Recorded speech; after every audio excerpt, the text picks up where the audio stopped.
War. War never changes. Since the dawn of man, when tribes beat each other to death over necessities, the will to power has been the driving force of mankind. When the great fires of humanity's ambition ravaged the earth, it was not our doing, for the bloodiest chapter of human history had only begun. Britain was not spared the hellfire, and London, a monument to mankind's ambition, was returned to the state of nature. Those who emerged from the ashes did so from a network of underground bunkers known as Pindar stations. And so it was that the embers of civilization would ignite once again. Over a century later, through the military might of the Tommies, an aristocratic parliament continues to give orders. But few are still listening. In the Tower Hamlets, the fifth column rises. Training drums beat and uniforms march, all in the name of their dear leader, Eve Varney. Across the Thames, in the pastures of Richmond, a great army gathers strength. Styled on the Camelot knights of days past, they're headed once more unto the breach. For there are whispers of angels beneath this hallowed land, a curtain of illusion and intrigue, a puppeteer behind the scene.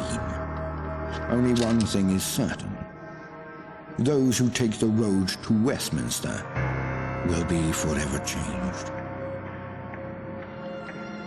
Because in mankind's pursuit of power, there is no price too high, no life too valuable, and no ideal too sacred. Because war never changes.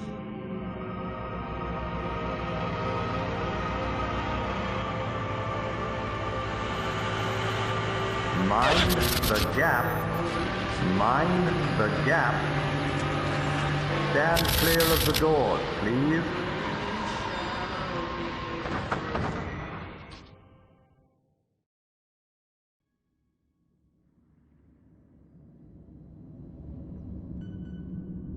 Subject has been performing adequately.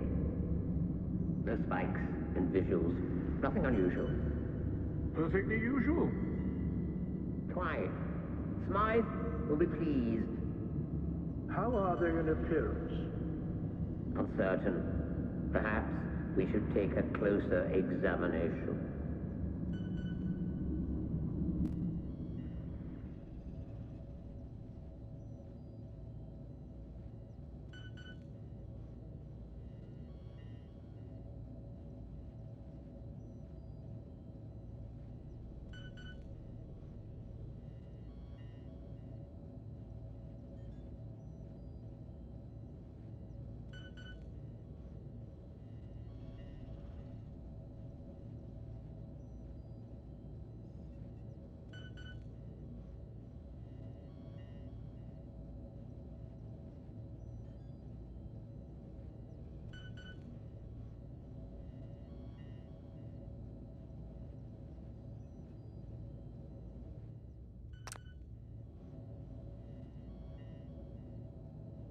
Excellent. A rapid progress is being made. And with zero anomaly.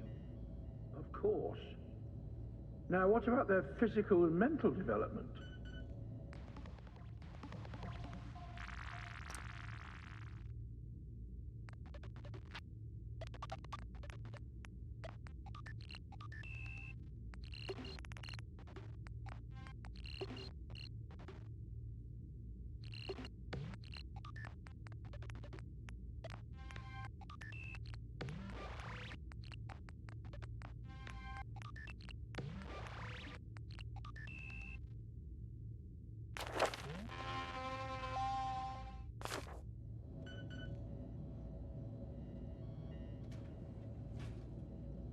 Gentlemen, I trust everything is going well.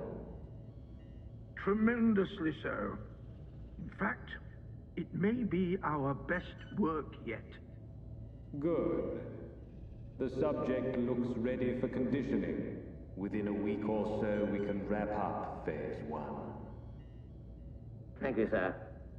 I'll set Phase 1 on autopilot. See that it's done.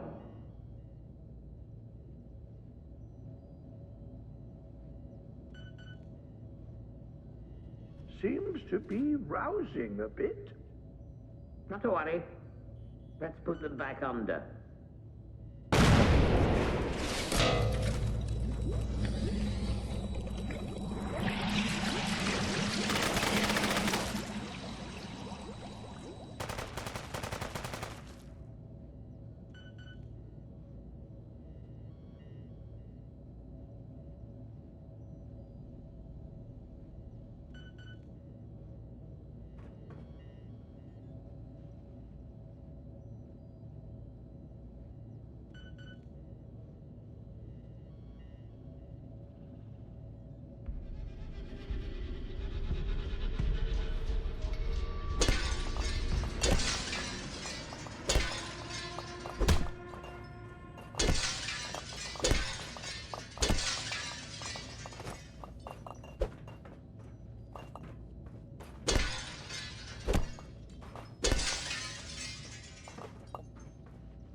got no power. The bloody thing won't budge.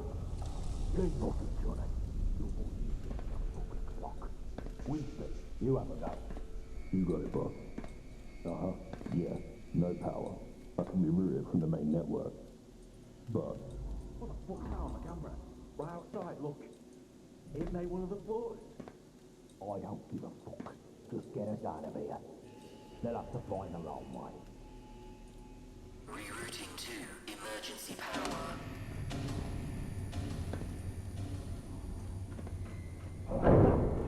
On with you, look for it.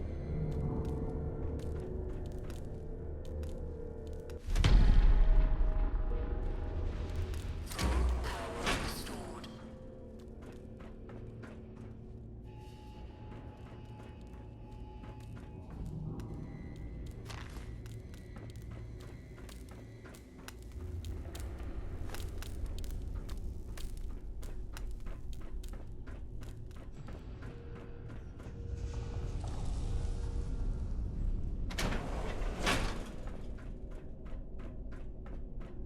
Where are you going? I doubt you'll make it far, someone such as yourself. You were more useful as a lab rat. Warning. Warning. Warning. But alas, it seems I'm not long for this world. It's a shame, really. There was so much I wanted to do. Off you go, then. System malfunction. Be seeing you. Emergency decontamination in effect.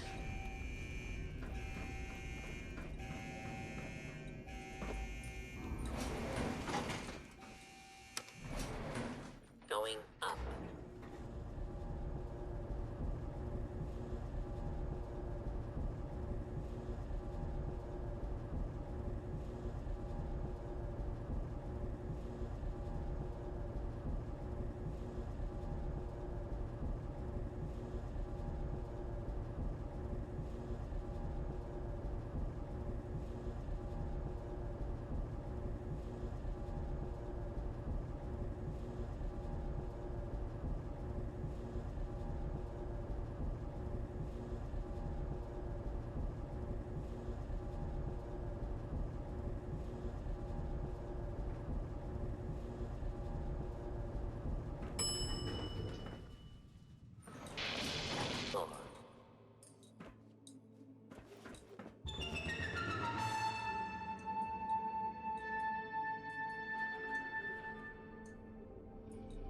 You are quite the wayfarer, aren't you? Escaping all that hubbub. With all you've been through, I'm impressed. It seems I neglected to introduce myself. Very unprofessional of me. I'm Mr. Smythe. And you? Well, it doesn't matter who you are. Now, I'm sure you have many questions, and perhaps someday I'll answer them. But for now, wayfarer, let's not stand on parade. Since I'm all for giving one a sporting chance, I've unlocked the doors. Go. Stay safe, and remember, mind the gap.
Bloody hell, what was that?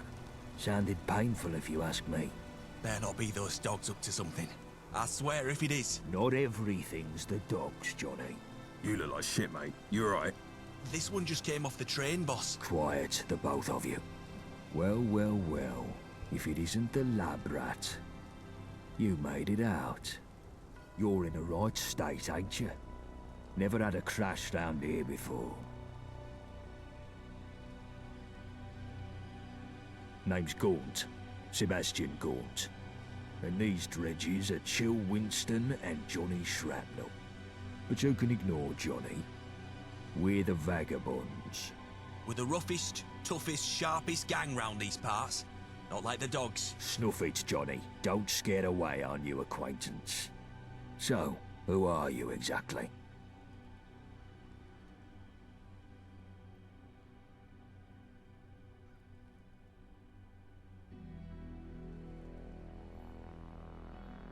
Only the gentry use those trains. Looks like you're the wayfarer now, like the rest of us.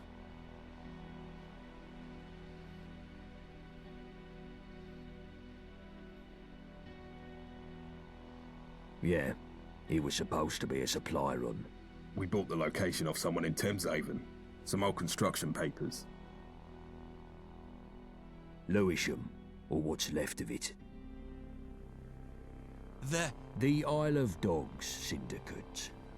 Johnny gets a bit excited about them.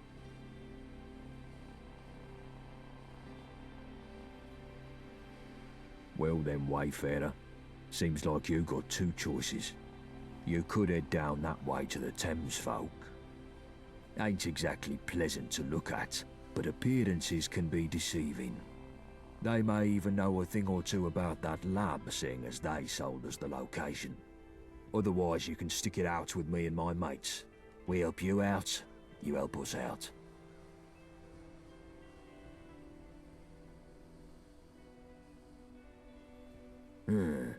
How can I put this nicely? They look like chewing gum stamped into the pavement.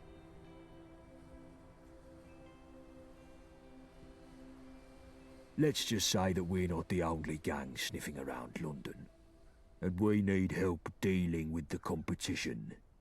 Obviously, we'd give you a little pick-me-up first.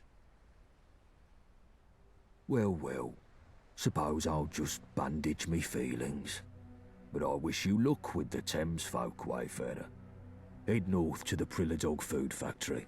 They can give you directions. Here, take this for the road. Its best days are behind it.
Is your problem? Where did you come from? Stop running around. Run like hell and you're a little close for... Yeah, you bloody well can.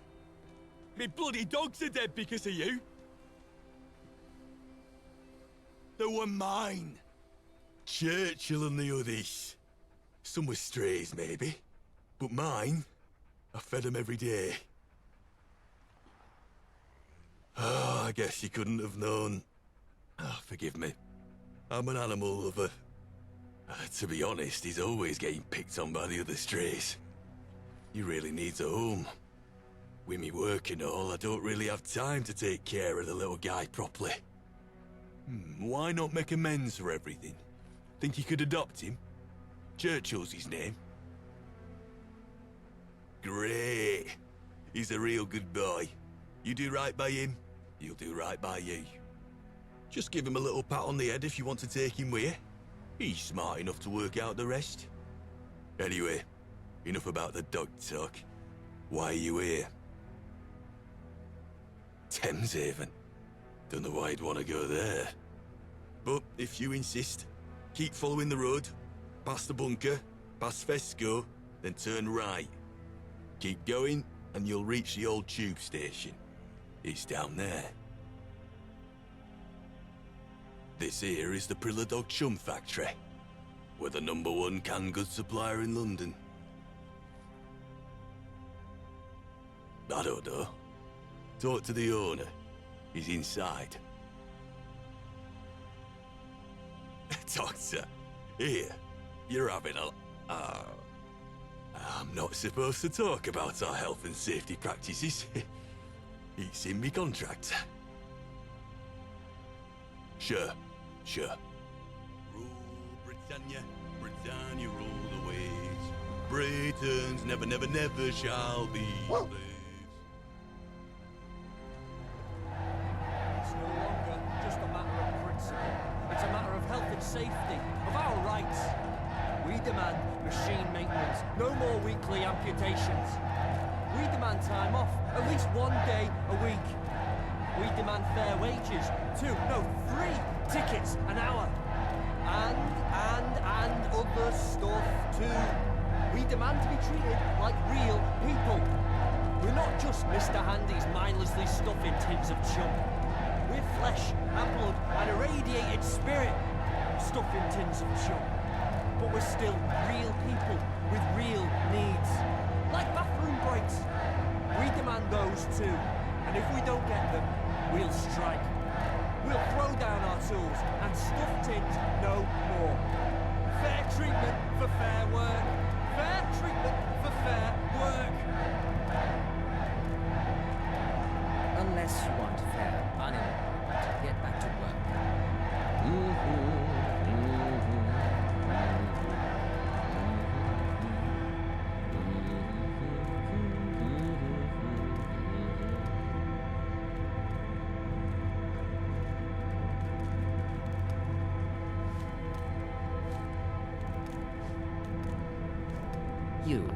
You don't work for me. What are you doing on my factory floor?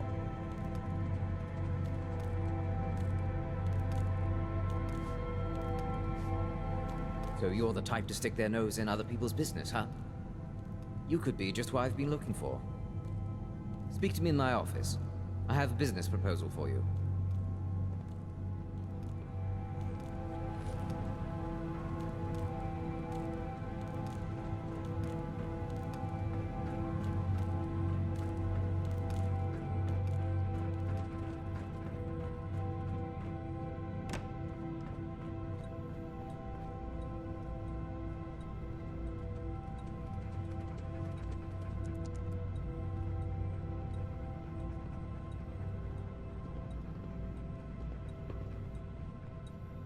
Good. I thought you were a smart one. That's why I want to offer you a job. This job concerns Alan Calloway, the ne'er-do-well you heard earlier. He needs to be dealt with. He's bad for morale, not to mention my profits. But I can't touch him. His following among the rabble grows daily. He seems to have it out for me, personally. He verbally attacks me at every turn, and I've been at my wit's end all month. No idea what to do. And then, who but an avenging angel graced my doorstep? What say you? Will you return this factory to peace?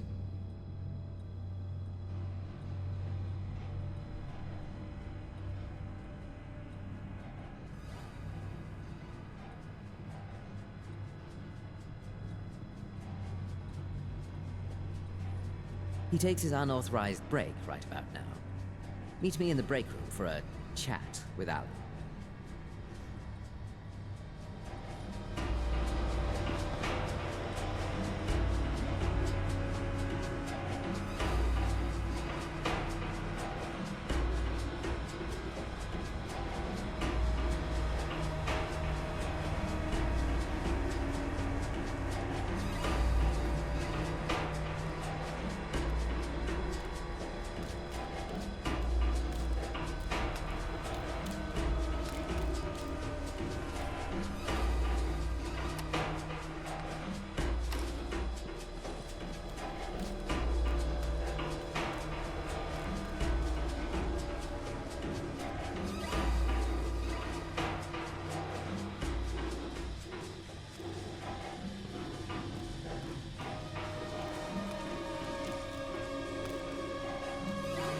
What are you doing here?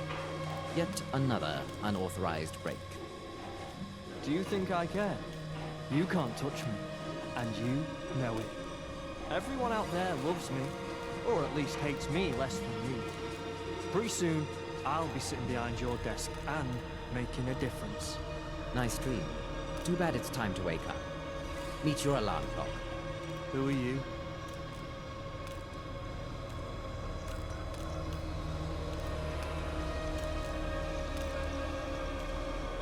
Then maybe we can chat first. I don't know what he's promised you, but I'll pay more. 100 tickets. I'll pay you 100 tickets. Let's see who top that. Easy. You think I'll be that stingy when I'm behind your desk? What do you say, stranger? I'll match Arvin's offer now and give you more straight from his desk.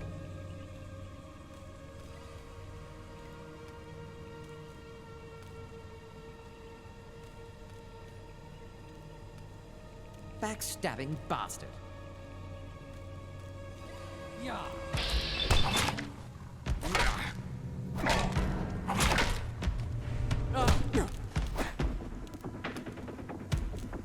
I knew I liked you from the moment you walked through those factory doors.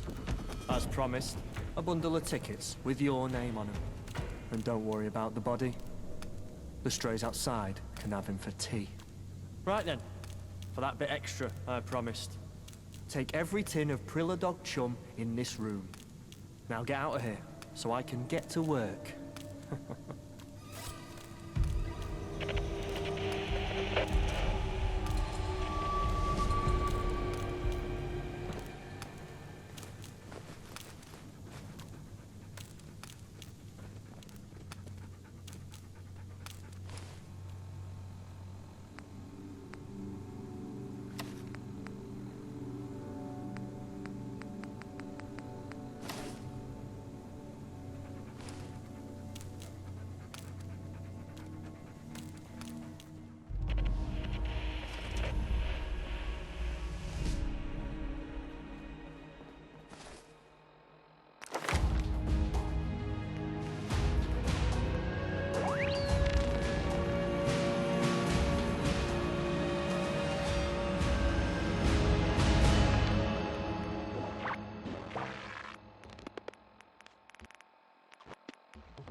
match for London's finest.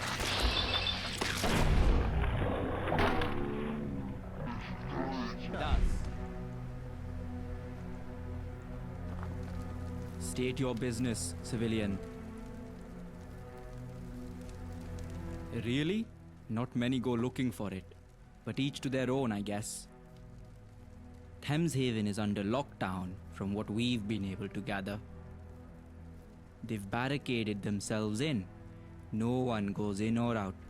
Seems their pest problem finally got out of control. Beneath us, in the flooded remains of Canada Water Station, Thames folk like to keep to themselves.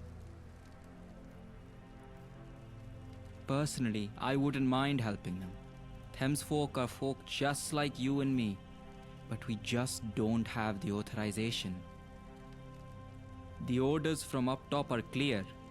No interference with the Thames folk. Mutants, children of the Thames. Some of my comrades call them sludge suckers, but never to their face. If you've never seen one, prepare yourself. Gaunt, eh? I'd steer clear of him. He's a wanted man in these parts, though I hear he's a friend of the Thames folk. Can't say that I have. That's the sort of thing the Thames folk might know more about. Most of them have taken to living beneath the surface. Just to be clear, I don't advise doing this unless absolutely necessary. They've barricaded the main entrance. You'll have to go in the long way around, through the south entrance. Find their leader, Rachel Hall. Good luck. You'd have to be insane to take on the Tommies.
There's no use, Rachel. It's a lost cause. Lost cause? Listen here, Robert Clarkson. This is our home. It's time to move on. Thames Haven is lost. Give the orders to tear down these barricades and evacuate the market. You'd have me leave the ferryman to die. You'd send more Thames folk to die. Or should we just sit here and wait to be overrun? Besides, he'll be fine on his own. Always has done before. I won't abandon him. Nor Thames Haven. Hold on. Looks like we have a tourist.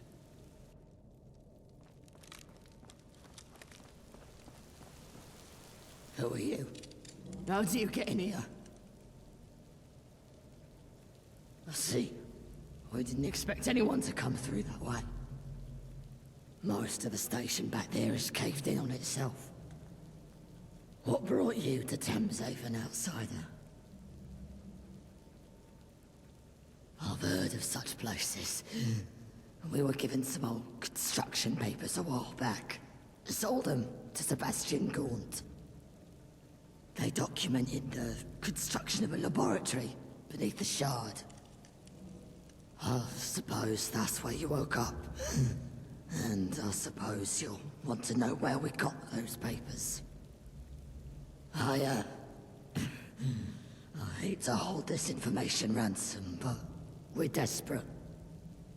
Help us out, and I'll tell you who we got them from.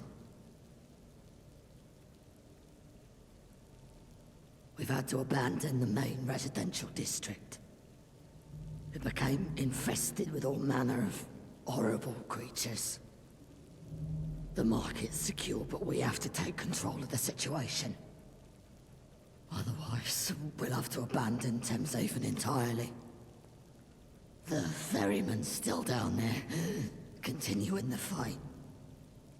Find him and help, if he's still alive.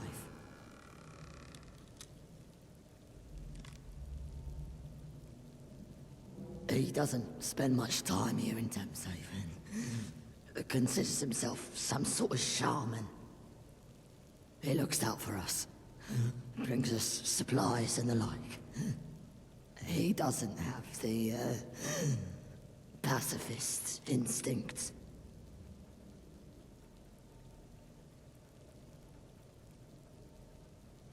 About that, we've blocked everything off. The only way into the district is down the elevator shaft.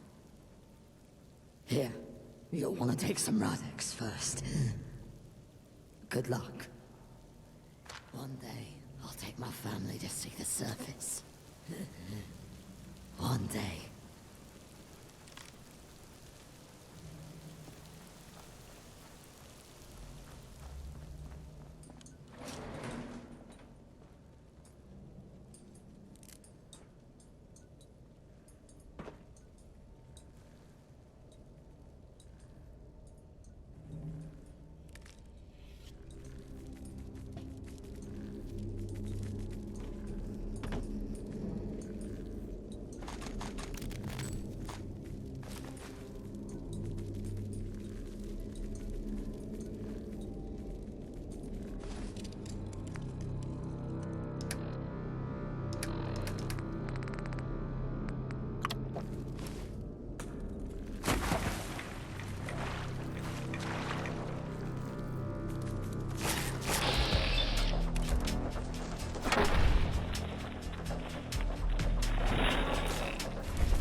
rescue.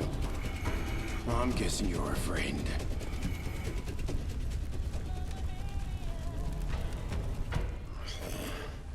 Oh, I did wonder how long they'd leave me to fend for myself. Now I need to recover. Here. Take this. The breach is right next to a load-bearing pillar. The whole tunnel needs sealing. Once it's blocked and the district's clear, take the utility route up to the market.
We all heard the explosion.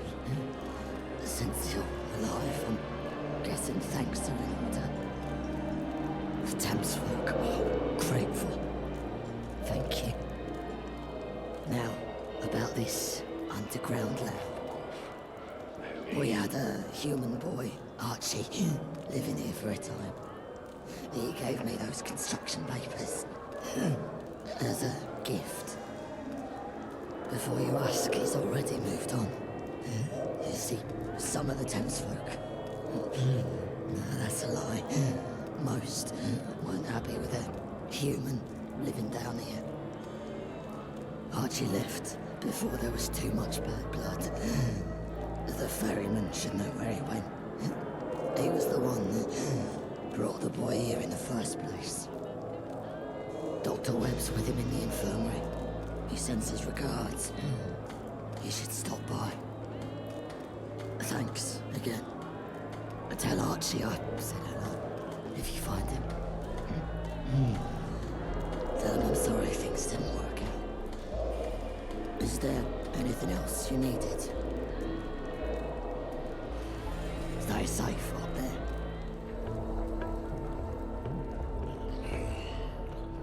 It's good to know that, at least once in a while, I can rely on the help of a stranger. You have my thanks. Rachel told me about your predicament. Oh, I pity you. If one has no past, then through what lens are they to view the future? If there's any way I can help you, any information I can give you, I will.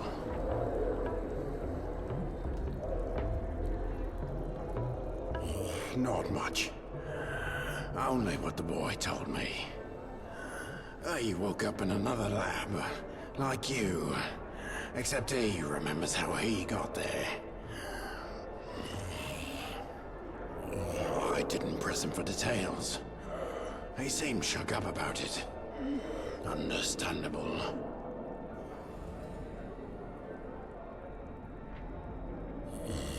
I've met many people in my travels along the Thames, but no one by that name.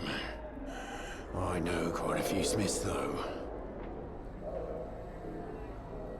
I know he's a violent man, but who isn't these days? I try not to involve myself in inland politics.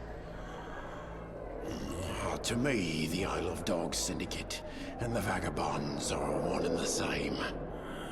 I won't get invested in their conflict. The general mood in Timshaven leads towards the Vagabonds. Sebastian Gaunt is a good customer.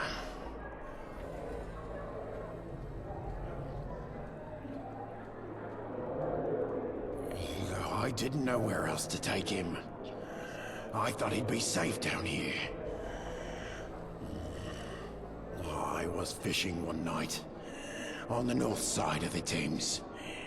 That's when he found me. I came running down the steps to the embankment. I'd never met him before. He was being chased by... I don't know. I think they were soldiers. I didn't recognize their uniforms. They weren't the Tommies or the Fifth Column, but they were well equipped. We got away by the skin of our teeth. It's good fortune that my boat was ready to set sail.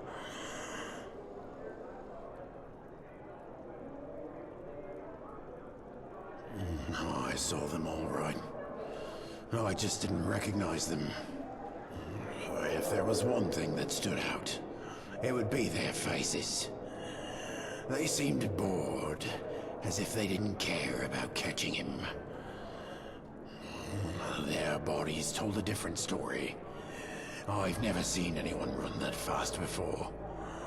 They were seconds away from snatching him. I only know he was kidnapped by the same people he was running from. They took him and some others to a laboratory underground. When I asked about the others, he went quiet. I don't think they made it out. You must realize that his story was of no personal interest to me. So I didn't ask as many questions as you'd probably like. The Thames folk here don't get out much. Timshaven is an enclave. Most of them have spent too much time around their own kind to trust humans. It was a mistake to bring him here. He was all but forced out. I took him east, to a settlement in Rotherhithe, near that crashed plane. Last I heard, they were facing problems of their own. Not too dissimilar to Timshaven's tribulations. These are dark times for our people. Archie may still be there. I hope he is. For your sake as much as his.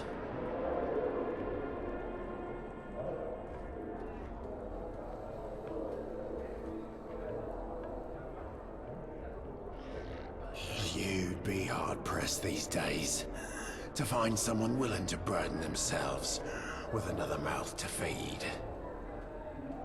I hope so. A lot of the Thames folk settlements I've made contact with in the past few months have reported some kind of infestation. Mitten lurks, leeches, pig rats, you name it. If it's not a coincidence, things are worse than I thought. I'd take you there myself, but I need to rest. Doctor's orders. The surface world gets louder and louder each day.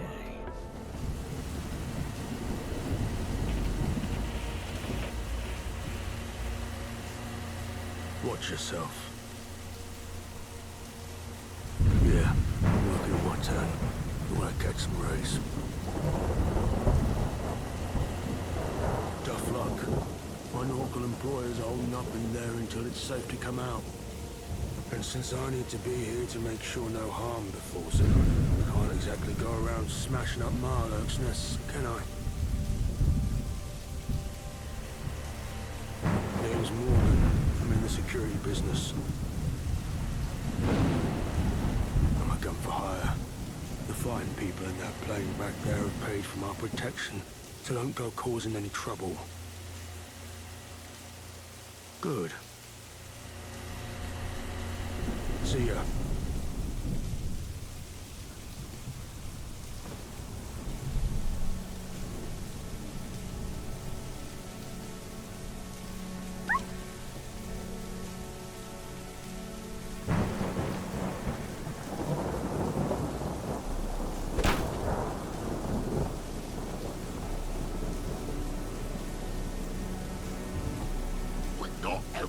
Until it's safe out there. Tell Morgan to get off his arse.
Oh, your kind does have two eyes, right?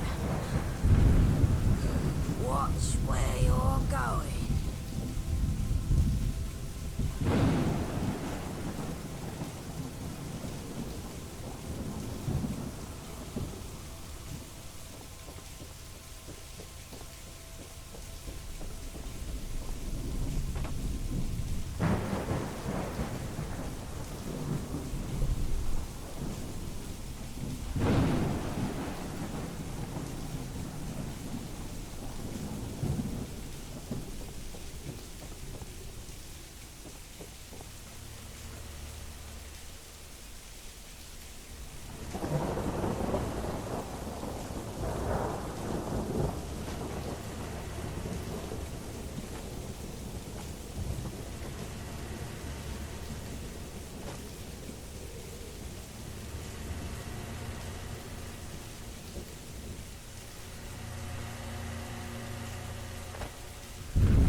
Nicely done.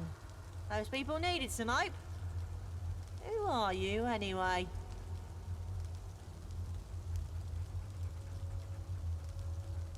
And I'm Archie. Haven't seen you around here before.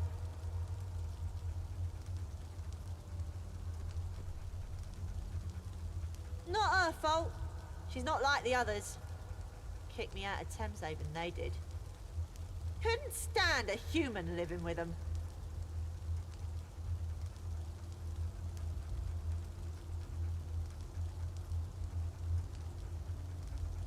So that's why you're here. Yeah, I know one. Barely managed to escape, though. Would have been dragged back there, too, if it weren't for the ferryman. You don't work for the lab, do you? Rough. I guess you want to hear the whole story. I was on a supply run near the Thames. There were 6 of us. One more than usual. We brought this school along.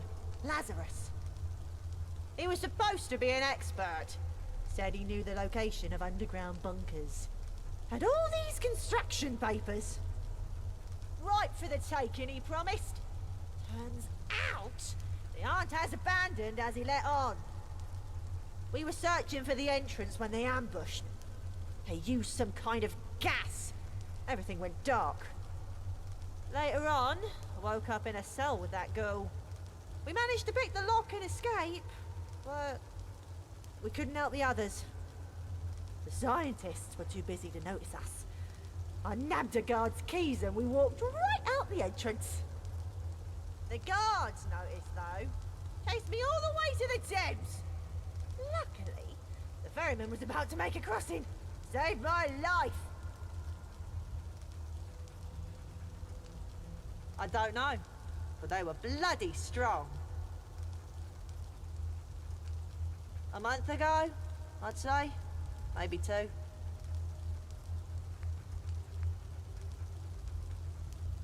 Nah, I think the ferryman has them. Why? You aren't going there, are you? That's fair. I'd probably want to go too if I was you. The thing is, we never actually made it to the entrance. Lazarus was being cryptic. Probably thought we were trying to con him out of his share. I don't think we were close to the entrance when they got us. Everything after that just blends into one bad dream. I remember when we escaped, climbing up a ladder. It was dark out. I could barely see my own shoes. I climbed over some rubble, I think. They were chasing me, so I ran through the streets. I had no idea where I was going, so I just kept running. That's when I found the ferryman.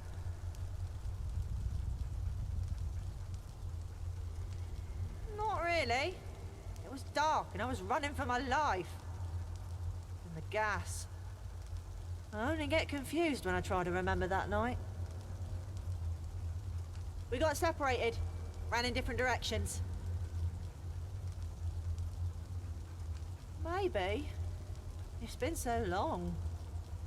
If it means finding my friends, I'm willing to give it a go. I'd need the ferryman to take me back across, though. I don't fancy my chances on Tower Bridge, or in the foot tunnels. Here, you can give this back to the ferryman. He gave it to me so I could defend myself. My hands barely fit around the grip. Tell him thanks, but my weapon of choice is the bobby pin.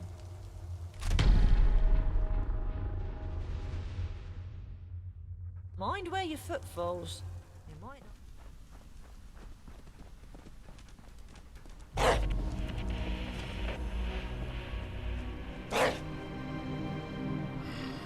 Good to see your friendly face.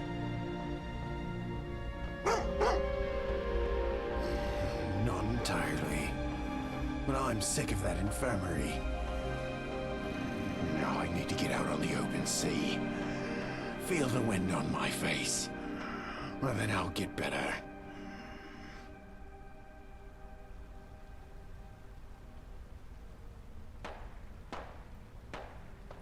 I have no objections. Truthfully, It would be good for my conscience.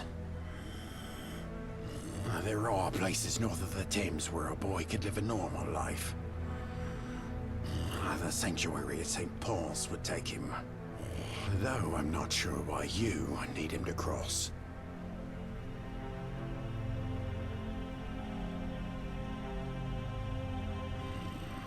That makes sense.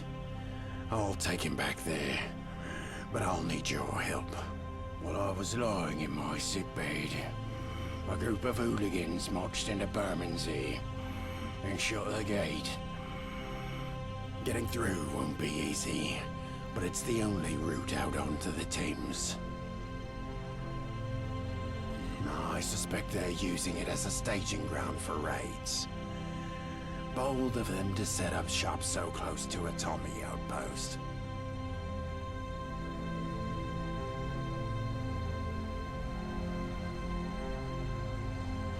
By all means. The button that opens it is up on that crow's nest. You can reach the button by lowering the crane. The way up is via a makeshift bridge by the riverfront. Be careful.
side.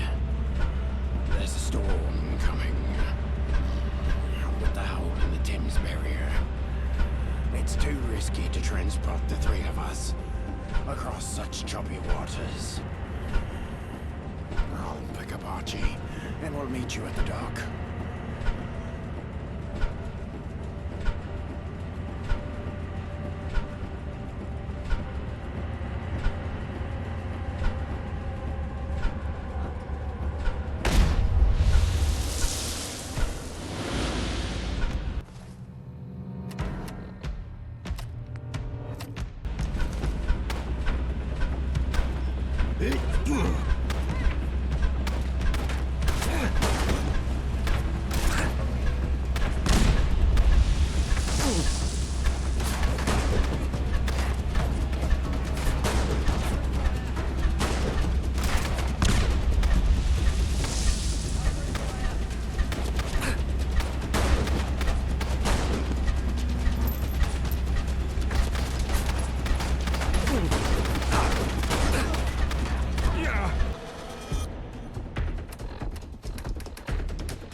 nearest route is Tower Bridge. Watch out for the beefeaters. They're cannibals. They'll eat anything that tries to cross.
trust you would boot me. Hold in there, friend. You'll be as good as new. I feel violated. All right. One more reboot. Now. You made it! There you are. Do me a favor and send out a signal on that beacon up there.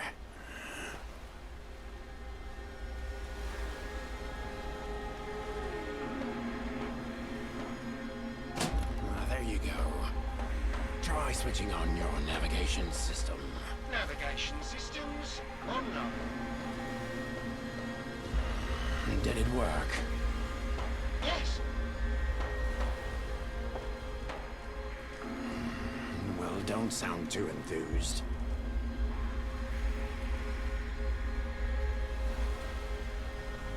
I hope the journey wasn't too formidable. Getting over the Thames is no easy feat without a vessel. This is Barry, my dear seafaring friend. A flock of pigeons laid a nest in his circuits. They washed up on the rocks. I'm not sure which happened first.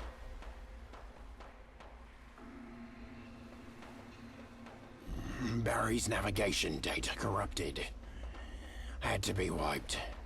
Those mariner beacons transmit the data he needs to sail between places, acting as a kind of waypoint. Without them, he'd be bobbing around aimlessly like a jellyfish. There's quite a few beacons along the Thames. We retraced the boy's steps while searching for spare parts for Barry. It's not far up the road. The entrance is beneath that old monument. The tall one with the golden urn atop a pillar. From what I've heard, it was built to commemorate the first Great Fire of London.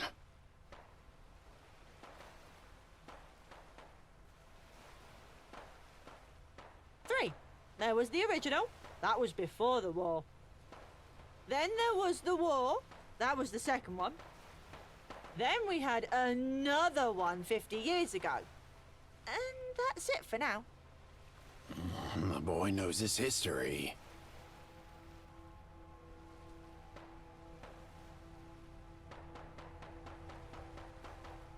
Wait! Those people I was with. They're the closest thing I have to family. Please rescue them. Or find out what happened. If you do, I'll know where that ghoul was headed. The one I escaped with. He might be able to help you. He said he knew about other labs. Here's that key the boy swiped. Good luck.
You're back! Did you find them?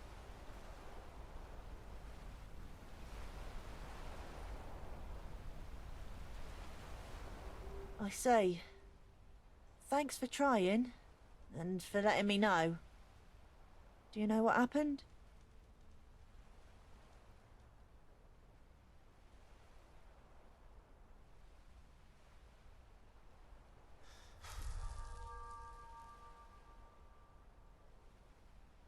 Oh, maybe that's for the best.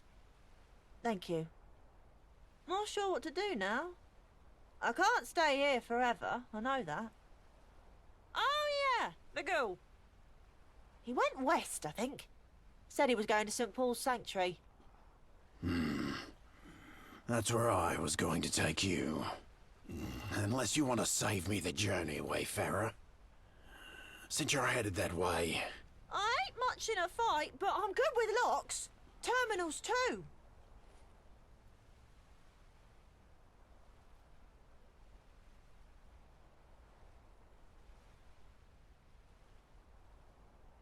You won't regret it.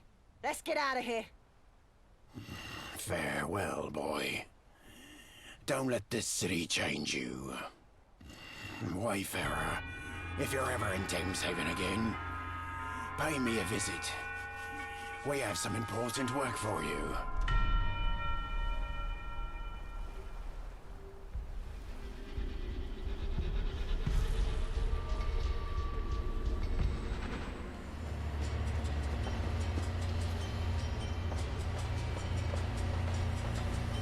Hey, traveler. Come closer. I'm sorry, but I'm afraid Sanctuary is closed at this time.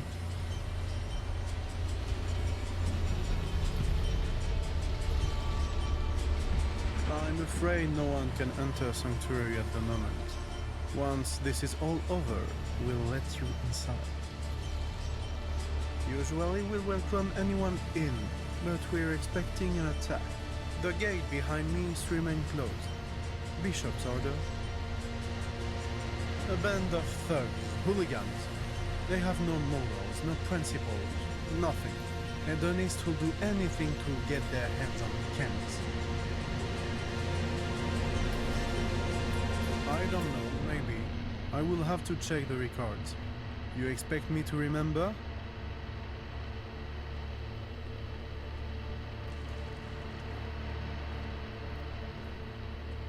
Oh, so I'm a gatekeeper now? Just because I'm standing in front of this gate? I'm very busy at this moment in time. I'm not disposed to just check the records. Now just... They're here! The Lords guides us! Strike when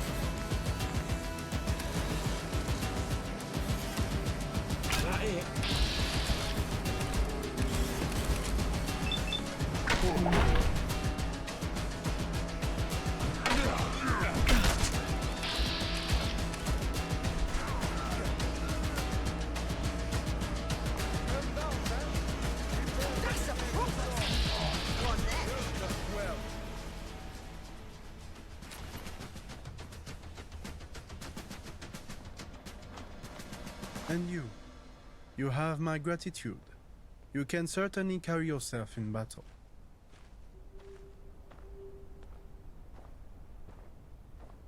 Yes, yes. All in good time. That was by no means the last assault. Now, we wait for them to return. But I've got a different job for you. Consider it mercenary work. This group of hooligans, they have a leader. Violent Violet, they call her. And for good reason. No doubt she's orchestrating this from their headquarters. Get rid of her, and we'll be rid of them for good.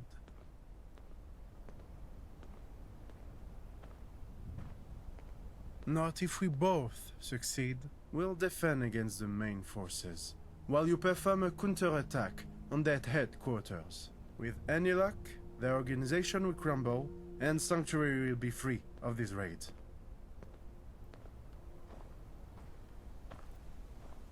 Without being too exact, a reasonable sum. Bishop Puela is very generous. Head there right away, before the assault. They are located in the old Guildhall building. Good luck.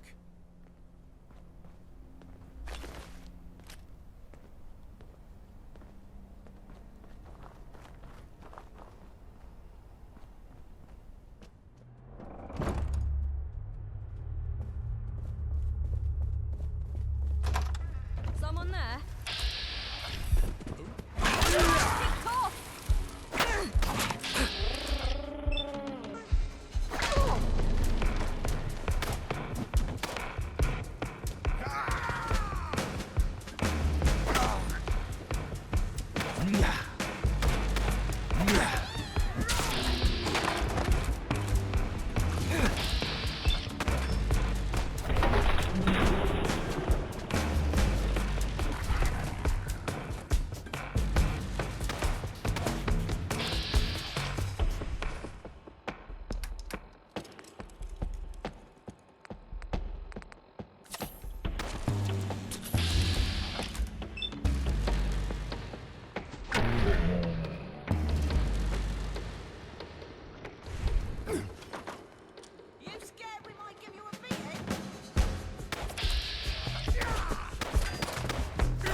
What the...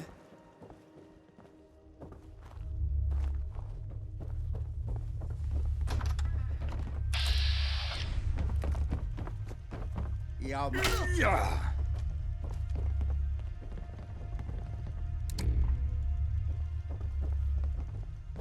I'll find you.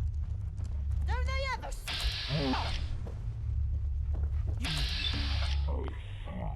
Nothing.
You're back! Victory is ours. Sanctuary is safe. How did you fare with Guildhall? I trust everything went to plan.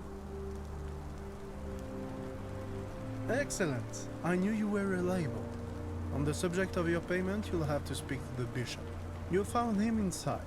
Speaking of which, you're free to enter. Before you go, we haven't introduced ourselves. A pleasure to meet you. I am Lieutenant Rambo, at your service.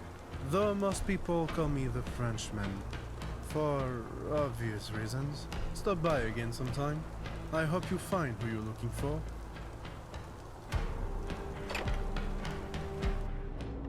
Well, wasn't that a journey and a half? But we made it! Here we are. I suppose this means goodbye, then.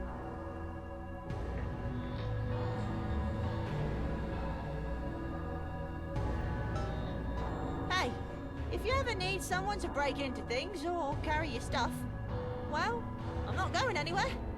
See ya!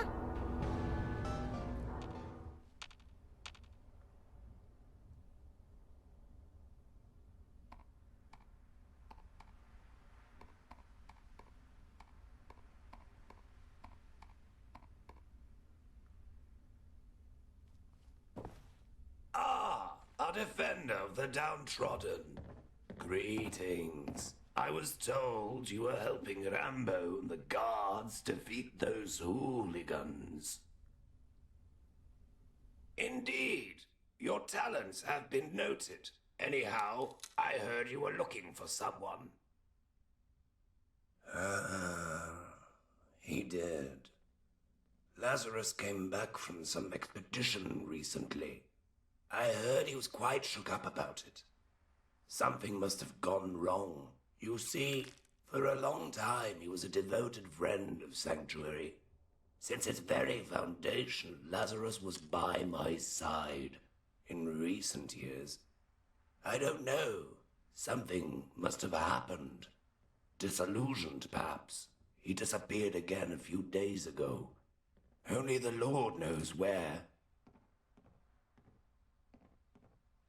Father Luke was investigating his activities here at Sanctuary. He'll know far more than I do. I haven't spoken to Lazarus in years.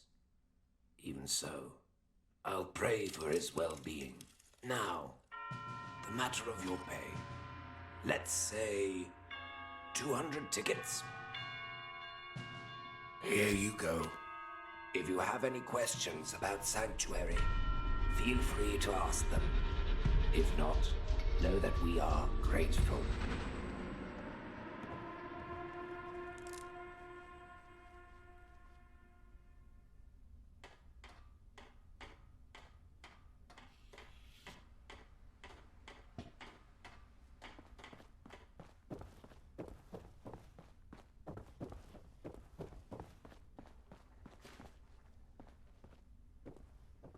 Welcome, child. Sanctuary is open to you. Ah, is that so? But investigating is such a nasty word. I was merely doing what had to be done. Bishop Whaler's a kind and patient man. People like to take advantage of that. Lazarus was one such person. If you ask me, he's nothing more than a smuggler, peddling his filth to the residents of Sanctuary.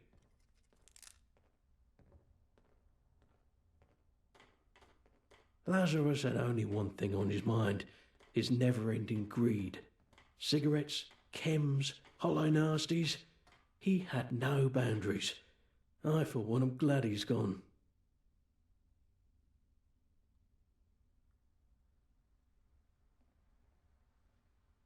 I just know, all right? Fine. I don't have any ironclad evidence, just rumours. So what? That doesn't matter now. Lazarus is gone. Then again, if one were to peruse through his belongings, they might find a clue as to where he went, as well as that much-needed evidence.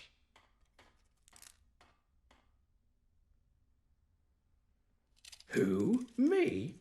Never. That would be an invasion of his sacred right to privacy. Shame on you for suggesting such a deed. Shame on you. Dispatch the fourth one from the left.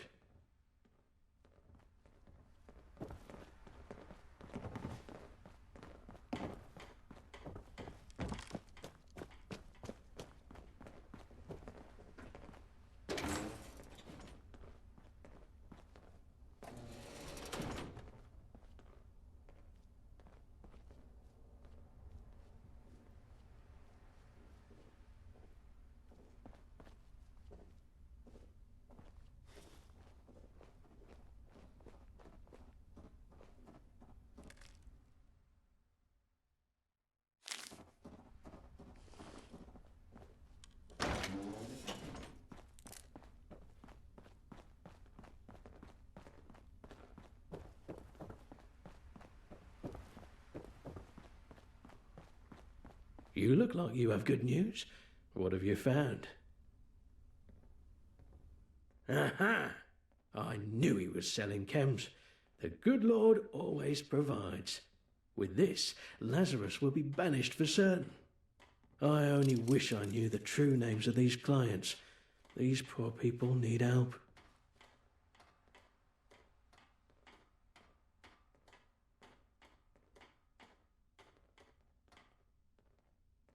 Not from memory. Let me have another look. Ah, look. This name, Bones. It's clearly a code name, possibly referring to someone within Sanctuary. Maybe it's the chef. After all, he works with Bones. Perhaps it's the Undertaker. No more appropriate code name for one. Then again, it could be the Frenchman. He used to be a mercenary. I call upon you once more. Find this Bones, and you will find Lazarus, and I will get a chance to rid Sanctuary of these chems. You're doing the Lord's work. Thank you.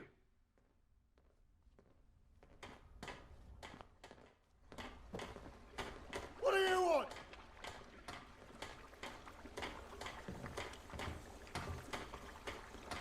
What? Chems? Why would I do that? Go!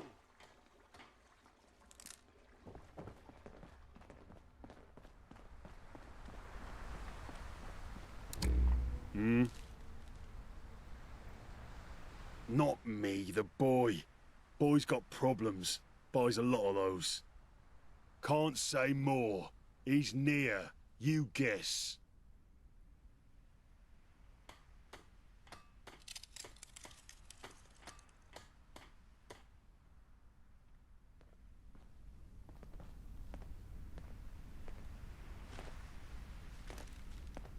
Can I help you?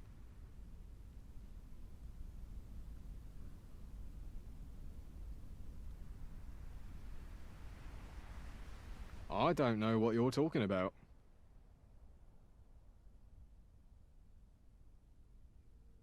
Please, I swear, I don't play with that stuff. Of course not. They're the devil's work, they are. It's honest work. More than most people get these days. Wouldn't say it's exactly fulfilling. I don't know what you're talking about.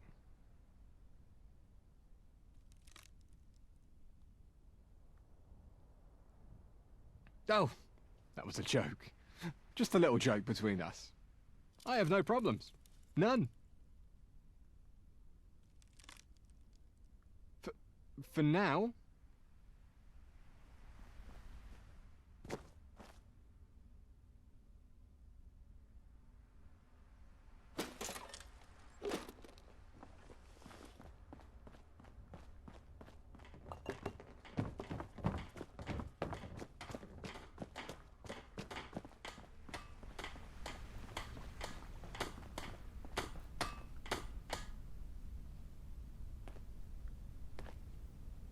Can I help you?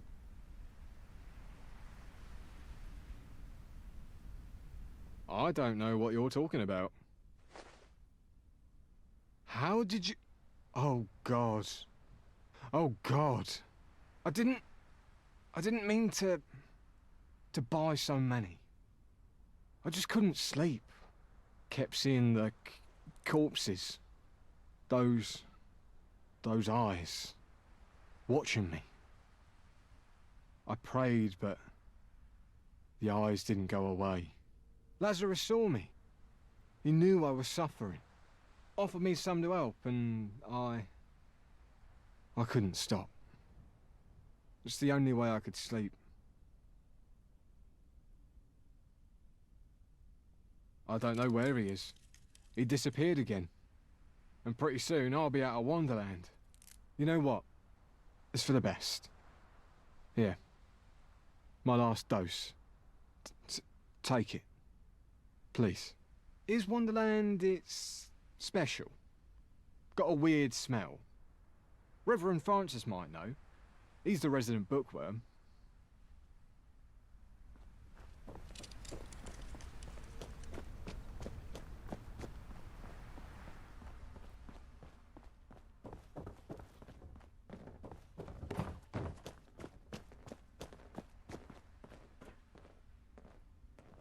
You're the one who helped us defend Sanctuary, aren't you? A pleasure to meet you.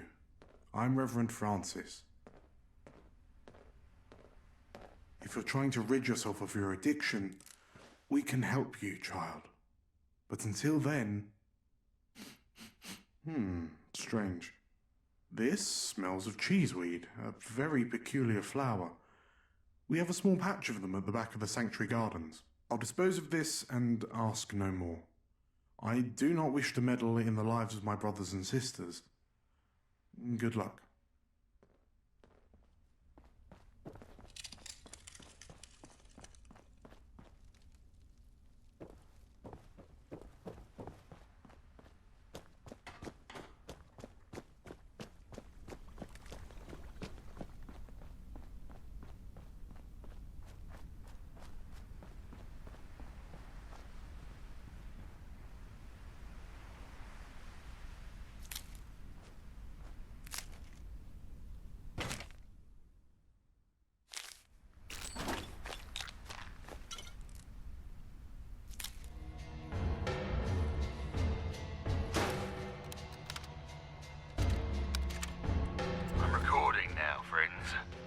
Would you like to introduce yourselves? Get that thing off my face. Alright, I'll do it. My name is Lazarus. I am here with some gentlemen from the Syndicate. We're all friends here. Why are you recording this again? We told you, if you want to get paid, we've got to go to Winter Garden in the Isle of Dogs. That's where we do business. Never underestimate the power of good documentation. Now, regarding the insider information I told you about. The labs? Yes, I'm prepared to divulge their locations, even provide you fine gentlemen with blueprints of each laboratory. All of it contingent on a verbal agreement to be recorded in this holotape. I give you the information, and you give me tickets. Lots of them. Are we in agreement, gentlemen?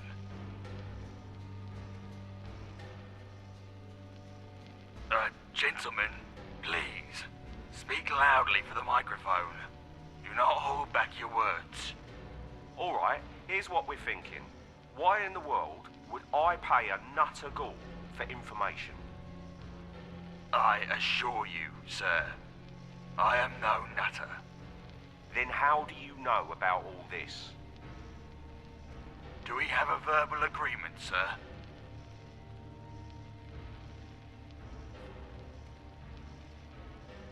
The microphone, gentlemen, the microphone!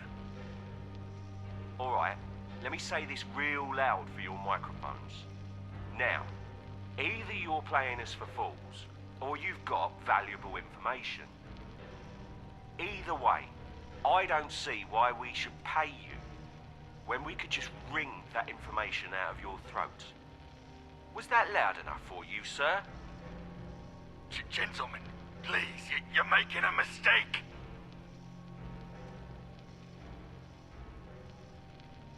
Get up. We're taking a trip to Winter Garden. Just me, you, my mates, this pistol, of course. Please, don't hurt me. I said get up.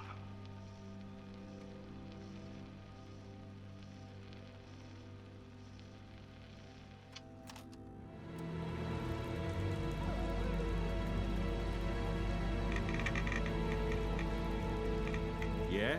What do you want? Yeah? What's it to you?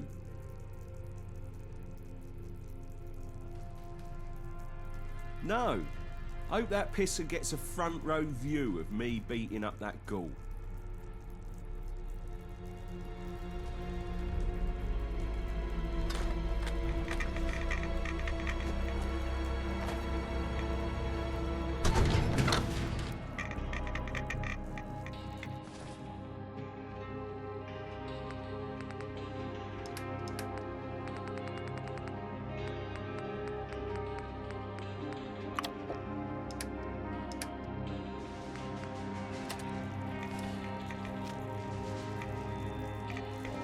Well, you got your answer. Bugger off.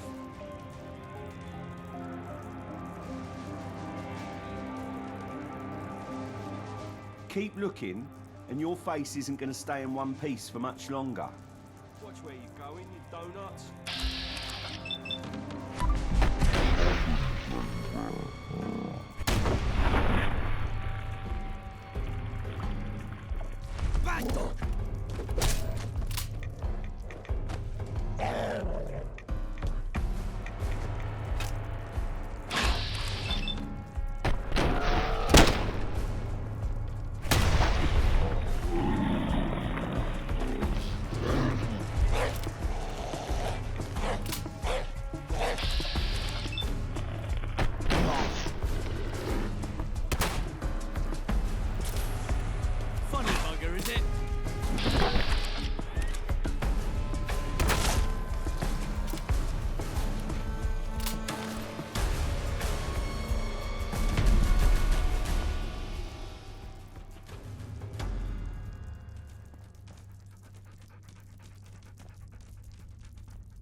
Thank you, friend. 1,000 times thank you. I'm freezing my balls off in here.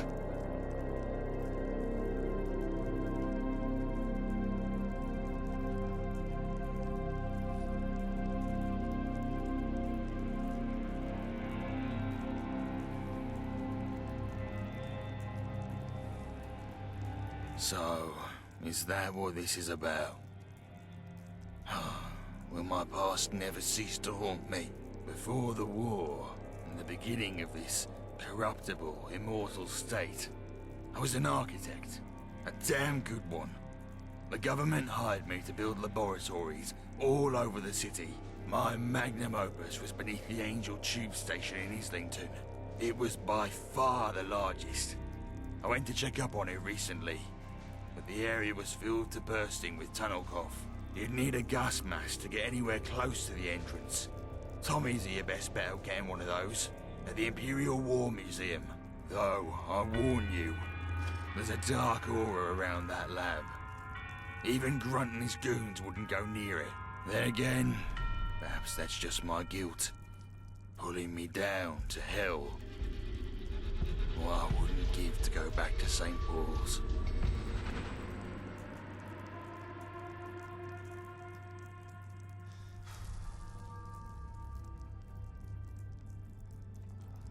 My friend, I come from a time when we built things to last. I designed every inch of that laboratory to survive even the fiercest of atomic blasts. In retrospect, mayhaps that was a sign that I too had been built to last. You can roll the dice and jump in the Thames. Maybe you'll become a Thames folk and grow gills. I suggest you stick with a simple gas mask. Our Tommies can help you get one.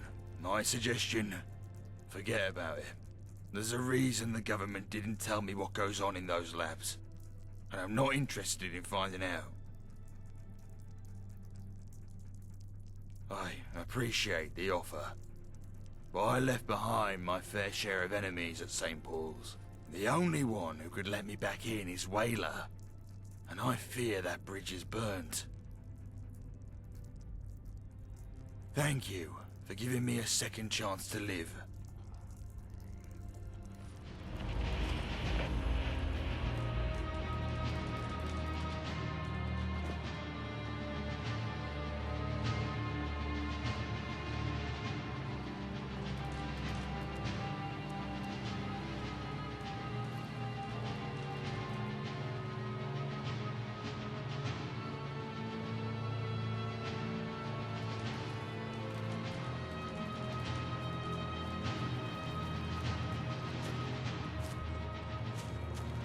Mind the gap and all that. This is a military compound, civilian. State your business.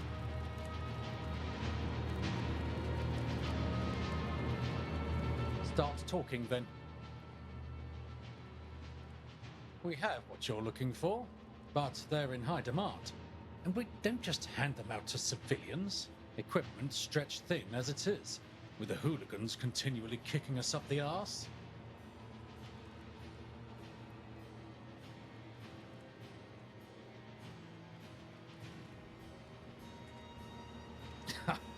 If only that were true.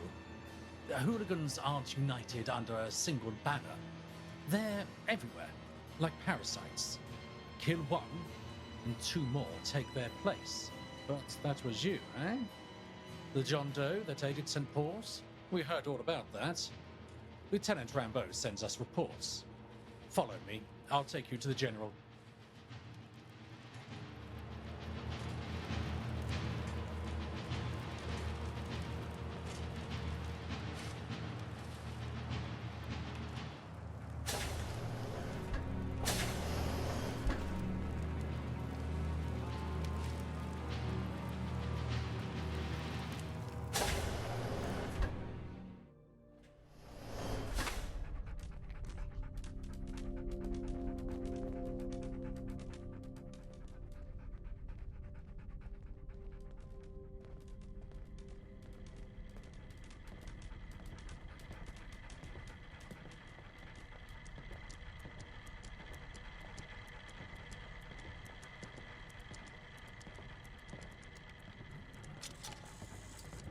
To what do I owe this visit, Colonel Major? General, this is the individual who aided St. Paul's with the hooligans. Who? The man from Lieutenant Rambeau's report. Oh, I haven't read it yet. If you're here to enlist, you'll have to wait. Basic training programs are backed up for months. You know how it is. Poverty leads to an abundance of would-be soldiers.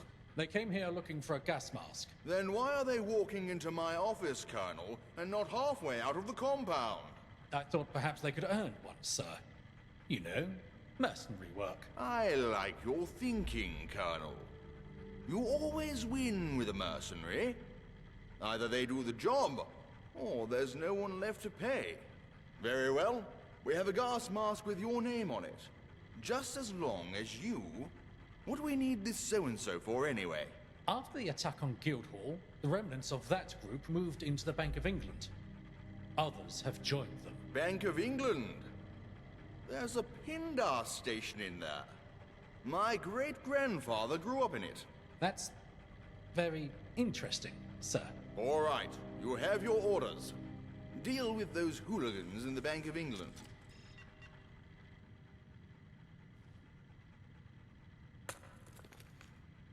Report back to Colonel Major once you're done. Dismissed? I wish I could meet the Queen. Where did you come from?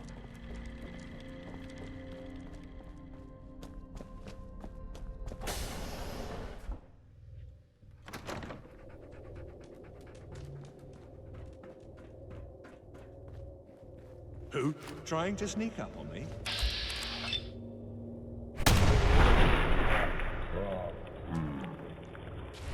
You can hide?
Yeah.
Hearing shit. You're dead.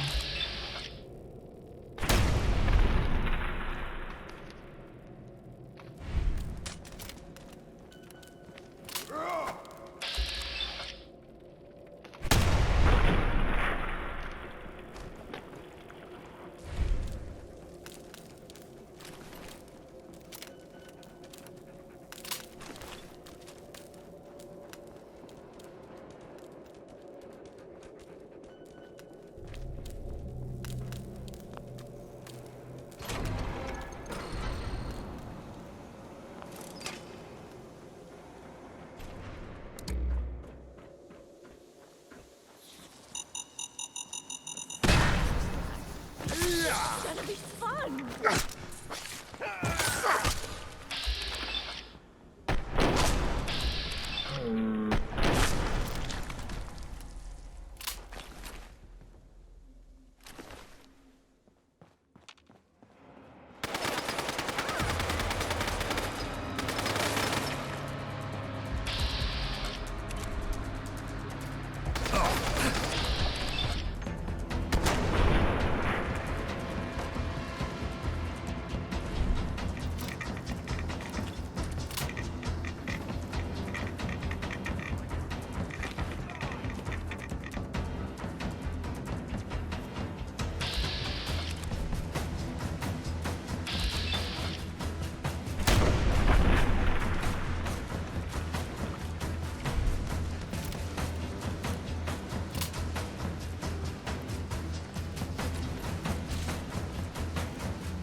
Someone there?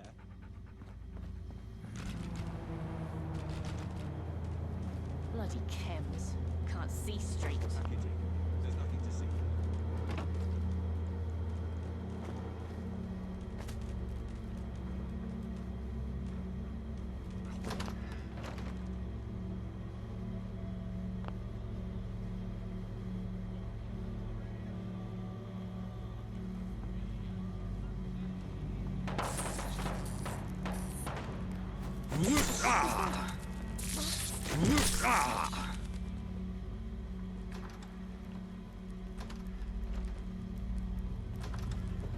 Hmm? Your mom.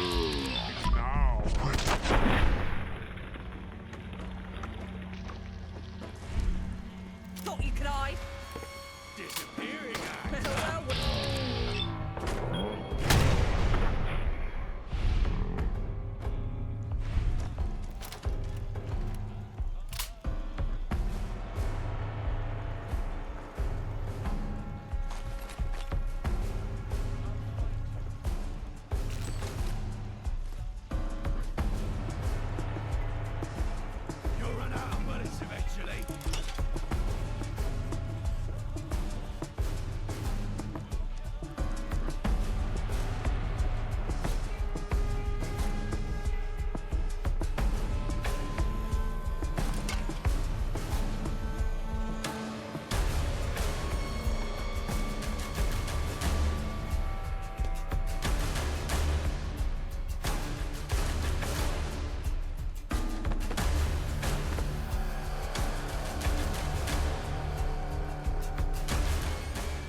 What? End of the line.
I know you're here.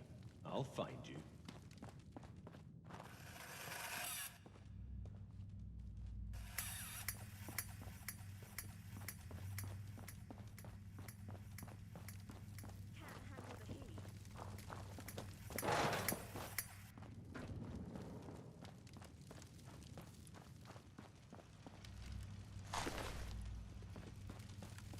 What the hell was that?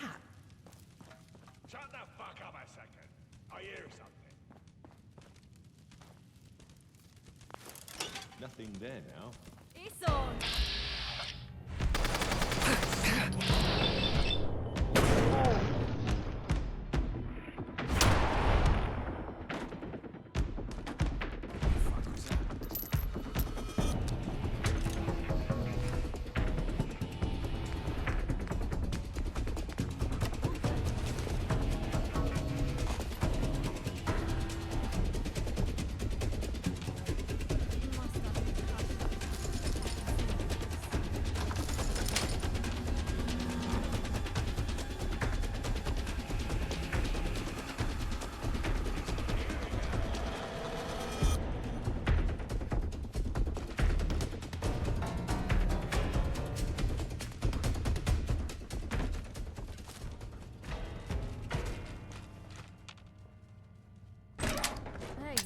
Trying to sneak up on me?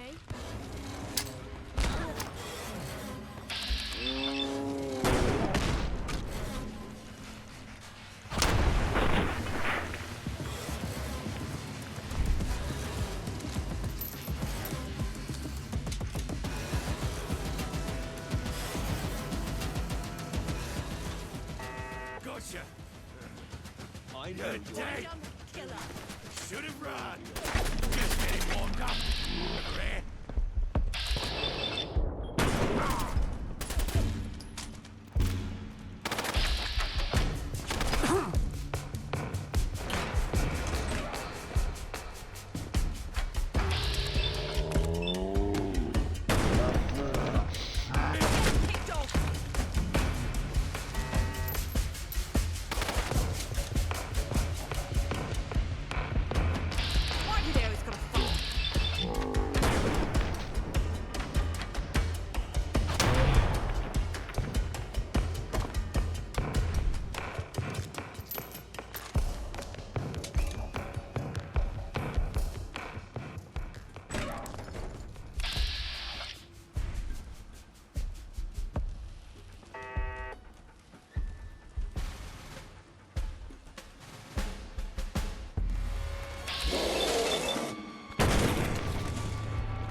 Got it.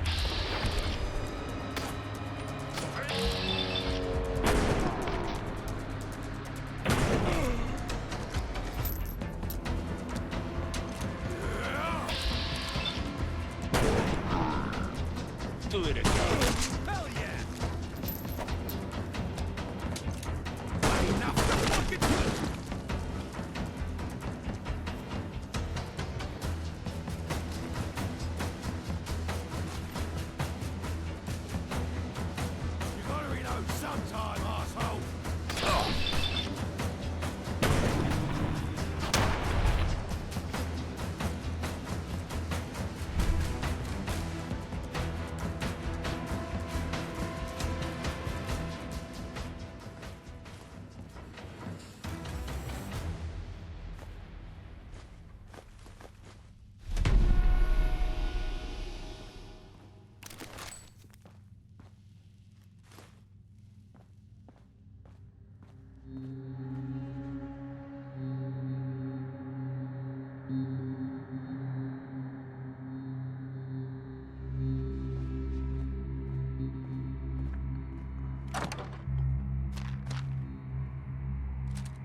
My intrepid helper. Pleased to meet you. My name's Kira. You don't look like the usual hooligan, nor like much of a scavenger. Who are you really?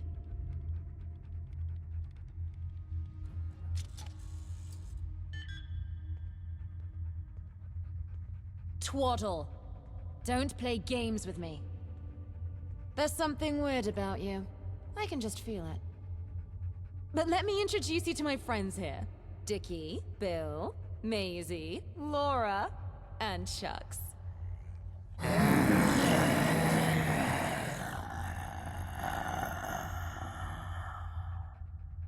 I don't actually know their real names, but they've gotten used to the monikers I've granted them. They've been here since before the Big Bang. Original workers of the vault, looking after the treasures here. But, well, their brains have gone to shit. Poor sods. Isn't that right, Dickie?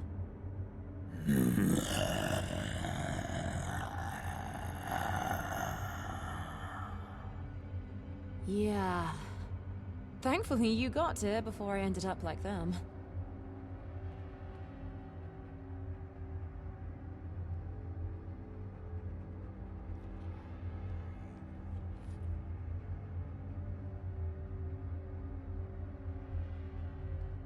Truth be told, I was trying to break into the vault. The latest adventure of Kira the Treasure Hunter. And I succeeded. But through a hole in the roof, I have not been able to get back out through. I've been able to survive on my rations and a few mushrooms. Fairly sure they have no side effects.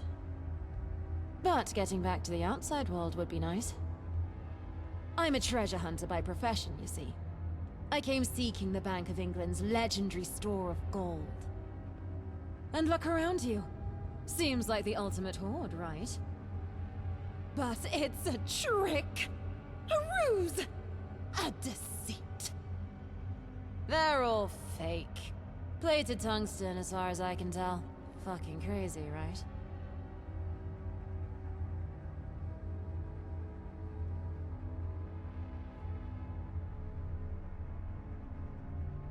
That's the thing.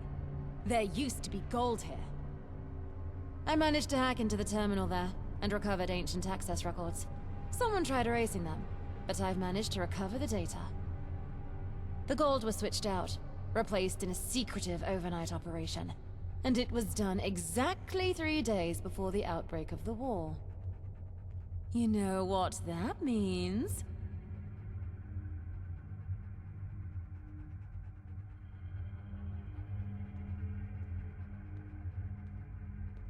Exactly. You see the same thing I do. It can only be one thing, can't it? There's only one sensible answer to this. Time travelers. Someone knew the war would happen and used future technology to travel back in time, break in, and switch the ingots around. This gold would make them rich, even in the far future. They must have left the fake bars around so that they wouldn't have unintended effects on the space-time continuum. Very clever. And now that I am free, I can pursue the truth.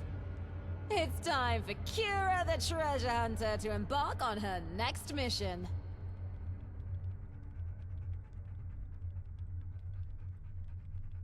Say, what do you think of helping me out, Fat Boy? I've always wanted a mysterious sidekick. You could fit the bill.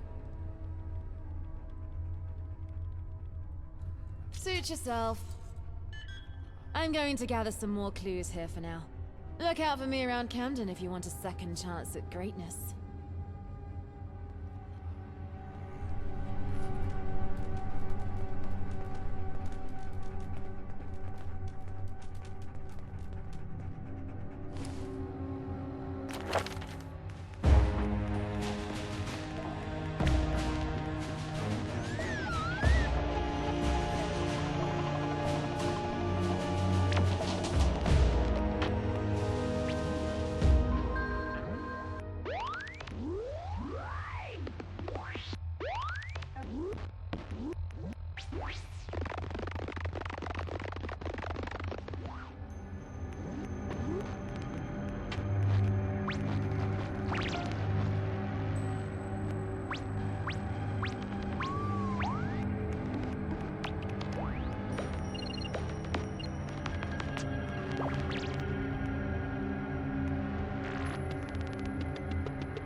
You, down there, fancy lending a hand? Oh my. Yes, yes, up here. Are you going to help me down?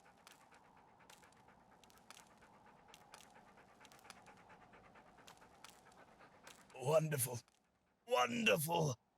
Simply untangle my foot, and I shall gracefully drop to the floor below. Just let me count down first. On 1, 3, 2, 1. No! As far as holidays go, that was not to my liking. I don't see myself hanging from another sign anytime soon.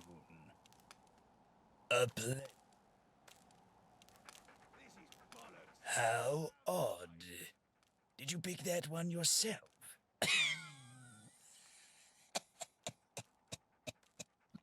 Oh, apologies. I shouldn't be so judgmental towards such a helpful soul.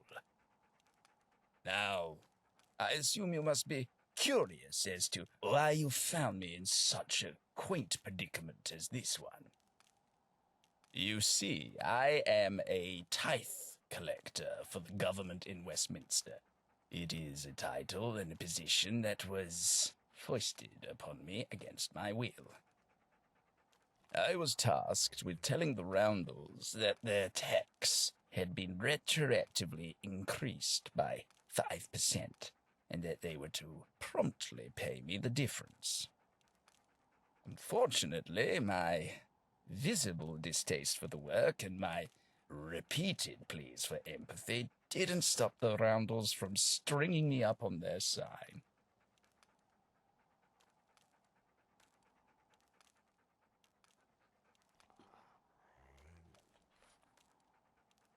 I'd rather avoid another go at the Roundels, if possible. God knows what other things they'd hang me by. If anything, I believe that this encounter is a sign that I should leave behind all this talk of taxes and accompany you through the wastes. What do you say? We could be quite the pair.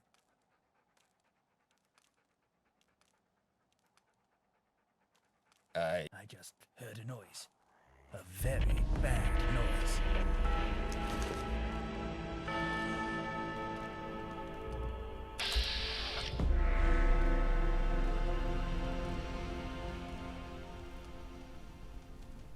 I need to get my ears checked. Again.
from the side. Sun's in your eyes. You're proper dressed.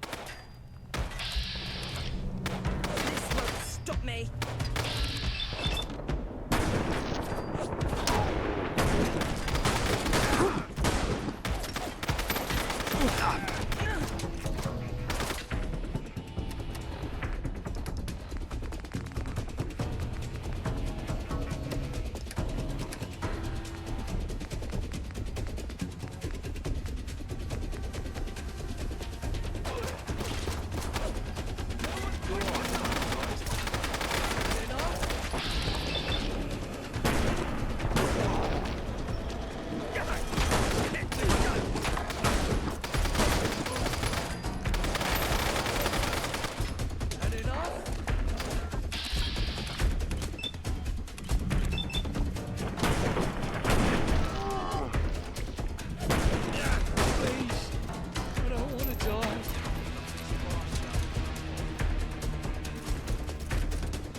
I think we got them all. At least the ones here, right, Guy? Yeah, Rosie. Thanks to our new friend here. You definitely looked happy firing away. You sure you're all right up there? What does it matter? This is a gift from above if I ever saw one. Shh. Quiet and you can hear it starting. The guns in the distance. It's going to be a proper hurly-burly. Here, I'll give to you a roundel. Knocking in Miller's men's heads. Meet us on Crawford Street. And bring the roundel. Don't stall now. Push forward.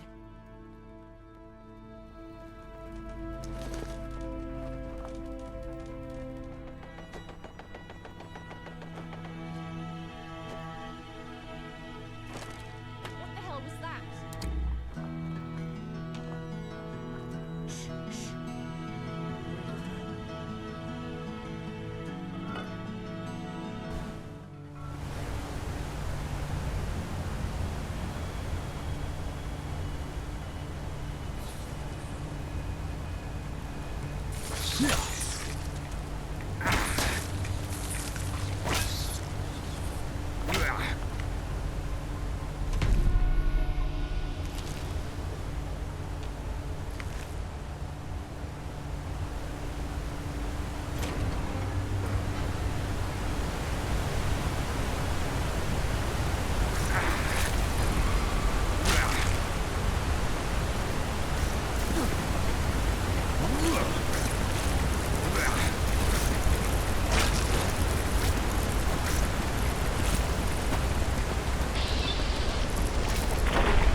Oi, oi, Wayfarer. You certainly look to be having fun in there. Is your throat not feeling a little scratchy? Ah, I see.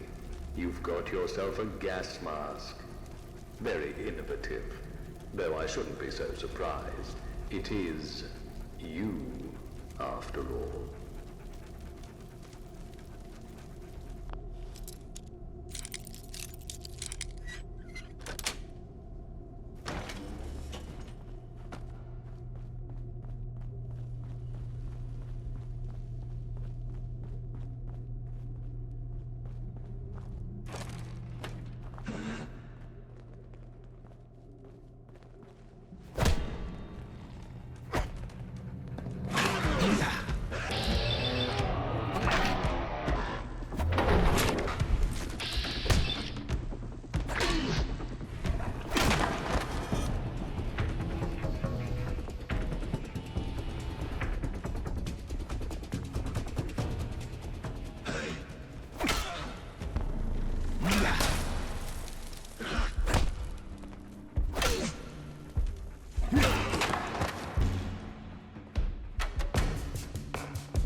Seems I won't be answering those questions after all. Be seeing you.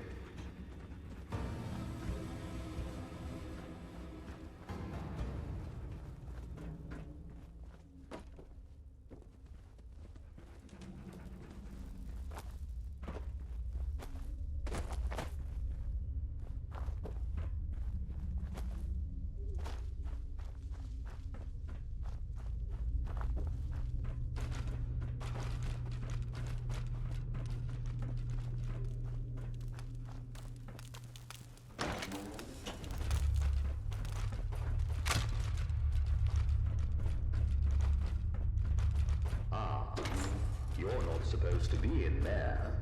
You're quite the thorn in my paw, aren't you?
Commencing scan.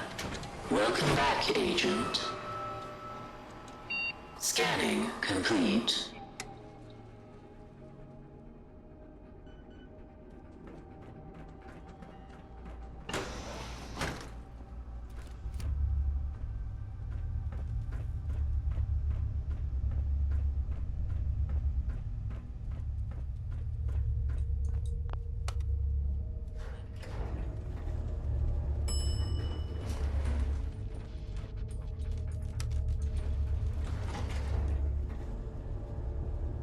Going up.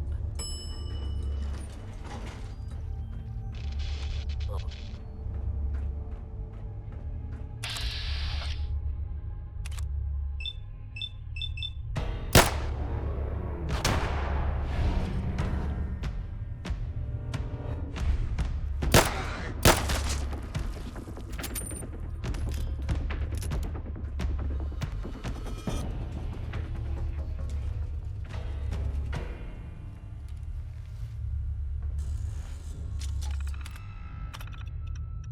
Initiate the Piccadilly Protocol.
Commencing scan.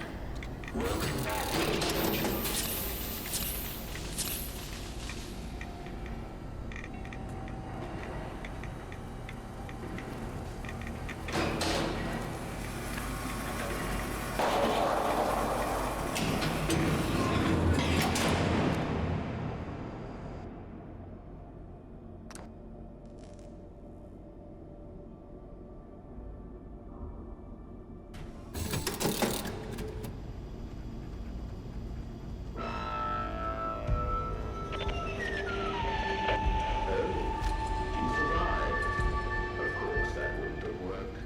I do apologize.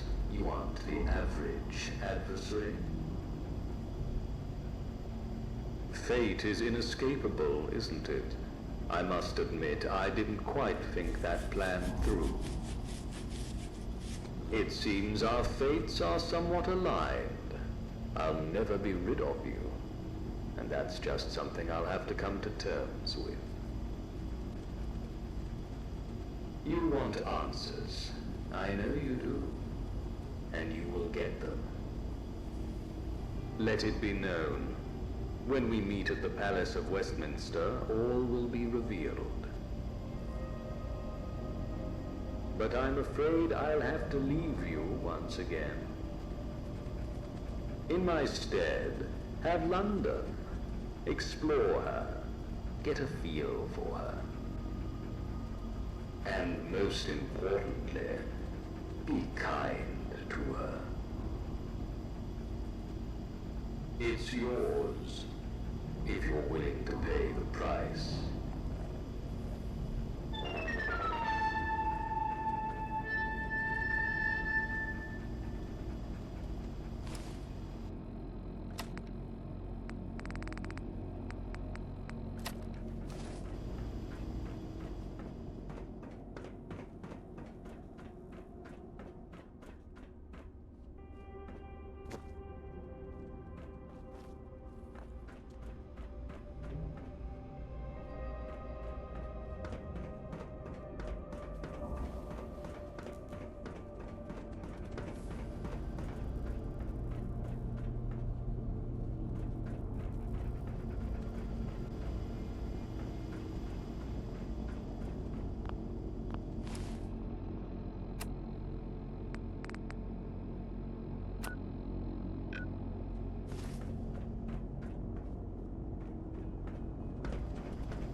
Let's go.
Oh, hi.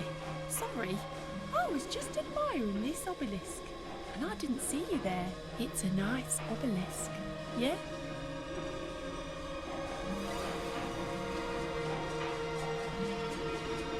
I'm Sybil, by the way. And you are? But that's not your real name. You don't know your real name. Are you mad? I'm a psychic, not a witch.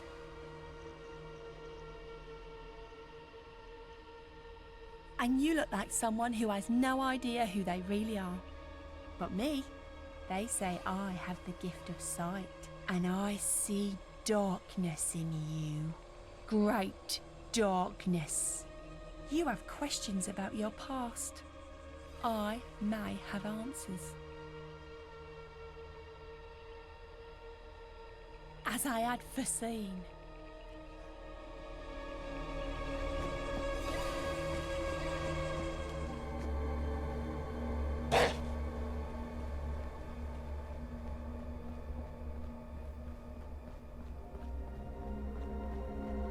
Where do you think you're going?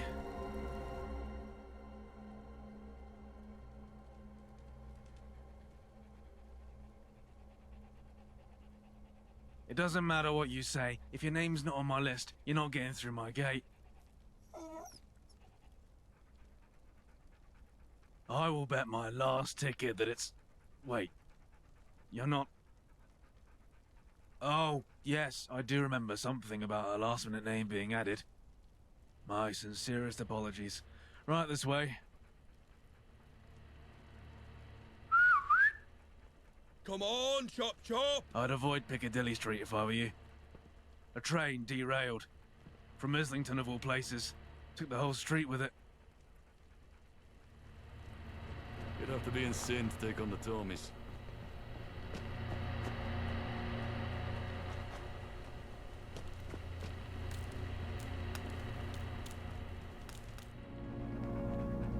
You after some directions, mister? Blimey! You sure are one stingy and rude piece of excrement. Try that attitude with the guards and see how fast you get a new arsehole. See you never.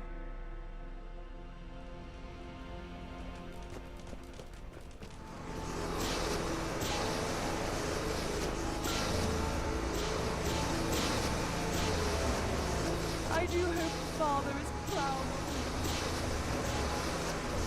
Please maintain order and carry on.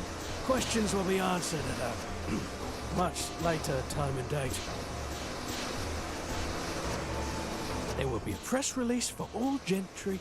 You ain't one of them rich toffs, are you? Look, I don't know much, but I'm happy to help out anyone with two ungilded brain cells to rub together. Feel free to have a gander. Never heard that name before. Officially, no one's been blamed, but I'm sure some powdered wig's gonna point a finger somewhere eventually. Oddly enough, not a soul on the train. When it cracked through the concrete, a few gentry caught the express to the pearly gates, though. Name a reason. This train came from Islington. Do you know the last time a train came from there? I don't. It's been decades since something ran that track, which is why it was all cracked and busted. The train hit an upturned tire and launched itself topside. Then boom! The whole thing exploded into a fiery mess behind me. The gentry, this century, if we're lucky, you could wrap the world in the gentry's red tape. You'd think they would need this railway. Well, they do, and they don't. Since it's inside their walls, they'll fix it, even if it's just to avoid the eyesore.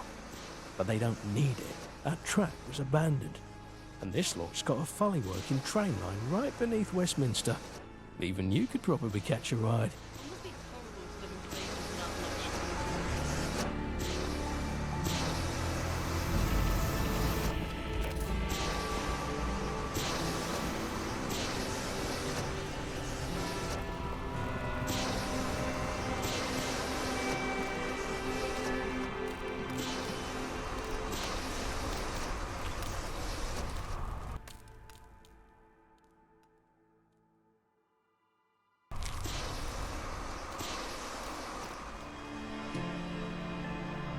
Halt! Citizen! Where do you think you're going? We don't allow just any rabble in there. Who do you think you are? Is that supposed to ring a bell? I don't recognize you or your name. Now, what's your business here?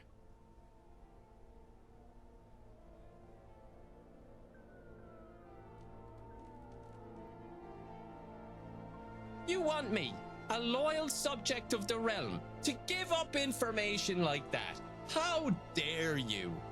Dirt like that doesn't come cheap, you know. You strike me as someone who can solve problems, violent ones. Am I correct? Maybe you could help me out with a little pest problem we're having.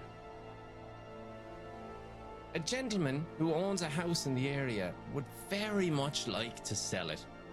Unfortunately, it's currently home to some unofficial owners, squatters. Here's the location of the house. Get rid of them.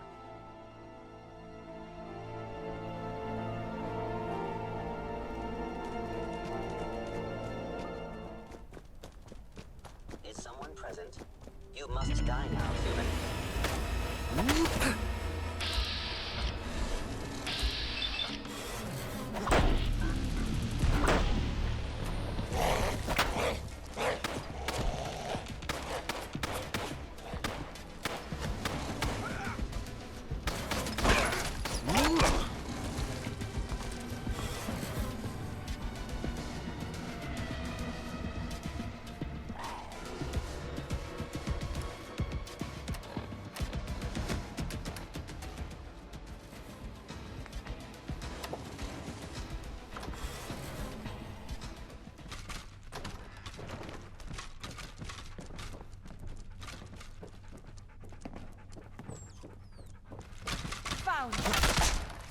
Good grief!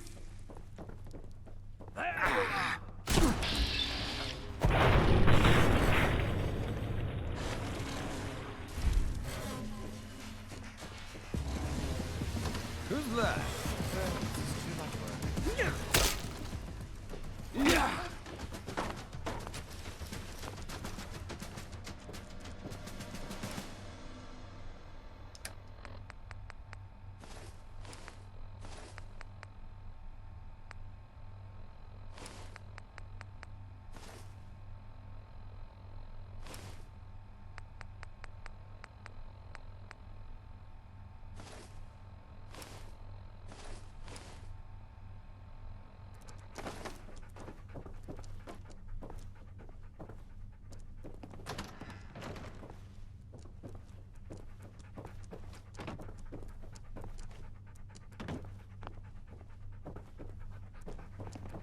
Well, I say, forget it.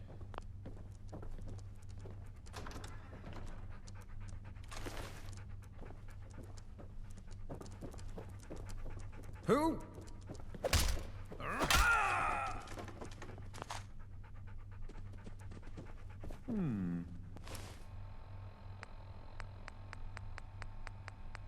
Well, I tried.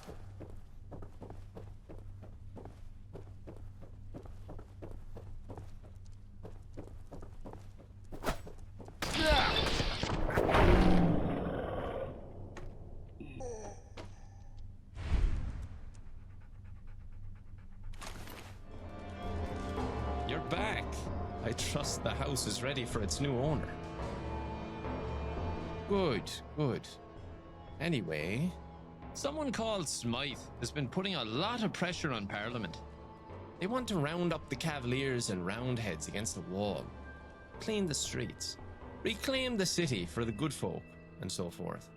It seems like they hold a lot of power around here, but they've gone completely under the radar. The fact you know their name means you know more than most people. I was just about to get to that point, if you'd let me. There's an old law you might be able to make use of. The Parliament Representation Act 2177. They have to let you in if a representative from each tithe-paying London borough signs your petition. These days that would be Camden, Hackney, Lambeth, and Islington. That'll be a tricky one.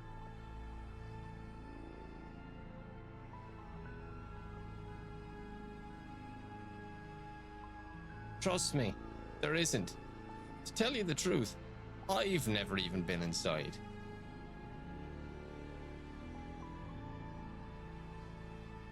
Your determination is impressive. This is off the record, but if you aren't able to get any of the signatures, I know a guy who might be able to help. His name's Clifford. Sits in the cafe on Bridge Street most days, but he doesn't come cheap. Now if you'll excuse me, I need to get back to my duties.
Stranger, how can I help you?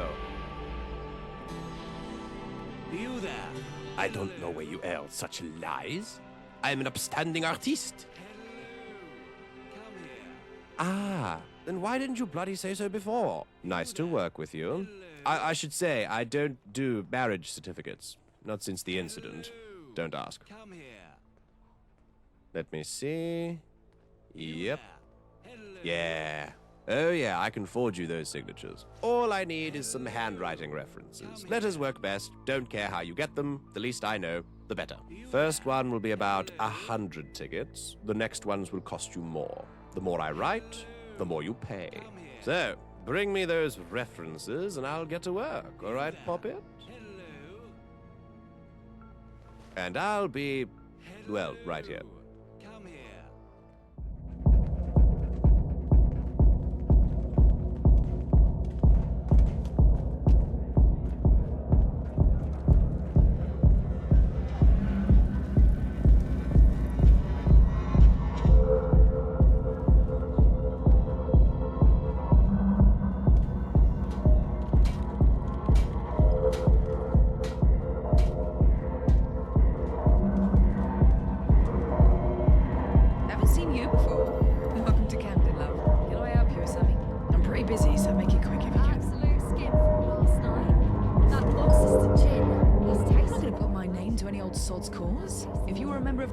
It would be a different story.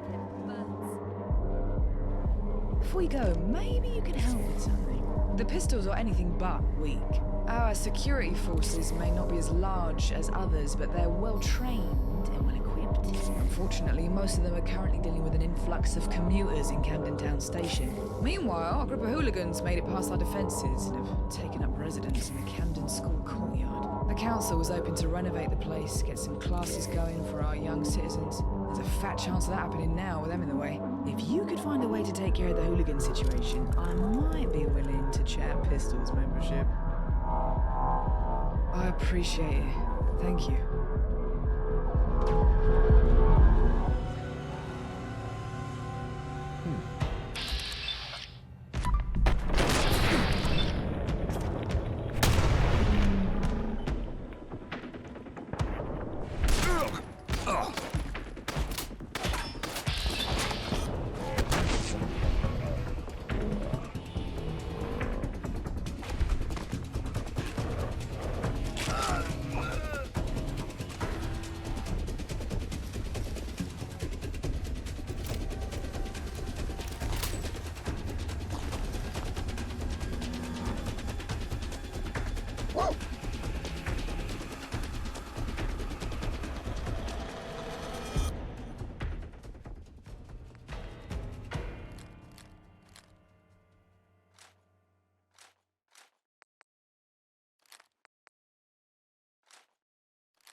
Someone's out there. We've got this. Keep going.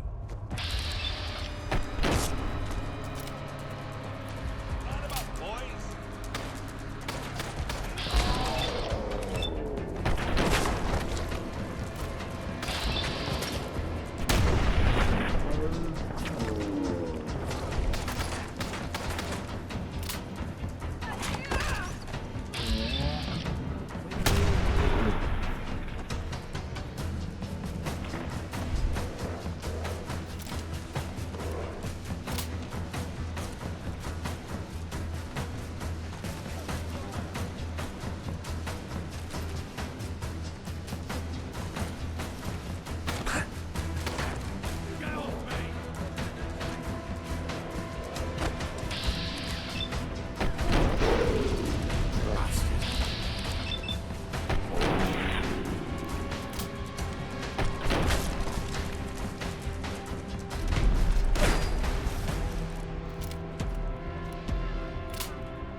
misjudged you. It's clear to me now that you're someone who means business. I respect that. So, Pistols membership. Are you interested?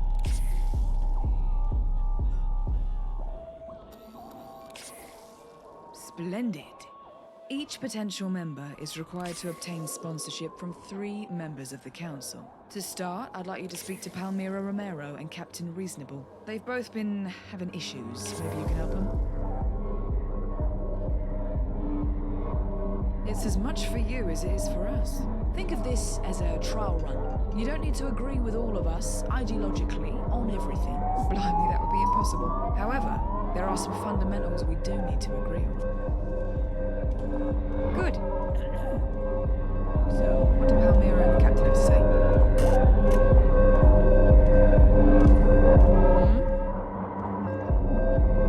What competition is that? A fan? Well, can't say I've ever had a fan before. I'm flattered. Of course, you can have my autograph. Apache Alice. There you go. Have a great day.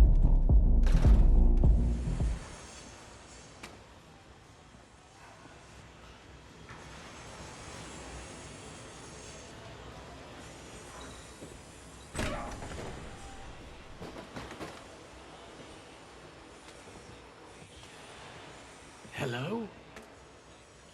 What? What are you saying?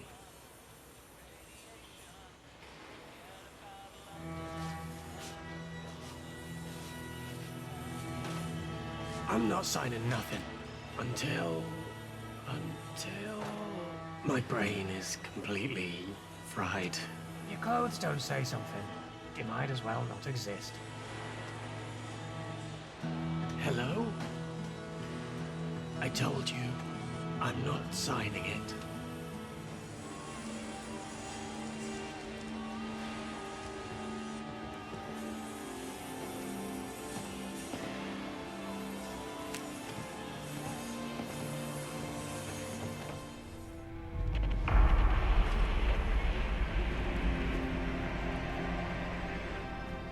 What are you playing at?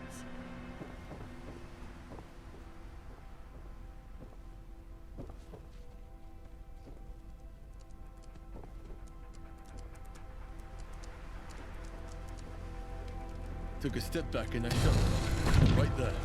You didn't even see it coming.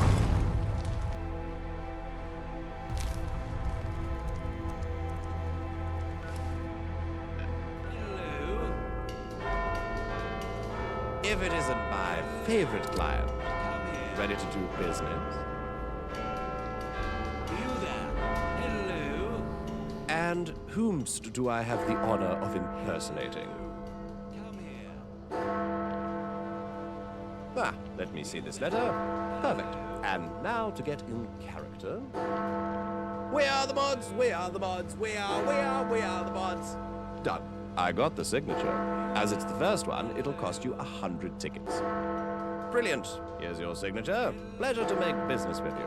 Come back if you need more. If it isn't my favorite client, ready to do business. And whomst do I have the honor of impersonating? Ah, let me see this letter. Perfect. And now to get in character.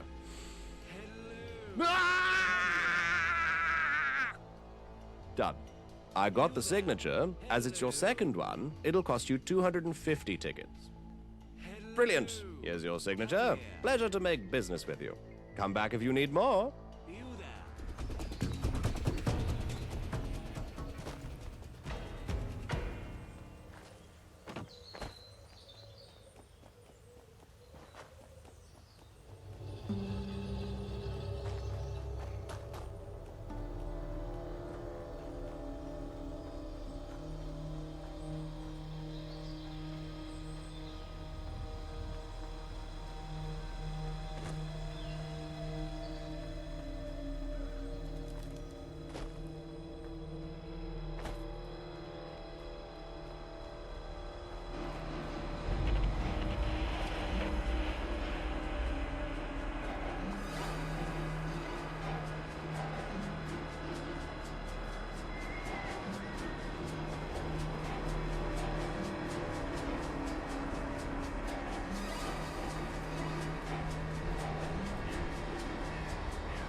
Abrasive attitude. You are clearly not from here. Welcome to Brickton. I am Roach. You may think of me as a leader, but I merely embody the Kenyon's desire.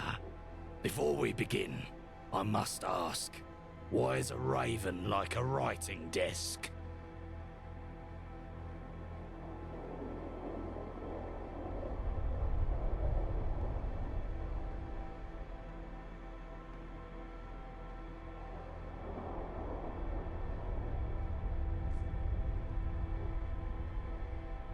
An intelligent answer. Now, how may I help you?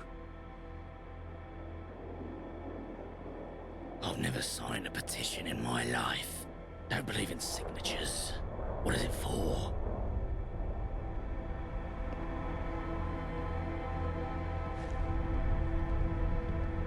Oh, I don't think you should go there. Quite the negative place.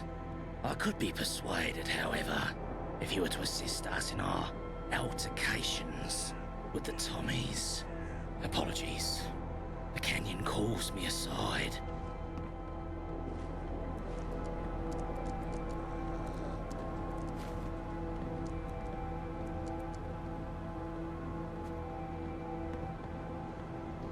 I humbly welcome you back to the land of Brickton.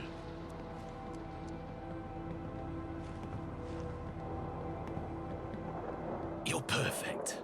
I have a job for you. Listen well. The Tommies have been attempting to contact an isolated tribe in nearby Croydon.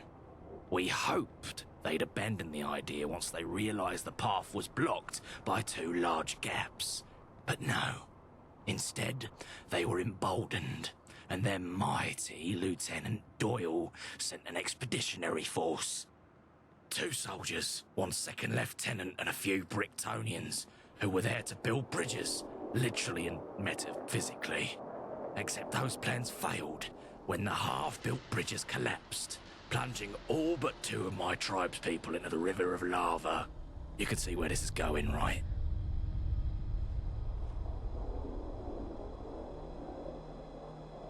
Let me explain.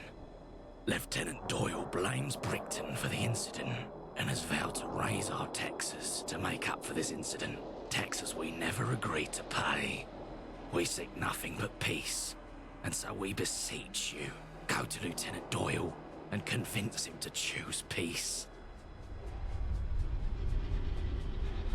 My tribe's dealings with the Tommies are far more important at the moment. May the Kenyon bless you with luck.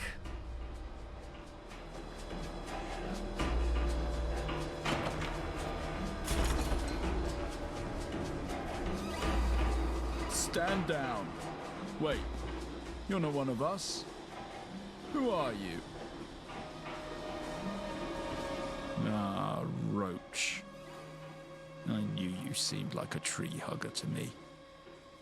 I'll tell you the same thing I've told him countless times. Either they own up to their mistakes and establish contact with the Croydonians, or we'll be raising the tithe by 20% this year. And God knows what else we'll have in store for next year. Nonsense. It was their bridge that collapsed and claimed the lives of my men. As far as I see it, taxes are a small price to pay for their crime. Yes, that's precisely what I said. Switch on, won't you? Now, is there anything else I can do to stop you from wasting my time? On the double, then. Move it! Definitely insane to take.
follow the arrows. They don't mean anything.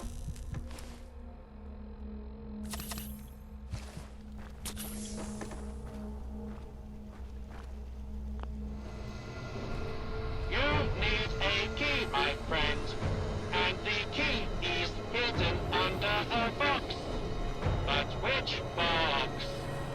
Ha, ha, ha. Good luck with that.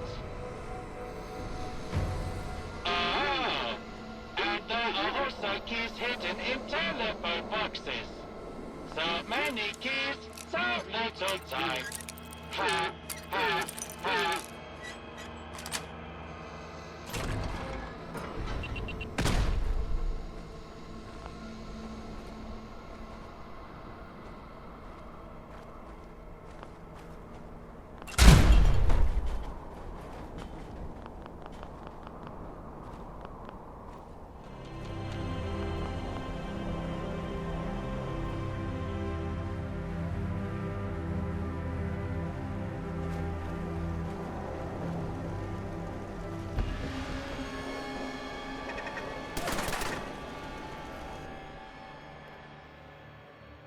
Welcome to the center of the maze. My little territory of terror. I'm so excited to see you.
sneak up on me?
My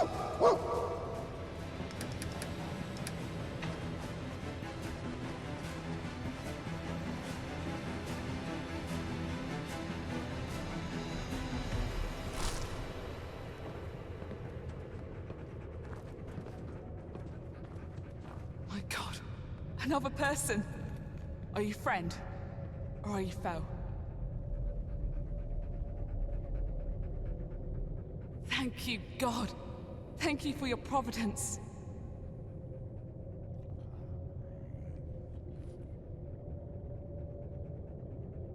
Lieutenant Doyle sent us with orders to build the bridges and contact the Croydonians. But he didn't prepare us for the arduous task ahead. During the construction of the first bridge, 2 Brixtonians died and fell into the lava. Poor souls. May they find eternal rest in God's bosom. I took Private Clark and Whitford ahead to survey the area, but when we returned, the bridge and the Brixtonians were gone.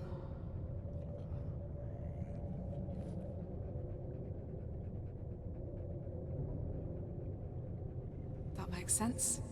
A likely story, all things considered. I assume they blame us for the death of their fellow tribespeople, and saw this as retribution. Perhaps we are. That is our burden to yield. But if you're here, that means the bridge is back up.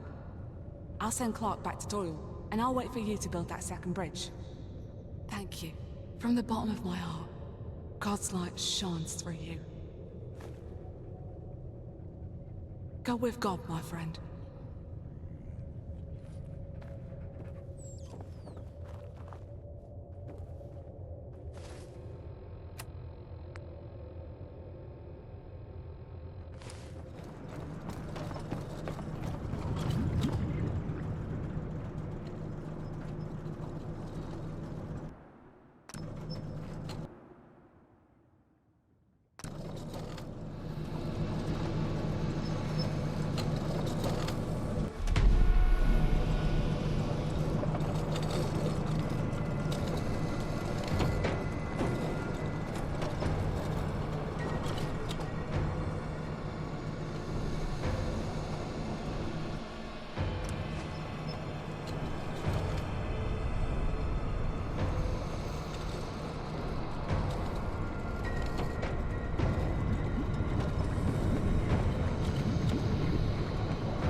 Dost thou know the bard's way to speak? Thou gross from wandering Croydon eye. I deem thee Mercutio. I take the verse, so we may converse. How may I help thee?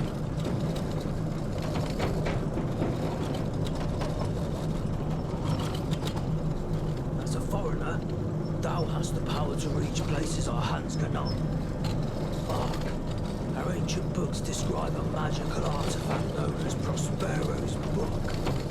An inscription lieth at the start of our texts, with names that glow.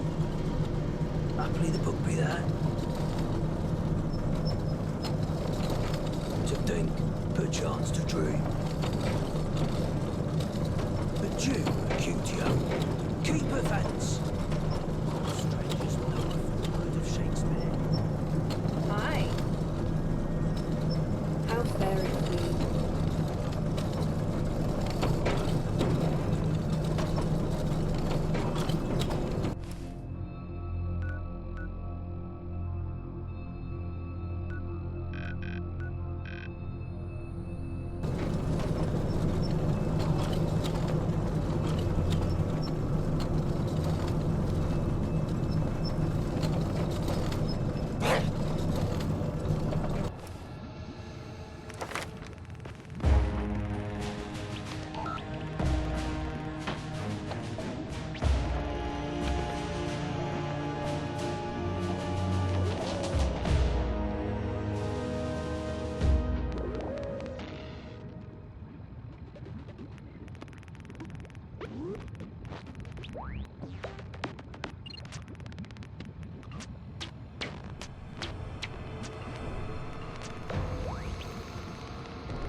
How goes your work?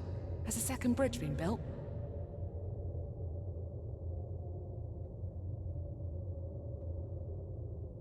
Another tribe joins our great nation. Truly a day for the history books.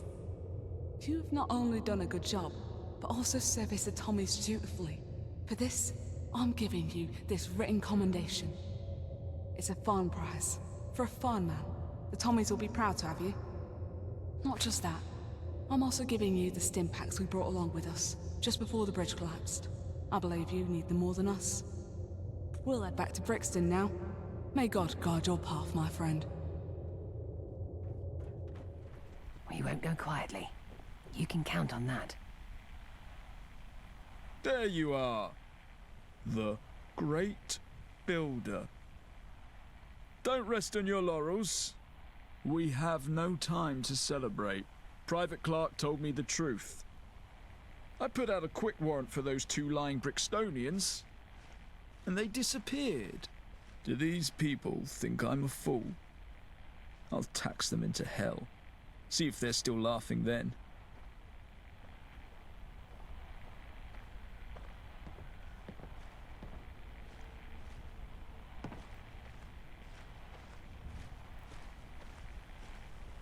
Fine. I'll show these people what true courage looks like. You tell that madman Roach, no more taxes. His people can hold on to their meager tickets for now, but I'll be watching them. I'll civilize Brixton if it's the last thing I do. On the double then, move it! Mind the gap and all that. Storm clouds in your horizon. Be careful. The Tommies have informed me the tax raises off. The canyon was right. You were, are, and shall be our salvation. Here, 300 tickets. A part of what we would have paid to Doyle. A part that is now rightfully yours. I can sign that for you, yes. You've helped us, so we can indeed help you. May you forever walk in the canyon's path. Earth be with you. What business do you have here? Let me guess. Is it the petition outlined in the Parliament's Representation Act, 2177? Indeed.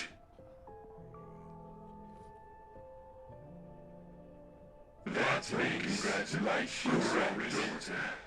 Very few get to enter the palace in their lifetimes.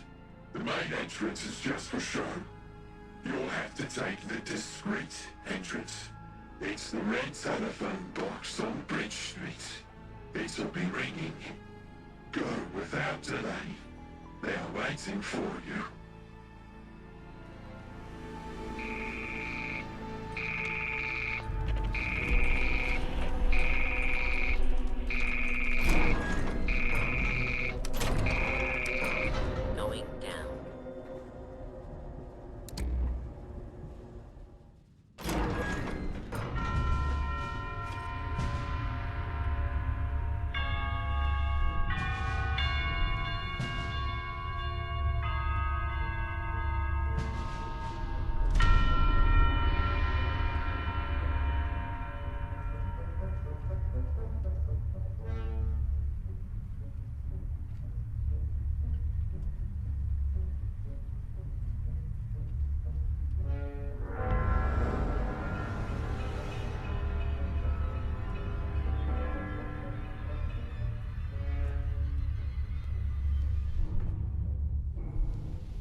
Yeah.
Finally awake.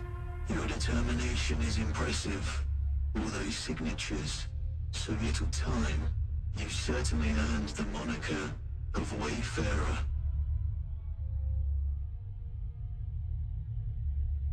A foot soldier, born for war. A war that never ends. Smythe's war. I work for the man you seek.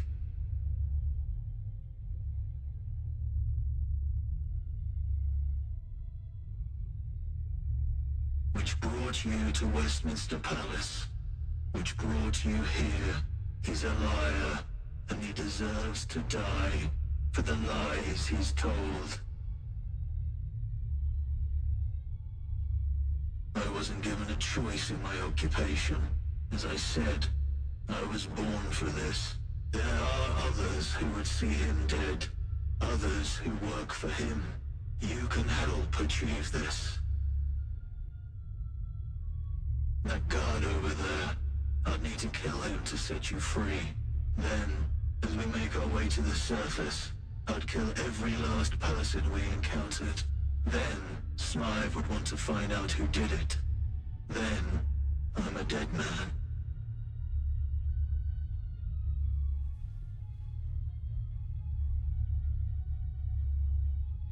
When you make it out of here, go to the Old Science Museum in Kensington.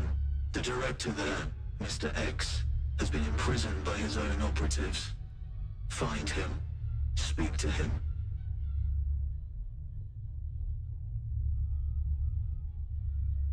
Agreed. I wish you success, Wayfarer.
What the fuck are you doing in my cell?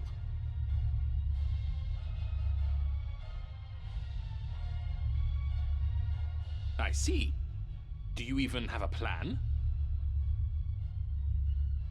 So then, how exactly do I fit into this little plan of yours?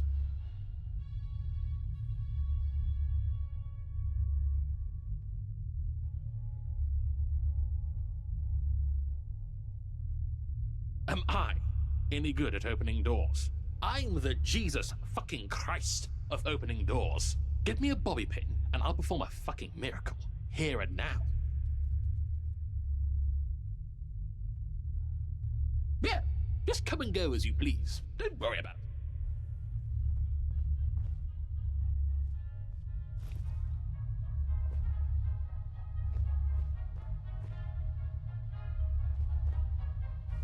What can I do for you? I can do that. I'm probably a brilliant actor. Be fucking ready to take on those guards. Okay, here I go. As I live and breathe, guards, guards, save me from this brigand!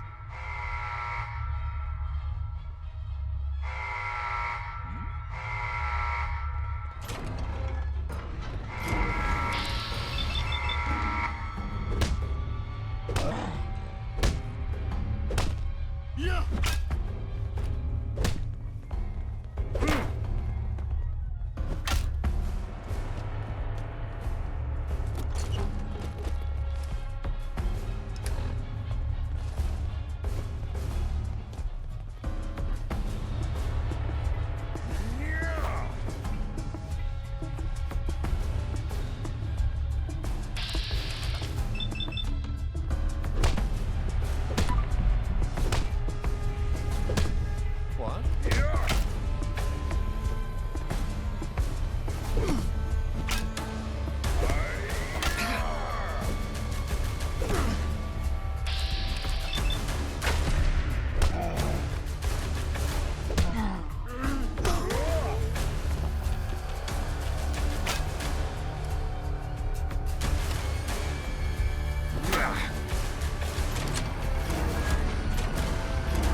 No time to waste. Every minute we spend gabbing is another minute the gentry spend plotting.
beginning search.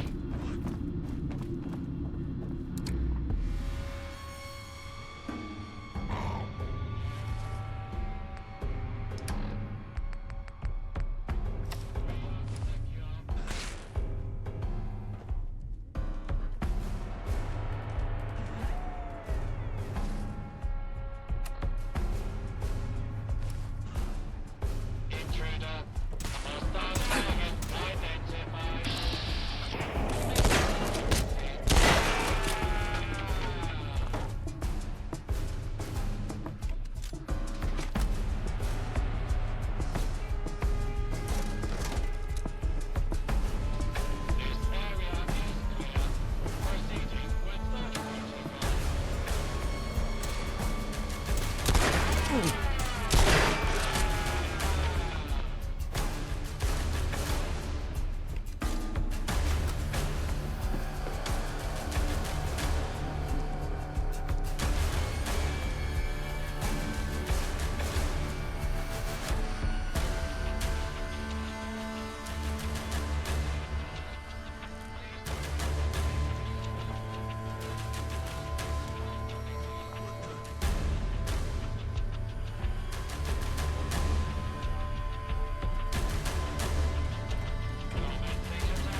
I'll get straight to it, since you've come such a long way. Under the direction of Smythe, you were abducted, hauled off to a lab and experimented on. They would have killed you afterwards, but due to unforeseen circumstances, you survived. Those very same unforeseen circumstances brought us together. With my insight and your dedication, we can take Smythe out of the picture. Forever. Any questions? The plan is that we send Smythe to Kingdom Come. He'll be attending a tournament in Westminster. He actually plans to show his face in public. Can you believe it? At first, I couldn't. But everything checks out. All available information suggests he'll be there. This is unheard of. A once-in-a-lifetime opportunity to end his reign of suffering, once and for all. He'll be up in the Gentry box. You won't be able to get up there, but I have a straightforward solution. It's simple. Place an explosive device beneath the box. Set a timed detonation. And watch the fireworks. Excellent. The fate of London is yours to bear, friend. From what I've heard, you're more than capable of doing this. So do it with conviction.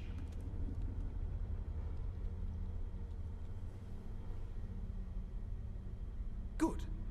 May the cards fall in your favor. Here's a timed detonation device. Attach it to the explosives you place under the box. Ideally, time it for when the games start. That's when you can be sure Smythe is up there. Good luck.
Welcome, esteemed guests, to the most spectacular event of the year.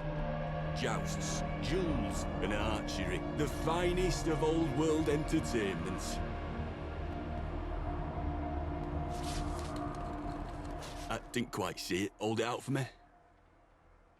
Just hand me ticket.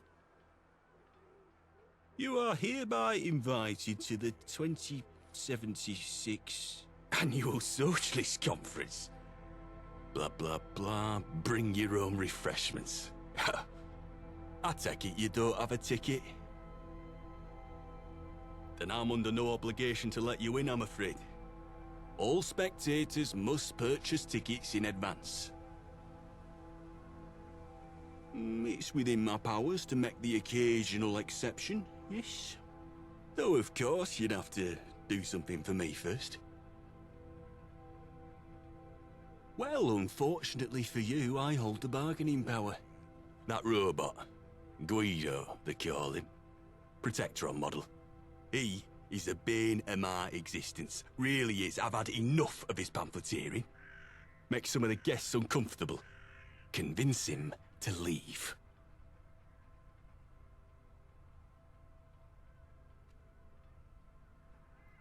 Great.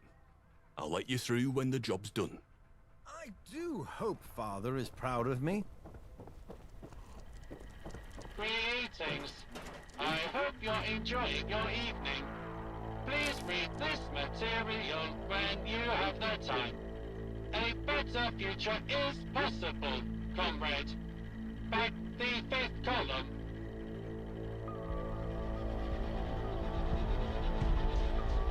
Affirmative. Guido will return to his mistress.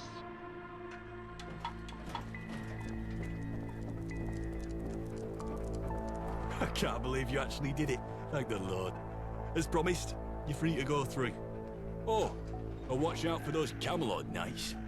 They say a great army's been built down in Wandsworth, one to rival the Tommies. And they're part of it, supposedly. Where did you come from?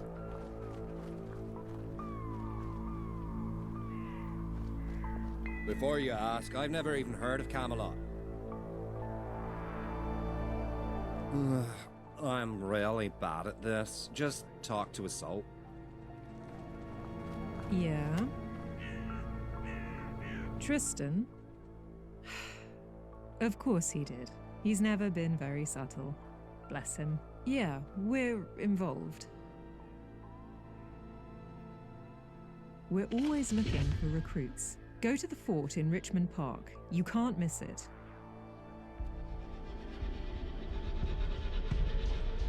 You know what?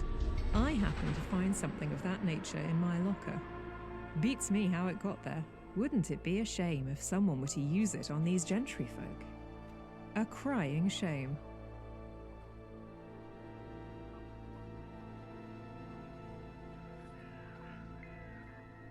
Wish me luck. It must be horrible to live in places without luxury.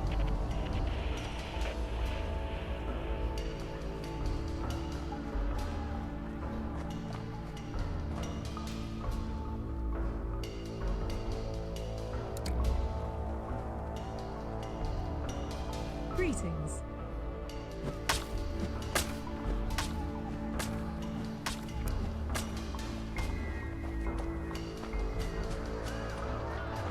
What's that smell? Oh!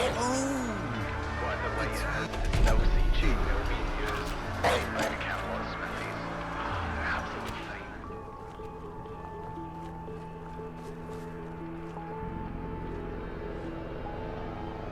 You've done it. Good. Now we wait.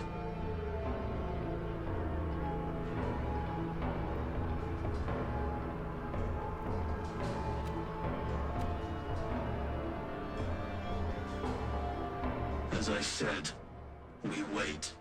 The game will begin shortly. Agreed.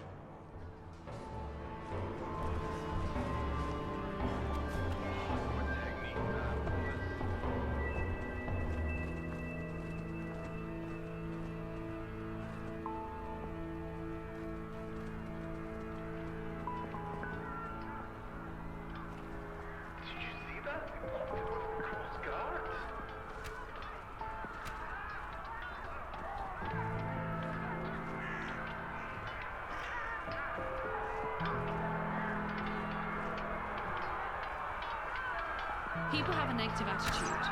That's what's stopping them.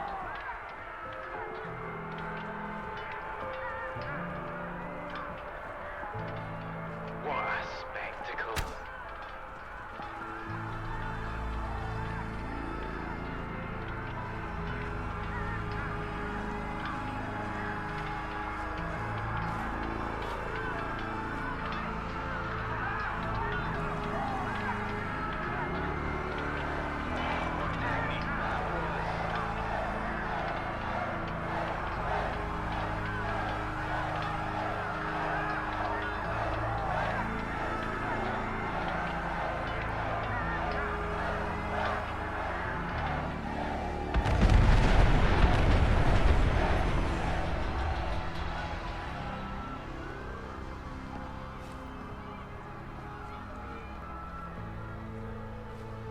Stand by for an announcement from the head of the civil service.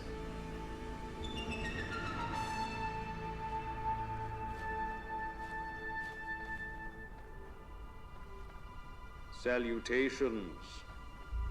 It is with great sadness that I address the city in these troubling times. My thoughts are with the families of those who lost their lives in this tragic incident, and I'd like to declare a moment of silence. During times like these, it is the duty of civil service to ensure that tonight's events are not repeated. Therefore, we shall be stepping up to ensure the continuation of government services while this state of emergency is ongoing. Compliance with these groups is compulsory. If anyone has any questions or queries, please direct them to the office of the head of the civil service. Keep calm and carry on.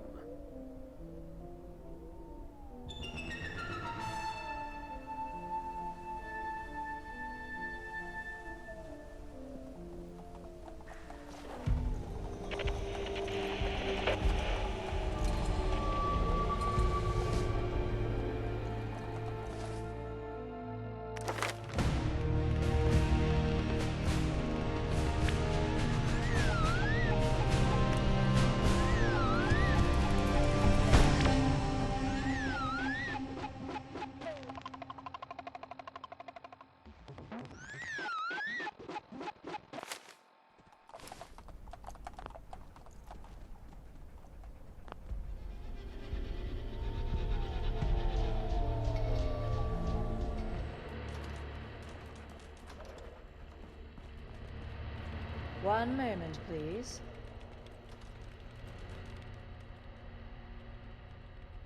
One second. And done. Oh, it's you. I'm afraid I can't let you in without a bowler hat. It's policy.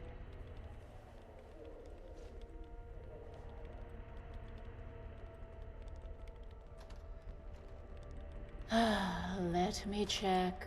Nope, that's the policy, I'm afraid. Then go and buy one. It's a miracle you've lasted this long without one.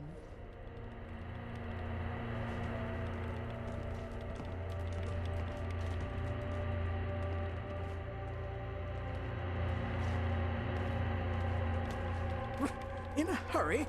An important meeting, perhaps? I think not.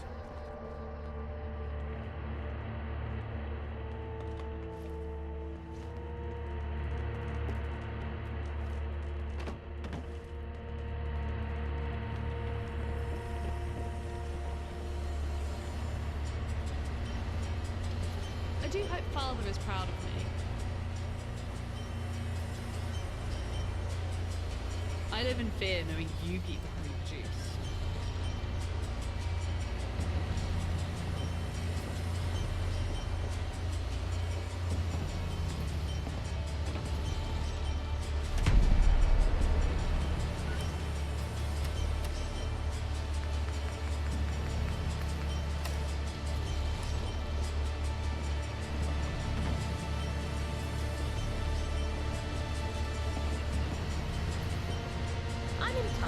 Get right in. I'll buzz you through.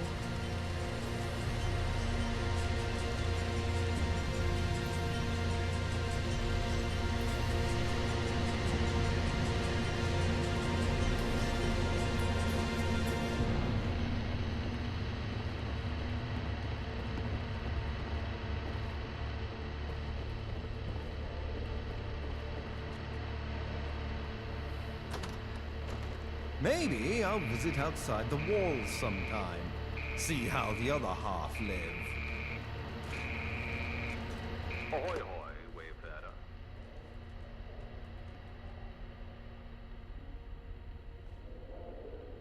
Our meeting will have to take place over the telephone, I'm afraid. Scheduling conflict. Even so, I'd like to thank you for your assistance up until now. You're more helpful than you realize.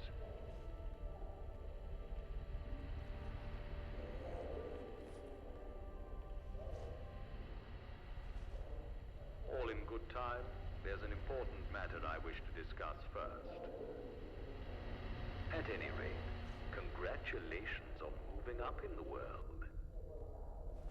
You've certainly taken advantage of all this troubled city has to offer.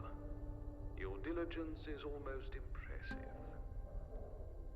Nobody's ever managed to discover as much about Angel in so little time. But I can't help but feel animosity between us. So, in the spirit of goodwill and discovery, I'm willing to offer you a deal. Cooperate with my organization, and I'll give you my most valuable resource. Information. Because information is power. And I know who you are. Who you really are.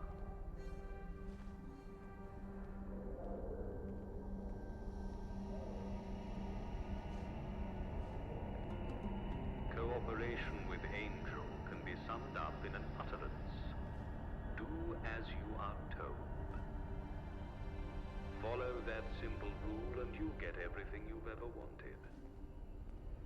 Considering you have no bargaining power, that's a pretty good deal if you ask me.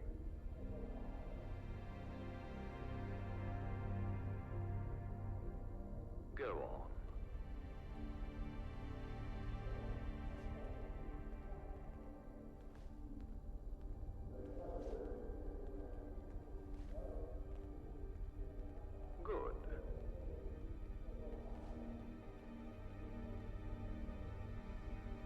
I'm listening.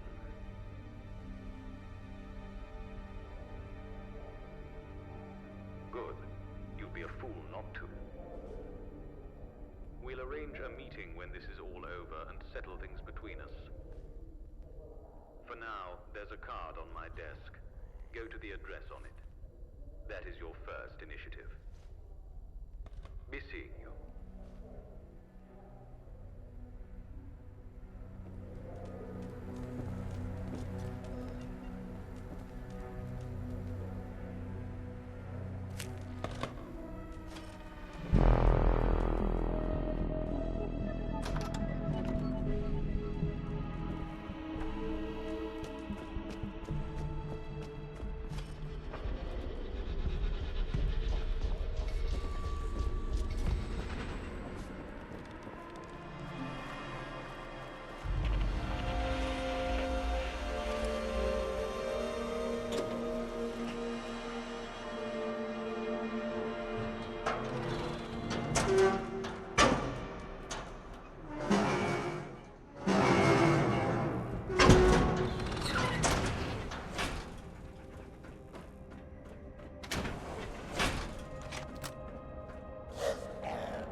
To my test subjects!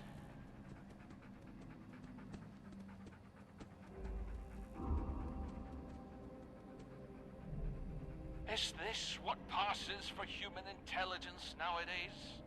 Perhaps it's a good thing I haven't been outside for 17 years. Wait a second. A bold display of wanton violence? A disregard for authority? Ah, you're Smythe's new lackey, aren't you? The Wayfarer.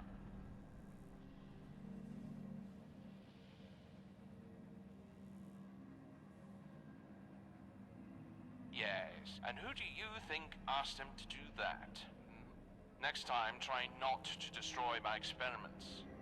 Perhaps we started things off on the wrong foot. I see your value now. Come, make yourself useful. Meet me in my office.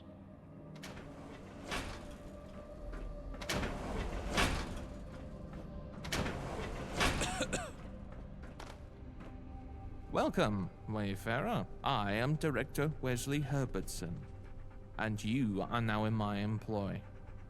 Shall we begin? You were sent here because you are quite capable of getting things done, and right now, that is what I need. Someone who will get things done. What do you know of the ghoul feralization process? A word of advice from a fellow pursuer of the truth. The consensus is nothing more than a system of oppression. I've dedicated my life towards undoing feralization, in essence clearing a ghoul's mind. And now, I'm a few steps away from finishing my revivification serum. Or at least I was, until my last patient had an extreme reaction which required an urgent surgical procedure. 2 bullets delivered directly into the brain. Turns out we need DNA samples from fresh commuters to finalize the serum. So I had a few of my underachieving scientists schoolified. They are currently wandering about downstairs. I sectioned off that part of the lab to be a habitat of sorts for my test subjects. I want you to go down there and collect 4 DNA samples for me. Understood?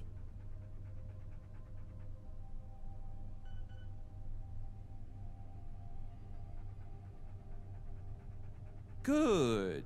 I've prepared some tools for this mission. Terminate the ghouls and extract a sample with this. I won't wish you good luck. Competent people don't need it. Now go.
Yes, your eyes do not deceive you. Those are the 4 commuters.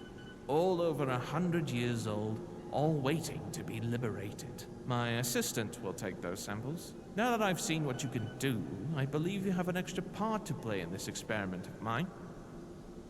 The most crucial part of this whole experiment. With the samples you have procured, I will dose all 4 ghouls with a revivification serum. But that's only the first part of the process. The test subjects require human interaction in order to chemically reactivate certain parts of their brain. In other words, someone needs to be in the cage with them. And right now, that someone is you.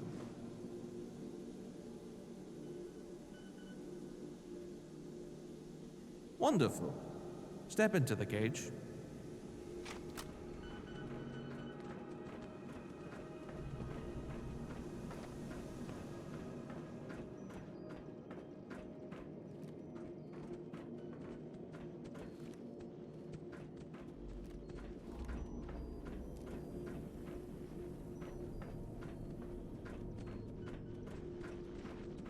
The serum has been administered.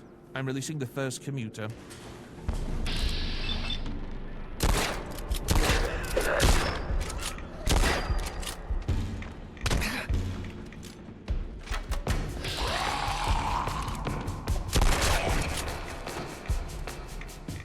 Interesting. How curious.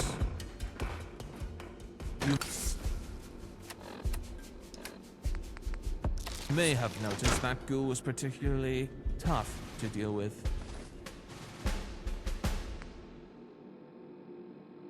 Don't worry. Enhanced strength and endurance are a known side effect of the revivification serum, as is enhanced aggression. Releasing next subject now.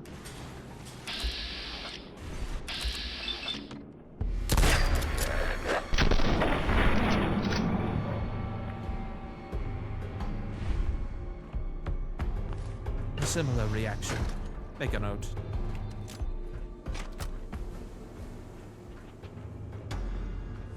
That was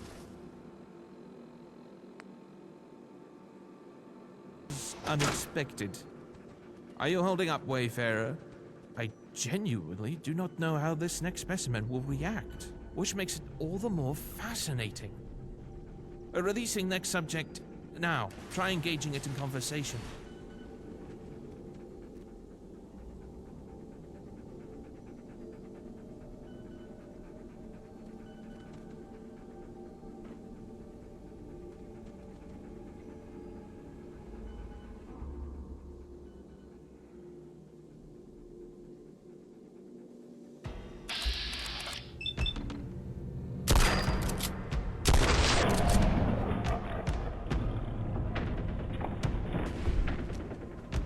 What a shame. Violence once more. Make a note of its delayed aggression. An unfortunate end, but we achieved some progress. Temporary, yes, but still. Do you feel it? History forming right before our very eyes? One last subject. Releasing it now. It's working. Talk to it. Don't delay.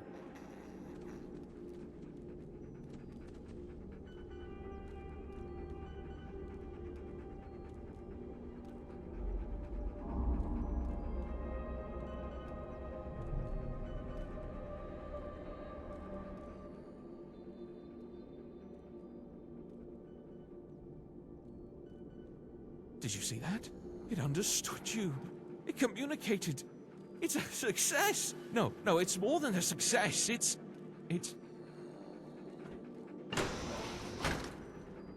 behind you!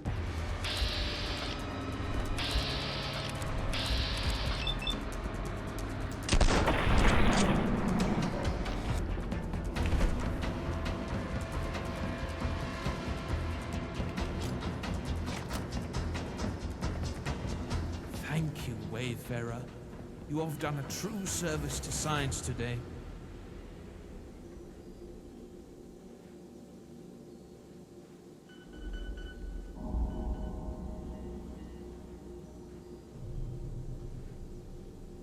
Kill them? No. You gave them life.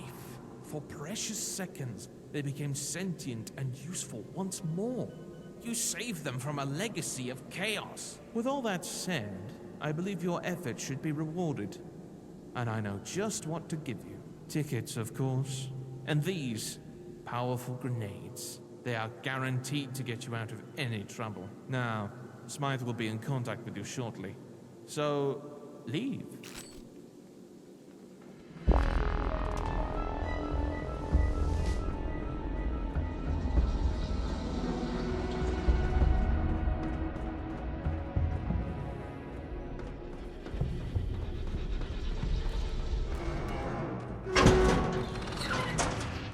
Delivery for you, Wayfarer. All in a day's work, Gav.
Commencing scan. Door unlocking. Scanning complete.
nice to finally see a living human face.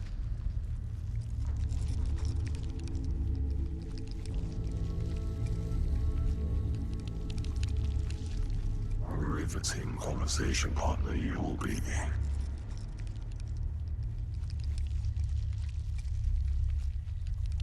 I can talk, I can sing, I can whistle if you'd like.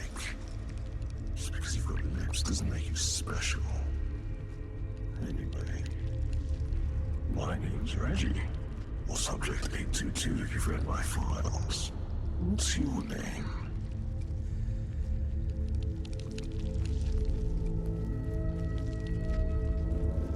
Pleased to meet you, truly.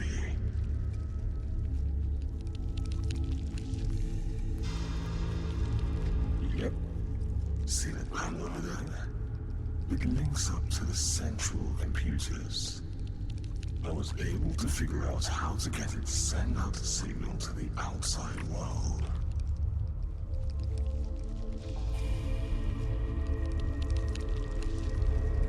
Through the power of interpretive dance. I'm kidding. I hacked it with my claws and mandibles. Not the best tools for the job, but patience saw it through.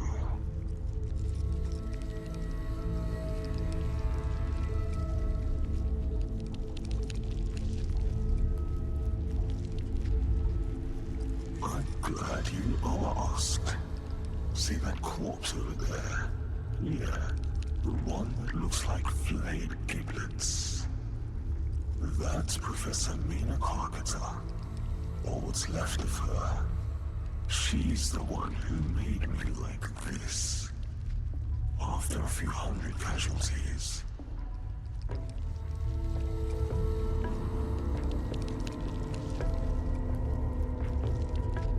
The scientist who played God and died for his efforts. I see what you mean. Except I did not kill my creator. Let that be known. Look, I think it's about time I asked. I know we just met, but can you do me a favor?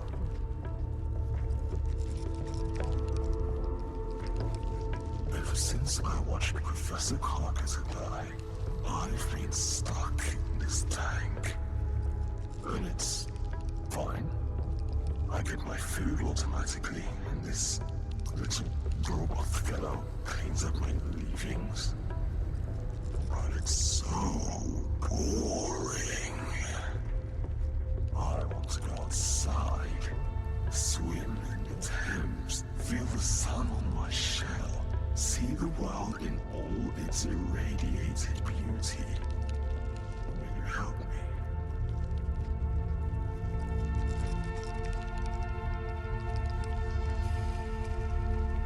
That's okay. Take your time. Like I'll be going anywhere for the next 1,000 years.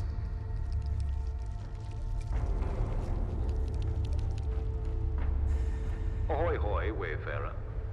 I trust everything is under control, and this is merely a courtesy call.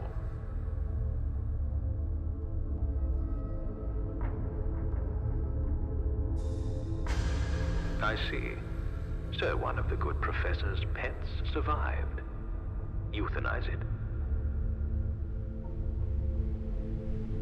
Everything in that lab must be destroyed. Were any scrap of evidence to be removed from that lab, the results would be catastrophic.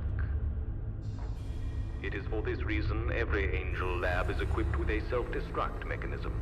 Once it's activated, I would suggest making a quick exit.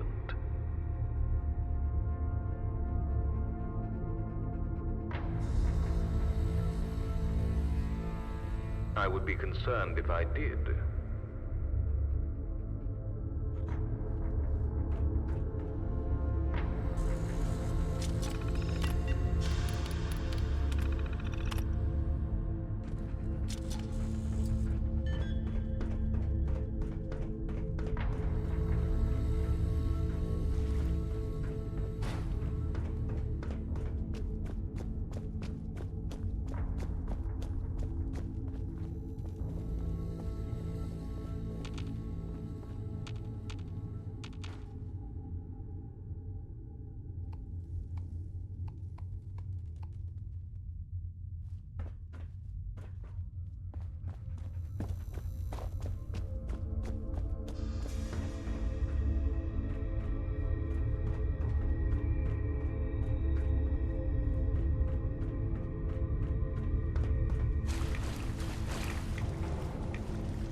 Excellent work. The aquarium is unrecoverable, or so the pigeons tell me. Nothing beats an old-fashioned self-destruct mechanism. You're beginning to show promise, Wayfarer. But this next task will be the true test of your abilities. 2 names. 2 people I want killed. When it comes to the method of execution, the more discreet, the better. I don't want you storming in like a thug. The circumstances surrounding these individuals' deaths should be somewhat of a mystery. The first name is Eve Varney, leader of the 5th column. Speak to her half-brother, Horatio Whitehouse, in the tavern beneath the 5th column headquarters. He'll put you on the right track. The second name is Arthur, leader of Camelot. Speak to Dr. James North, an angel director in Westminster. He will brief you on how to best carry out Arthur's assassination.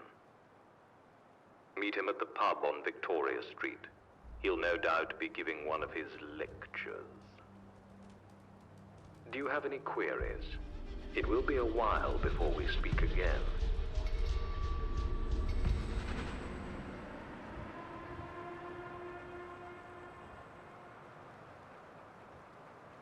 Be seeing you.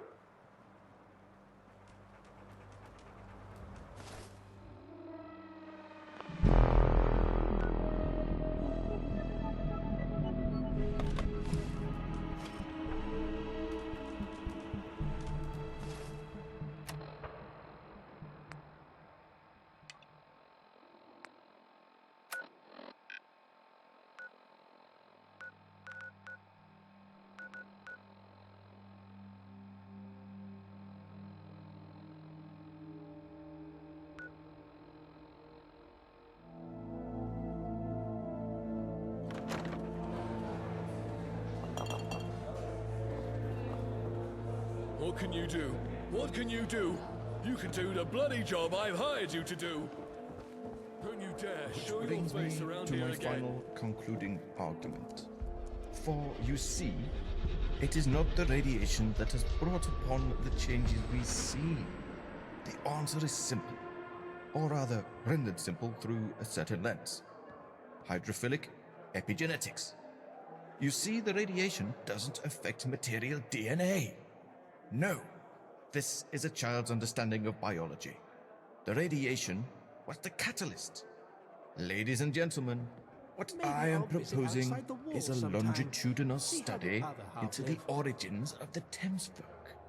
With adequate staffing and governmental funding, well, the money isn't important. The potential is. We face the very real prospect of manipulating the physiological boundaries of humanity. This should inspire even the hardened cynics amongst you. So, if you're on the fence, think of it this way. Would you like to breathe underwater? Perhaps fly like a bird? Or have a hardened carapace? Fund my research, and these will no longer be dreams, but reality. Thank you. I hope to see you all at my gathering. Thank you for attending my lecture.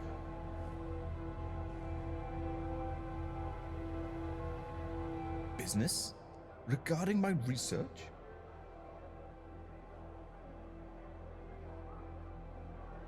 Perfect. I was just thinking.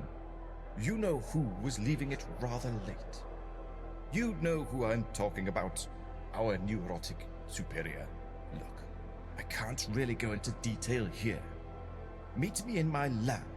It's accessible via Hyde Park Corner Station, southbound Tom. Unfortunately, the trains only stop at the lab for me, so you'll have to make a dash for it. Be careful not to get squished.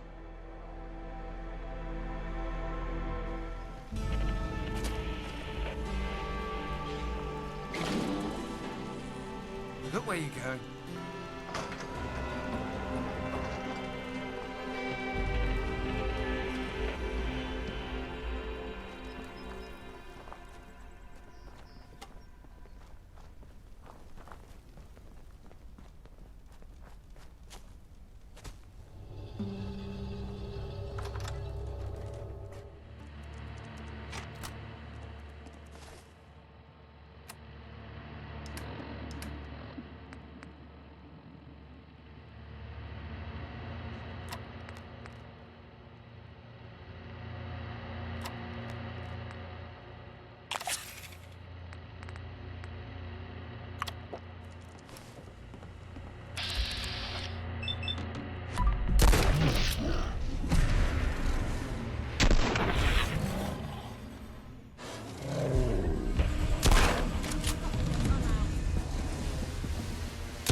like a conviction.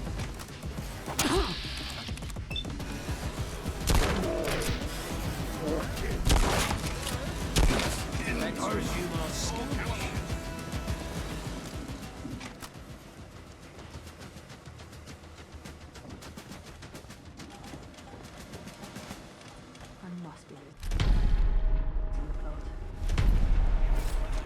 Take the ground. Not even Head of yours.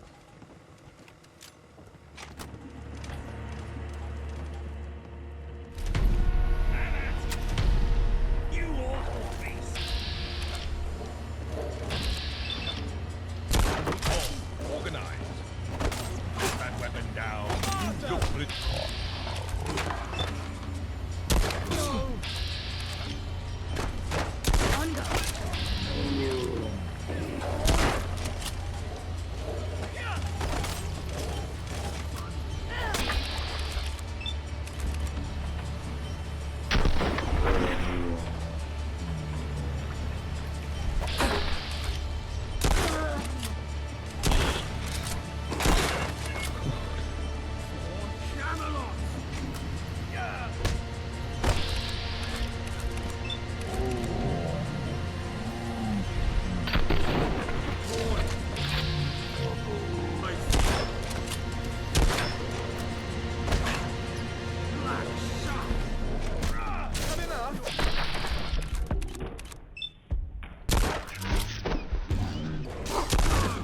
Cold.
The boardroom's closed. Stay back.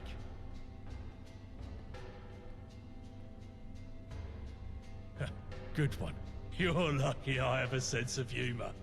Now turn around while you still can.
I'll make sure your name is never spoken again.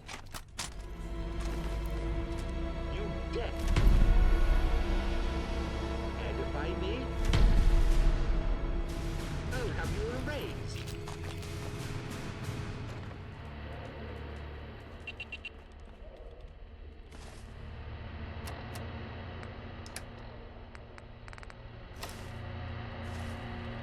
Good day. Smythe is expecting you. You remembered about the bowler hat. People sometimes try to pull a fast one, but not you. Please make your way to the office. Smythe's ready to take your call.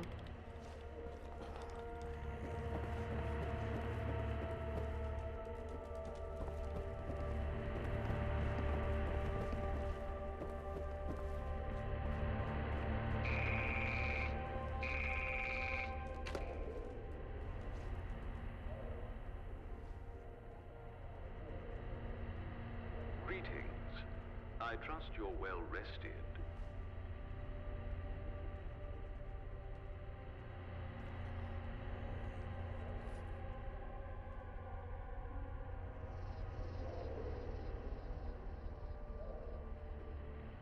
Quite. I'm pleased to hear you're in good spirits. You need to be in good health, as we have a lot of work ahead of us.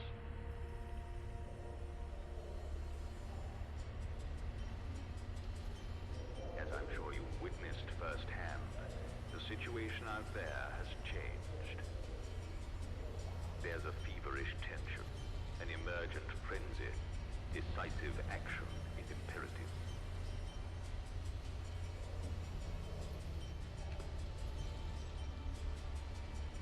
Truth be told, the situation on the ground is, and has been, unacceptable for far too long.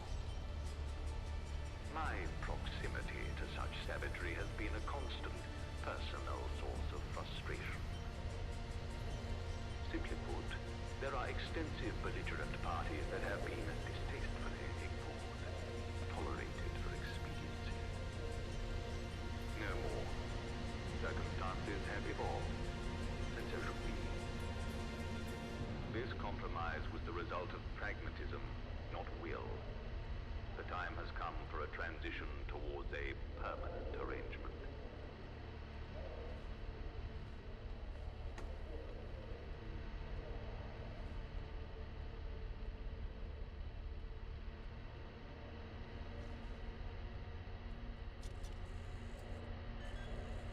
I do.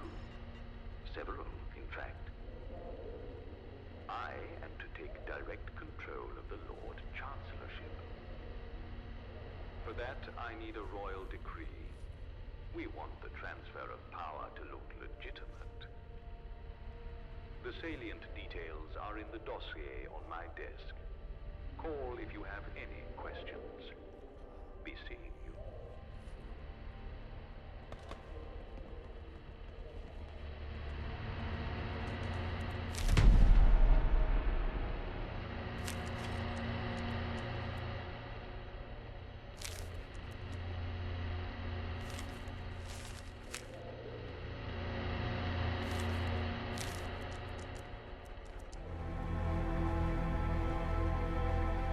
I'm afraid visitations are by invitation only.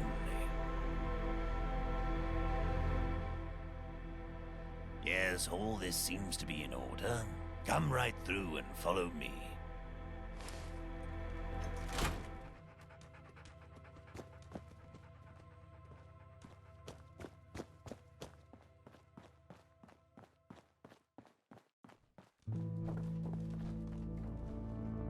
Smythe told me of your arrival. I'm afraid I cannot oblige you. Smythe seemed reticent to commit to the request to paper. That in itself caused a little apprehension. The requested document is not a trifling matter. In fact, even requesting it is a serious offense.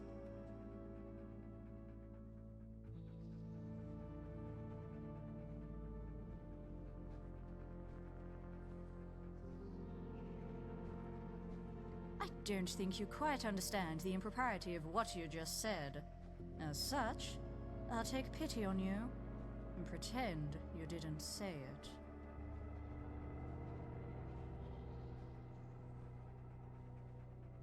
I agree with you, which is exactly why I have to reject this request. They know, better than anyone, the reason for orders and procedures. We cannot make an exception for anybody.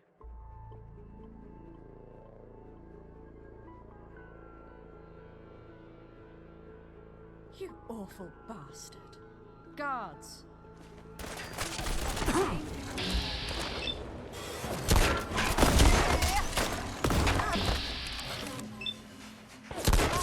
Take it and nip.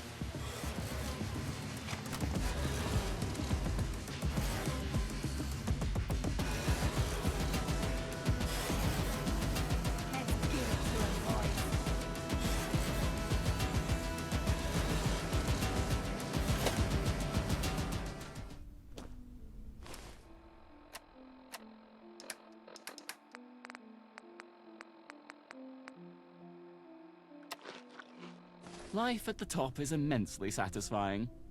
If you've come to challenge me, you'll have to wait. I've just been bested by another bestial young thing.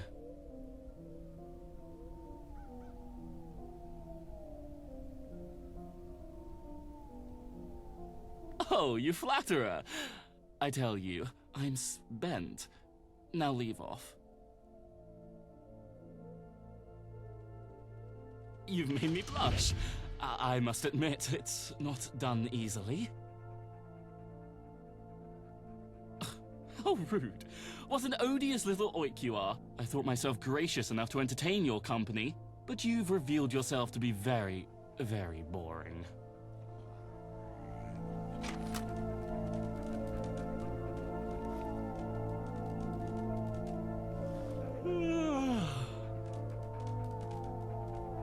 And yet...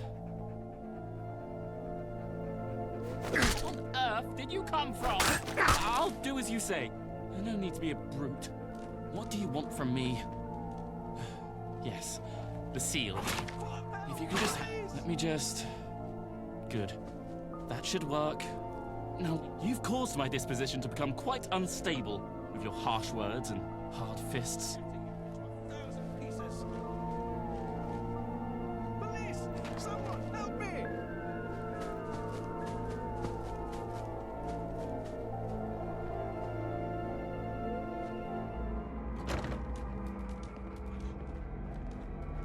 If you'd just like to step over here.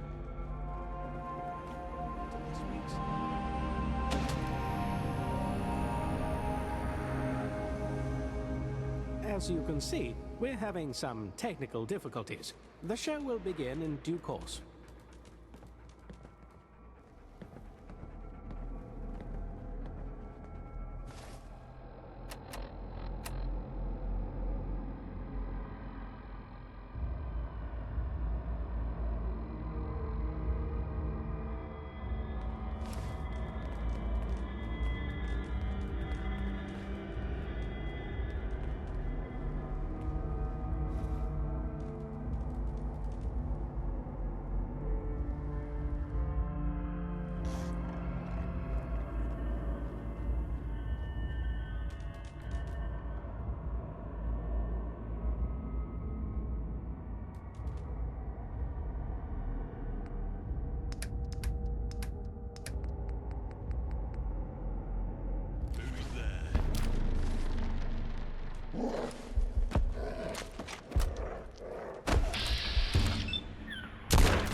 Can I help you?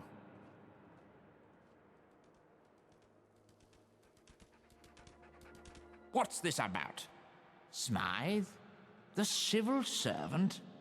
This is highly irregular, not to mention socially inappropriate.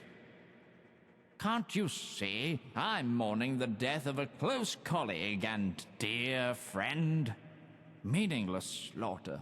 A prodigious talent extinguished.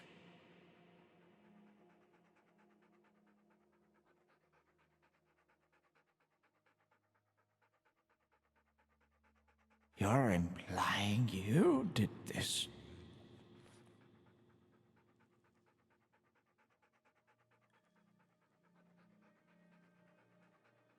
Very well, I understand. There you go. More power to the faceless, unaccountable bureaucracy. Did it necessitate the death of a gifted young woman?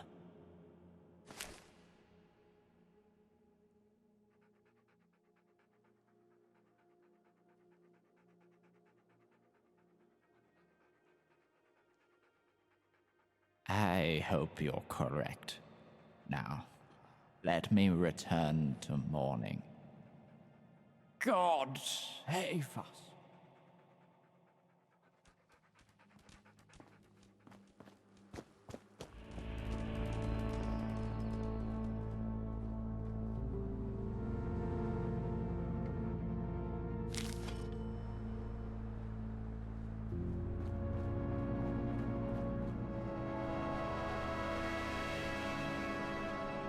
Fancy a poster? Support your party to victory in the polls?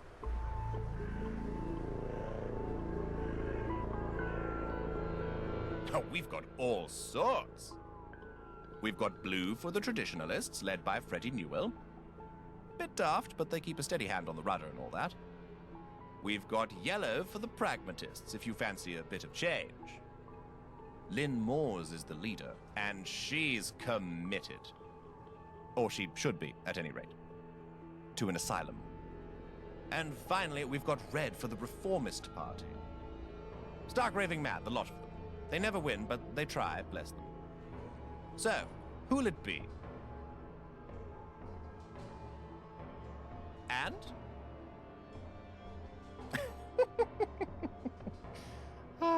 Gets me every time. Right, now, here's 5. Go and put them up around Westminster. What? You didn't think I was handing them out for free, did you? Popular participation is the cornerstone of our democracy. Elections don't happen if nobody knows about them. If you need more, I've got plenty.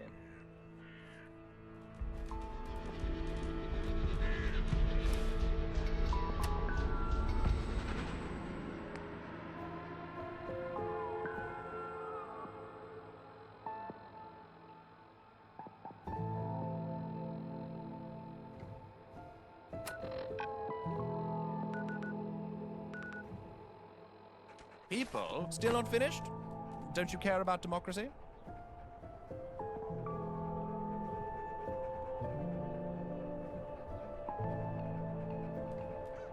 Try to say it creepier next time.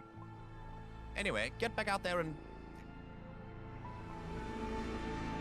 That's a bit steep, though, all things considered.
Hello. There you are.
You're back! Just in time! They're about to announce the results!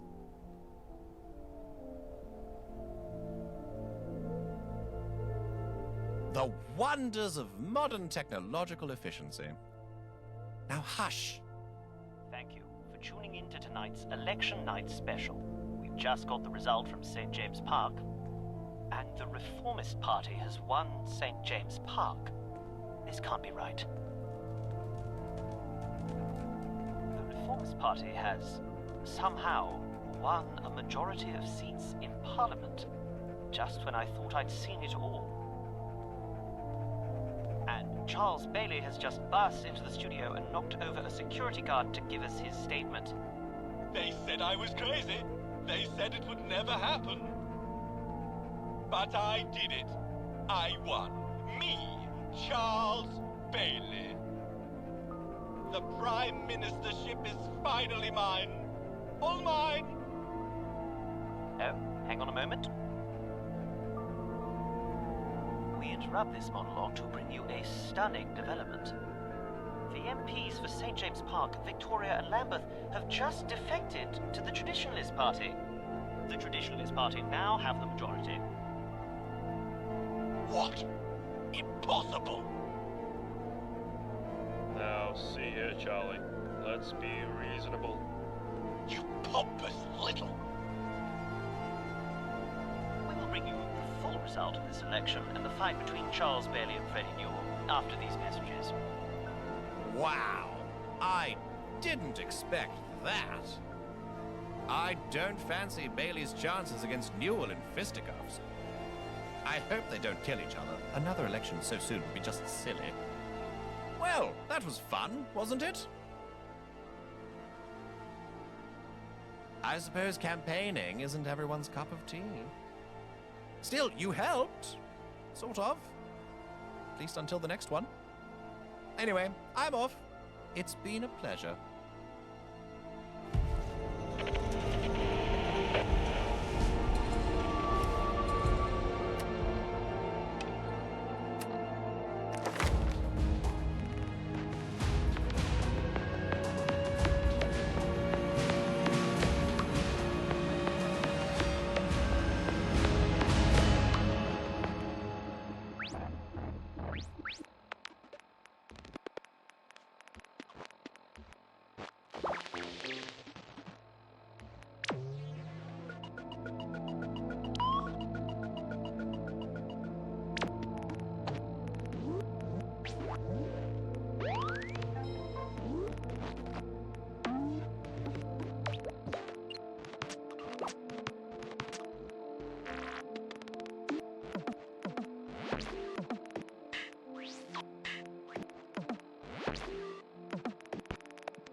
George, as your father used to say, you can nuke 'em and the daft buggers would still vote us.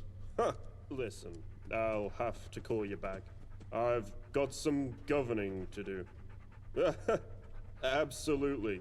Winning an election makes you a pillory for the desperate. People really need to start dealing with problems themselves, instead of going straight to the Prime Minister.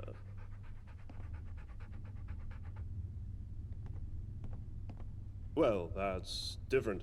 You've demonstrated your worth to us. It's been noticed and greatly appreciated. Let's see.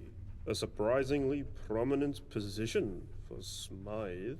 This all appears in order. I'll get things in motion immediately. You can tell our mutual friend that I'll enjoy working with them.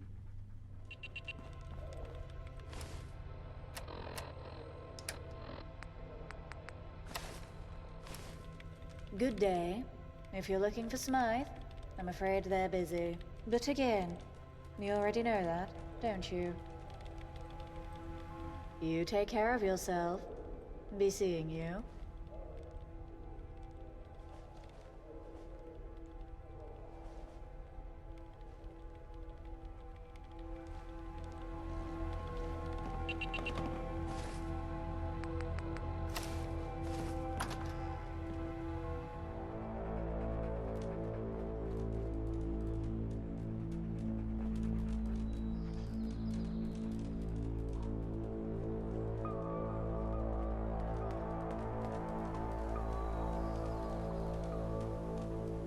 Sorry to bother, Gov. Got a letter for you.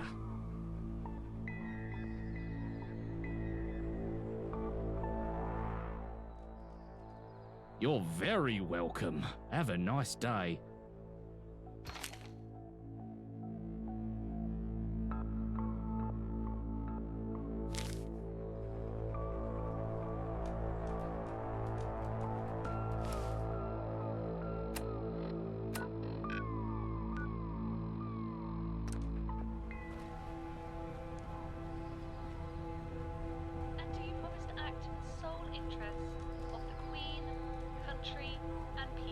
Am I invisible?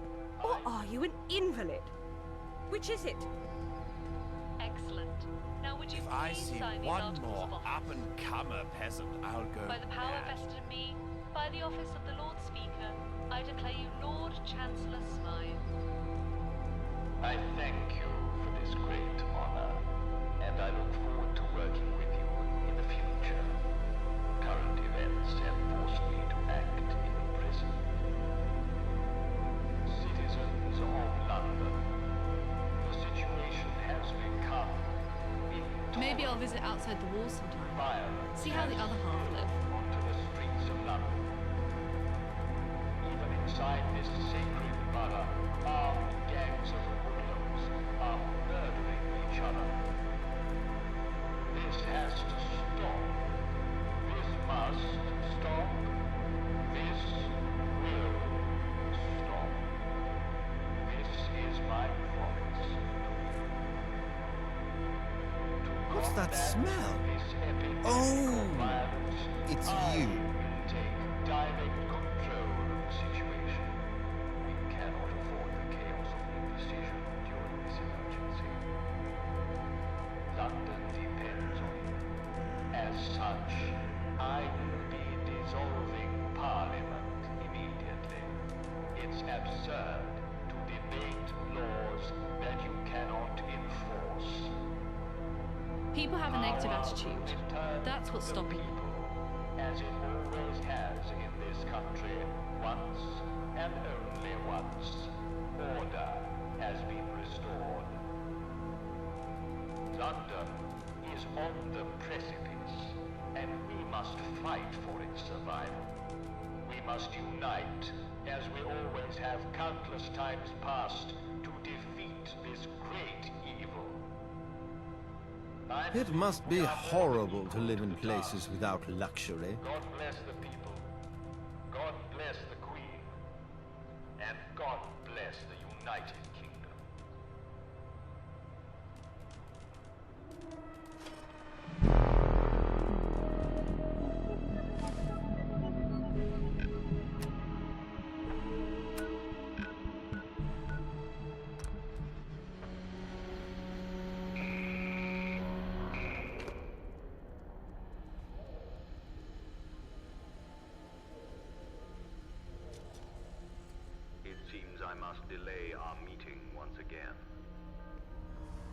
Urgent matters have been brought to my attention.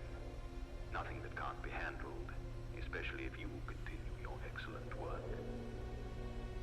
Are you ready to wrap up this situation? You can listen. General Asquith, a man loyal to a fault, no longer wishes to support the gentry. He claims they will only follow orders directly from the Queen herself. Given the state of things, that poses an obvious problem.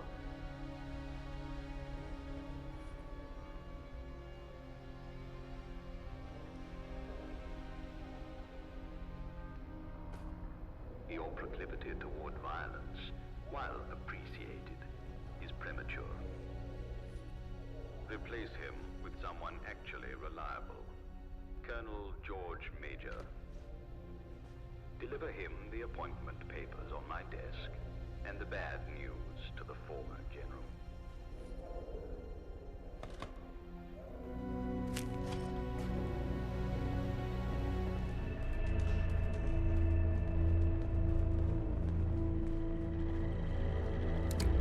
It is time we return to our sworn duties. I agree, but I fear our definitions aren't aligned. We are Her Majesty's, not some kangaroo courts. That kangaroo court is Her Majesty's government. I am with the General. We shouldn't blindly follow the gentry. Hear, hear. While Her Majesty remains absent, our duty is to the people. They look to us for guidance. Not for guidance, for peace, for stability. That is what the gentry promised. They promised the moon, but have only delivered dust. Excuse me? This is a closed meeting. Ah, the pompous Petsy. Oh, ignore General Asquith. What's the message? The Lord Chancellor has named me General. And a small child outside named me Mary Louise Poppinstock. She has just as much authority to promote a Tommy as this trumped-up politicaster. We answer to the Queen, and the Queen alone. We will not accept commands from anyone but Her Royal Majesty. Do I make myself clear?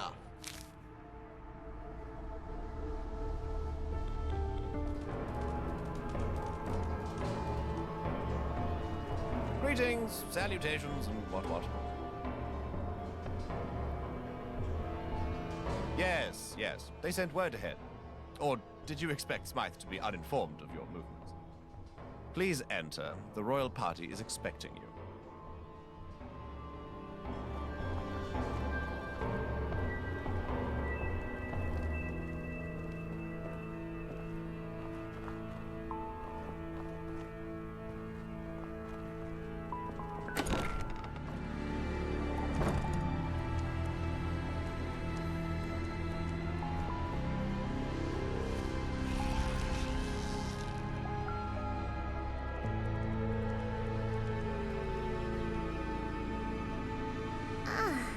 Wondering when you'd arrive.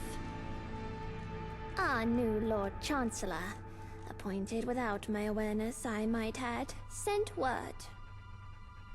How kind of him to inform us after the fact. Regardless, he wished to speak with you directly about the matter. I'd recommend answering it. He's rather snippy when you don't.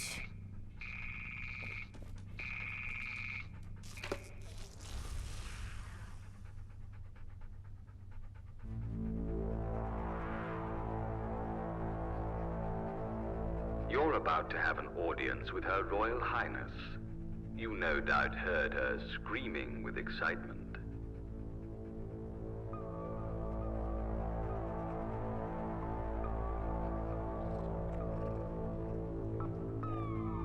So long as you're on the menu. She's been feral for ages, but as a figurehead, it doesn't really matter. So long as she lives, in whatever state, her authority remains.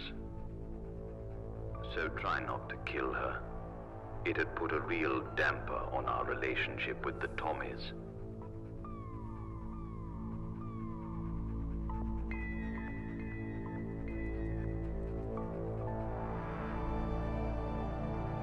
With the gentlemen in this room, of course. Did you think I called them here for their charm? Director Herbertson has the answer. In fact, you helped him with it. Speak with him. And the princess holds the key. You'll need that to let yourself in.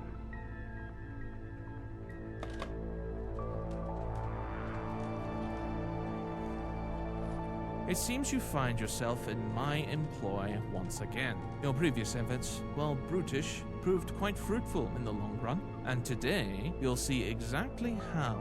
For this experiment, simply incapacitate the subject and administer the winning formula. All action must be considered. Observe, analyze, then act. Normally, I would control for all variables, meaning I would inject the subject to my lab under close scrutiny. But, circumstances as they are, you must act in my stead out in the wild, as it were.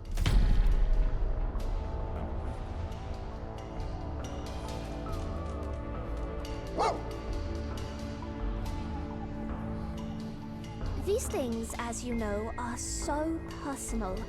I do not approve of Lord Smythe and their machinations, but in this regard, I must acquiesce. We have a chance to give something back to the crowds. With this key, we have a chance to give them back their queen.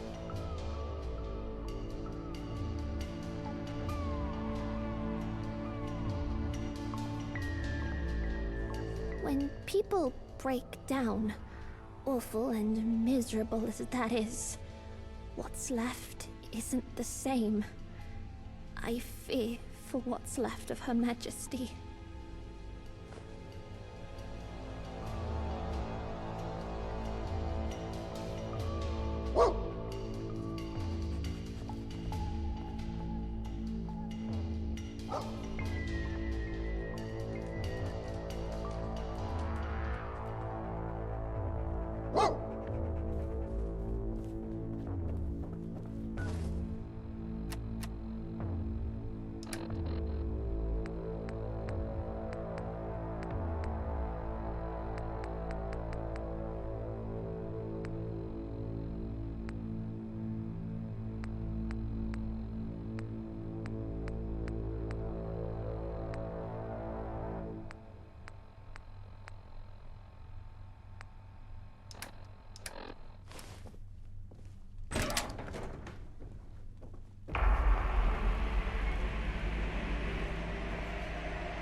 It's all clearer. Mother. Your Majesty? More tests will need to be run, but early indications point to a full success. Truly? It's like a fog has been lifted. Have some heart. Give her a moment. What comes next, we don't know. That's the beauty of science. We must observe and learn. But Lord Chancellor Smythe needs a certain order signed. Her penmanship will be a perfect test for the efficacy of this formula, and a control for future studies on her progression. I just need to sign this. Yes, Mother. And I will start preparing for your first public appearance. That might be a bit premature. Or it could yield the perfect data. My mother is not your pet science experiment. Isn't she? She'll be in my care for the foreseeable future. It is done. Good. Now leave us. There's much to study. Life at the top is immensely satisfying. A little too close for comfort, mate. If you've returned with more drivel from Smythe, you can walk back out that door. Brash and abrasive. Your mother would be ashamed she raised one so callous. What am I without my post? There is truth in your words, painful as they've been. I'll take my leave of you now. I must attend to my belongings and find new quarters. You lost? You need to run like hell, and you'll be there.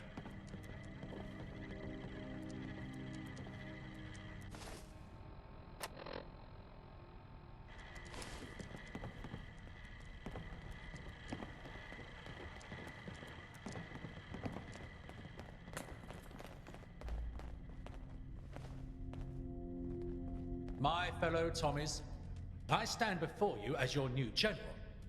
By the orders of Her Royal Highness and with the full support of the gentry, I have been tasked with ensuring Blighty remains at peace. I cannot do that without each and every one of you. We cannot waver. We cannot yield to fear. There is chaos out there, yes. The streets are more dangerous than they were yesterday. But we are no strangers to danger. Death or glory, Tommies, death or glory. Those are our options. So, let us choose glory. Let us bring the Queen's peace to the boroughs so that they may all feel safe. Go, march, stamp out that chaos and restore order. This is your city as much as mine. Make her a place fit for us all. I wish I could meet the Queen.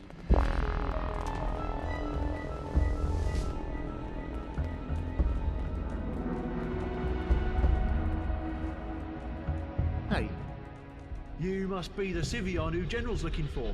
Someone's on his personal line asking about you. Says it's urgent.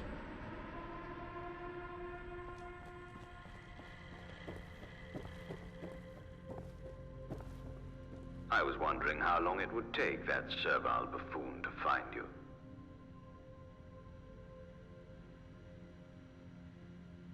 Now we talk. Good work with the Tommies, but we'll have to delay our meeting further, I'm afraid. To really put an end to this rebellion, we need unity, a common goal. Without that, violence only begets violence, and we want a monopoly on it. That goal is born from fear. A manufactured enemy will cow them into obedience.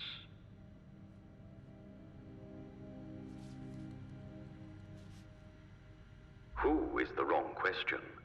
It's what, as in what they represent.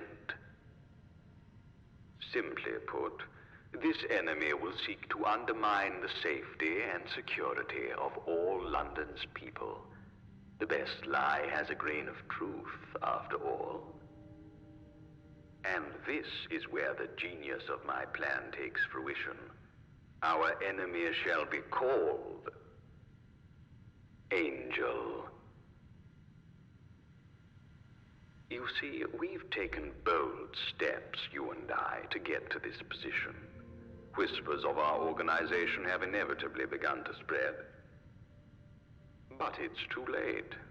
We already control everything, and they don't even know it. In fear of Angel, the people shall submit to it. Now is the time, my dear friend, to catapult Angel onto the national stage. Go to Land's End Inn in Peckham. Your luggage will await you in room 5. Be seeing you.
Day to you. Good day, Mrs. Fitzwilliams. Then I say, what can I do for you? And then you say that line. Manners will get you far in life. I just had Henry bring your luggage up. Here's your key. Be sure to tip him if you're able.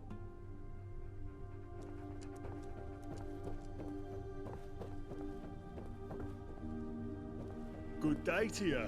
You'll find your luggage safe and secure in your room.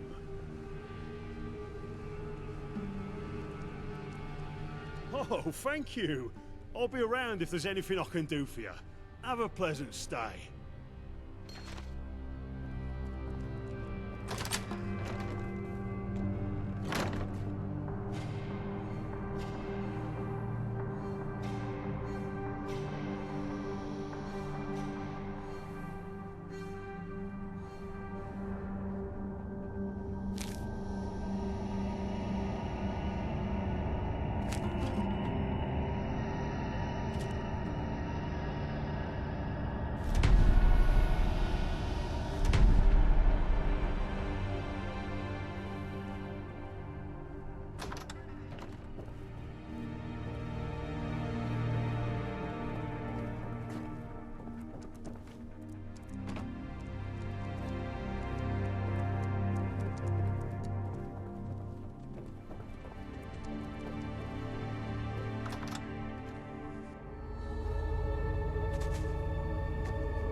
You there.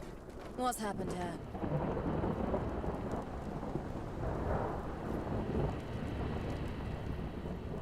Angel. I've only heard whispers. But why would they target Peckham? That must be it. You're a keen one. How'd you figure all this out?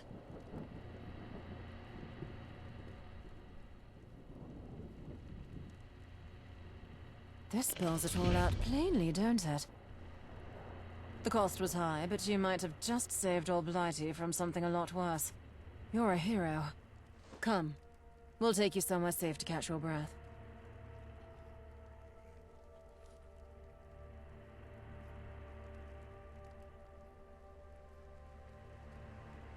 Right then. Follow close. We'll keep an eye out for any stray Angel agents in the area.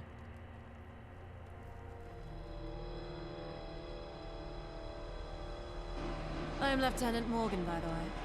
Thank you for all your help. That's all any of us can do. Take your time catching your breath. You're a hero, after all. This is the least we can do.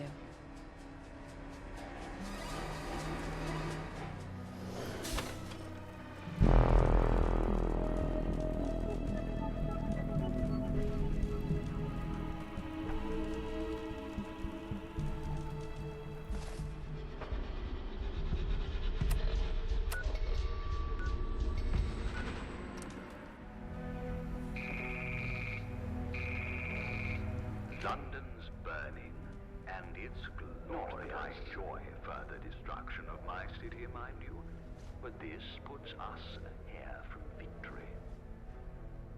You did well, I must say. You really spun those troopers a yarn, and they believed it. Talk of Angel is already circulating the Tommy ranks. Alas, the most important work is yet to be done.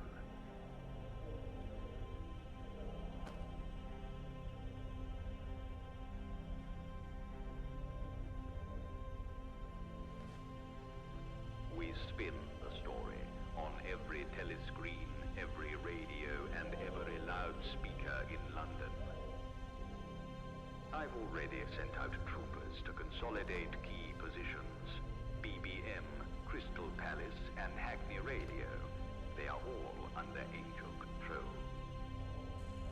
Go to the broadcasting house. That is where we shall put on the show of a lifetime.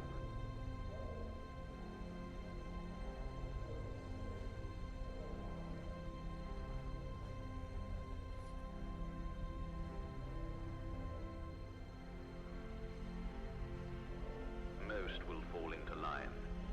Some will resist. Once those stragglers of the old ways are disposed of, your work will be done. Be seeing you. I do hope Father is proud of me.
said, reveal yourself.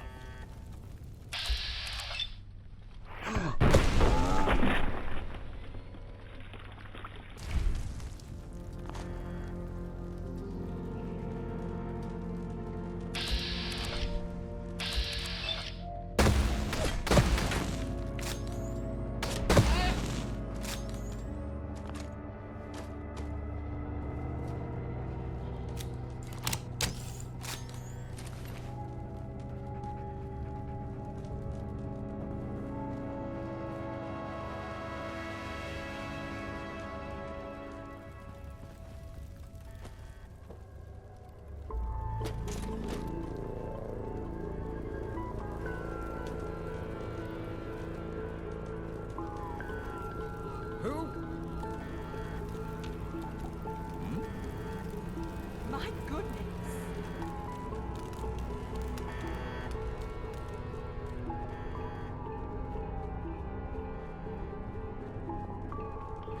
What? There you are.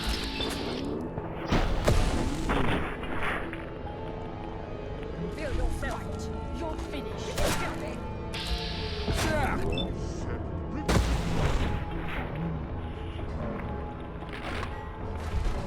Ready for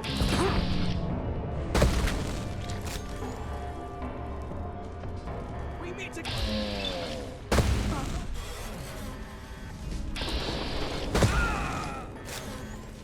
You always have to call something.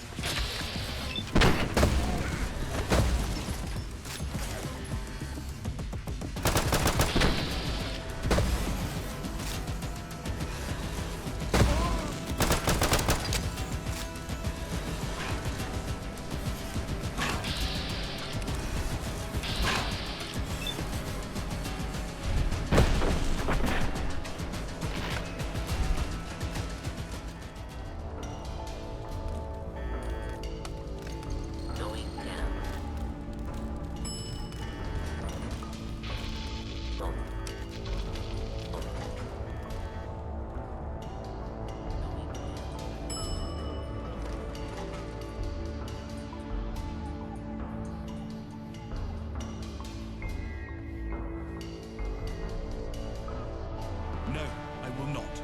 I won't do it. The whole thing's quite ridiculous. You have no choice in the matter. I have free will, don't I? Not really. Like I told your apathetic friend here, I am not directing this production.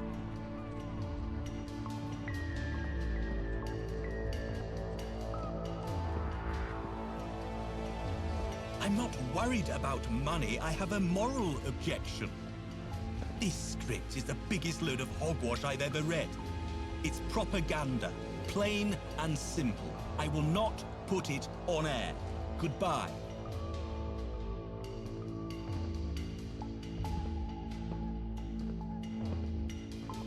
What? No! We're police! Go gentle into that good night. Very unfortunate. His compliance was expected. You will have to direct the broadcast.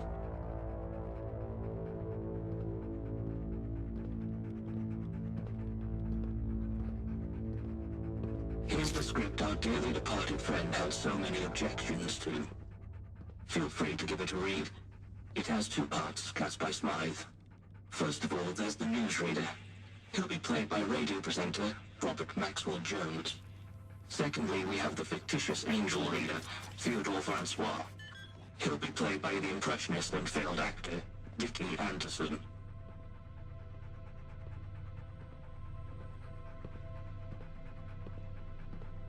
Maxwell Jones is on his way, but we've had no word from Anderson. He's gone AWOL. Here's his last known address. Find him.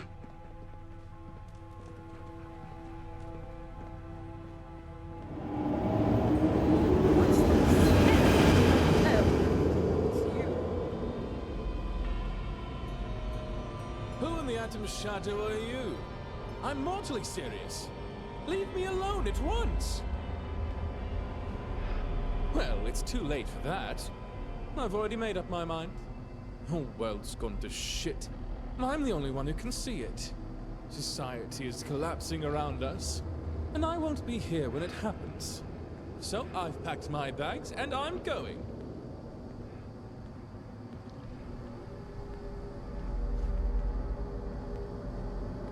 I've just explained why. Variety. But your money won't help. I'm about to be evicted. My landlord's a troll. Lives in a house on Regent Street. You know what? Get me his house and I'll stay. Do that job for you. I do hope Father is proud of me.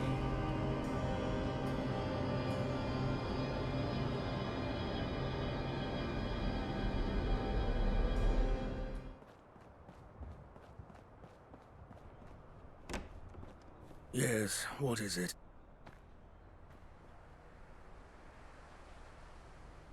That deadbeat. I don't think so. He can't afford the rent I charge him, let alone the whole house. I certainly won't give it to him. Banish the thought. This house is worth at least 2 million tickets. And even then, I shan't part with it.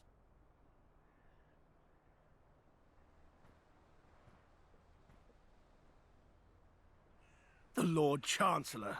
I don't take orders from that pimp.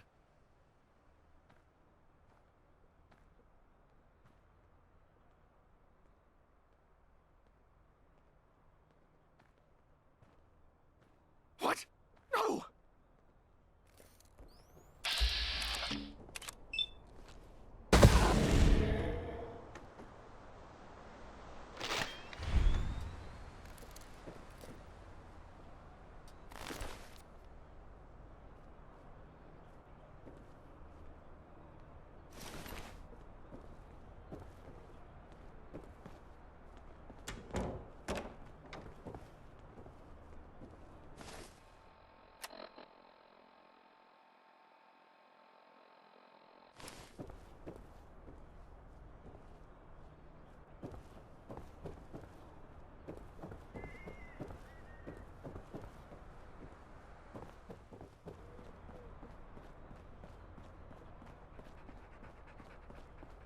I heard altercation with old Chubbentag. I can only assume his house is now mine. Good. I'll stay. What's this job you've got for me? The broadcast ministry.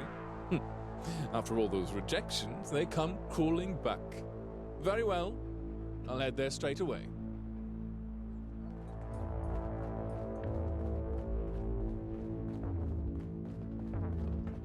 You're the director, I take it. It is good to be back in work, but work requires payment. Payment I haven't received. So, let's say 1,000 tickets, nice and even.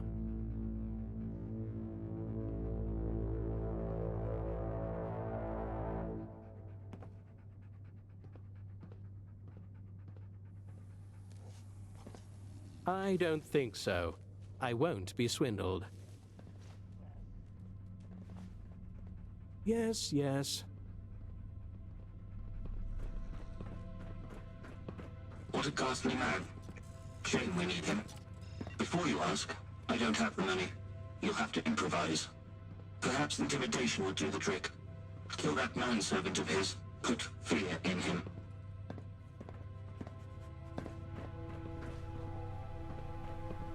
Yeah?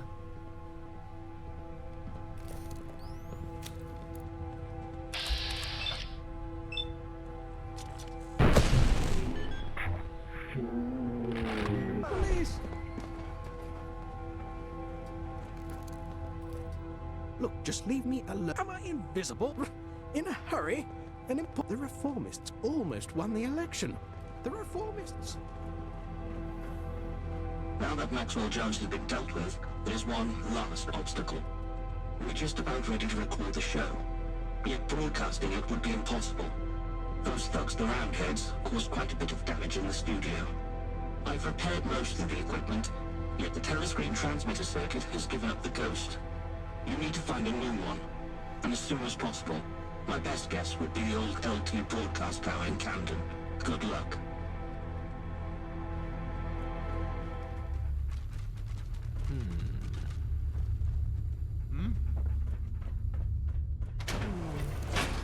Alarm! Die, scum!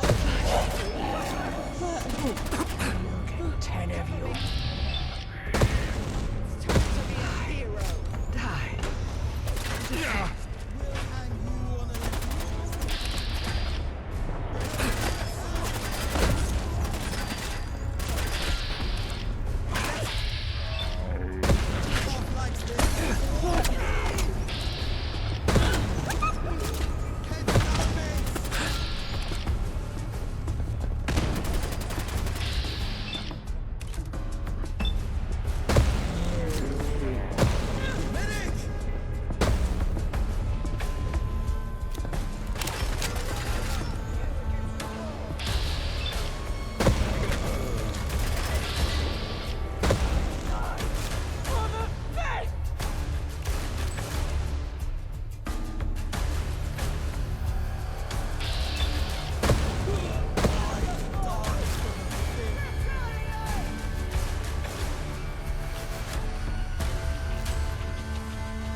Scum, cover you in line.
We've already recorded the show.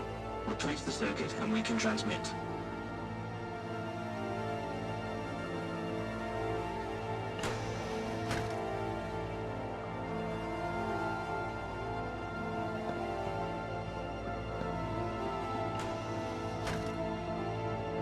This is London. The government have given instructions for the following important announcements. It has come to the attention of Parliament and the Sovereign that the disaster in Peckham was no accident. I have to tell you now that the assailants who claimed the lives of over 200 citizens hailed from the reactionary clandestine group known as Angel. It is believed by intelligence services that further attacks on British soil are imminent. Consequently, our nation is under a state of emergency. For those fortunate enough to have eluded the attack, the Broadcast Ministry has secured exclusive footage of the event. We recommend that those listening on a radio device make their way to the nearest telescreen. Stand by for transmission.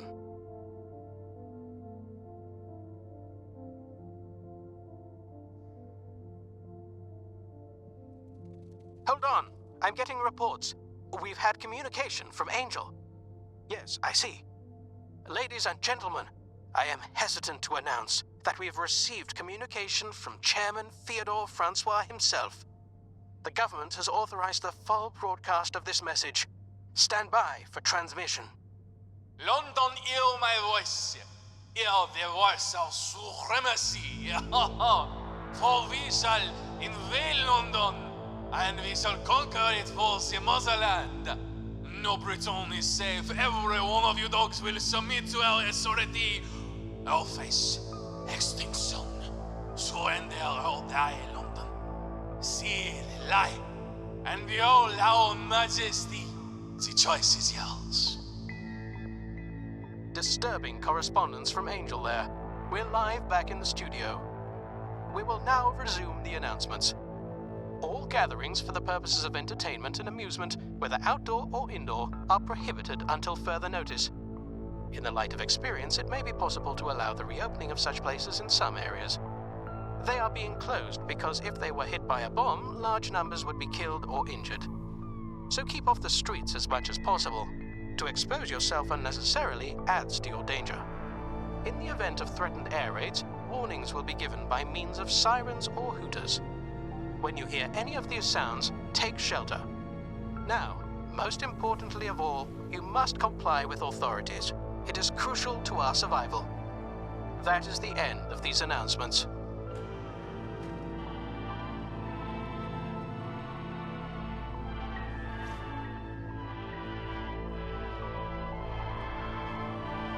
Everything seems to be going well. Our work here is done. Isn't it glorious? Every prole in the city will soon have no choice but to submit to Smythe. Speaking of, he telephoned. Asked for you personally. He said it's a matter of utmost urgency. I'd head straight to his office. No delays.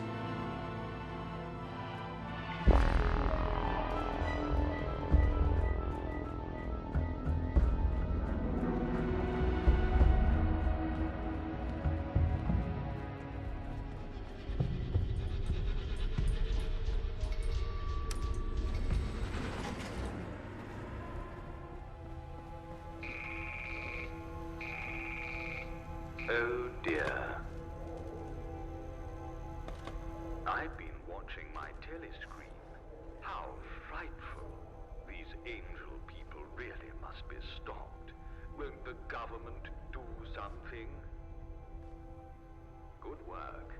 I planned to have our little meeting after this initiative, but regrettably, there is a situation developing. The remnants of Camelot and the Fifth Column, lost and confused without their leaders, are marching to their demise as we speak. The pigeons tell me they've joined forces and are moving to carry out a joint assault on Westminster. I can only assume they saw the government's expansion of power as an ultimatum. Quit or make one final stand. They chose poorly. Camelot has made a camp on Westminster Bridge. Some kind of trebuchet has been spotted. I believe they will attempt to blast open the gate. The Fifth Column has taken over Waterloo Station. I believe they will attempt to enter Westminster via the underground tunnels. Westminster's soft underbelly. Since we're potentially facing an attack on two fronts, I want you to close one of those fronts. I'll leave which one it is at your discretion. But I warn you, once one is closed, the other will surely rush to arms. You must be ready to face a greater challenge at the other front.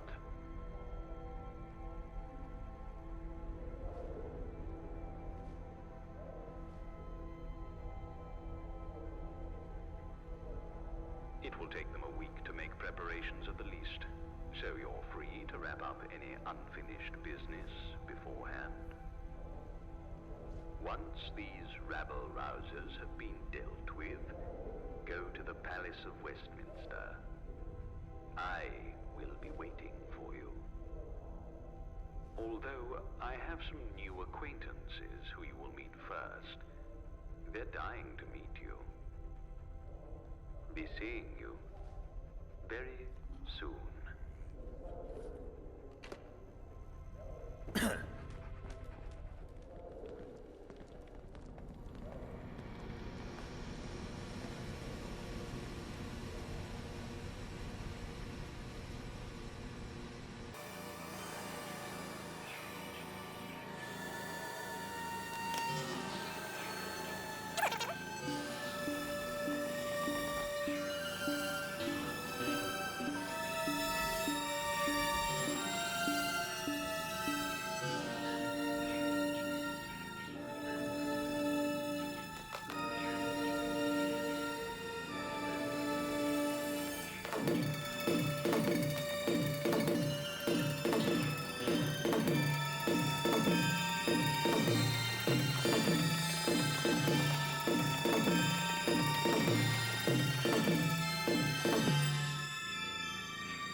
If I see one more up-and-comer peasant, I'll go mad.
I die for the fifth.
punch you in a mouth. That.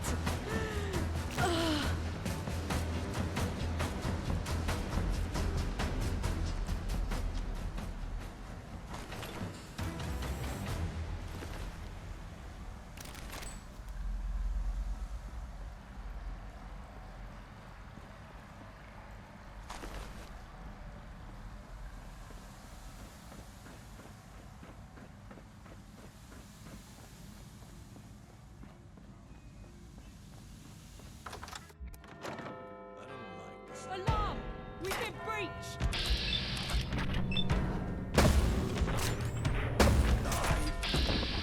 I want my mummy.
Is someone there? Prepare to face Camelot's finest.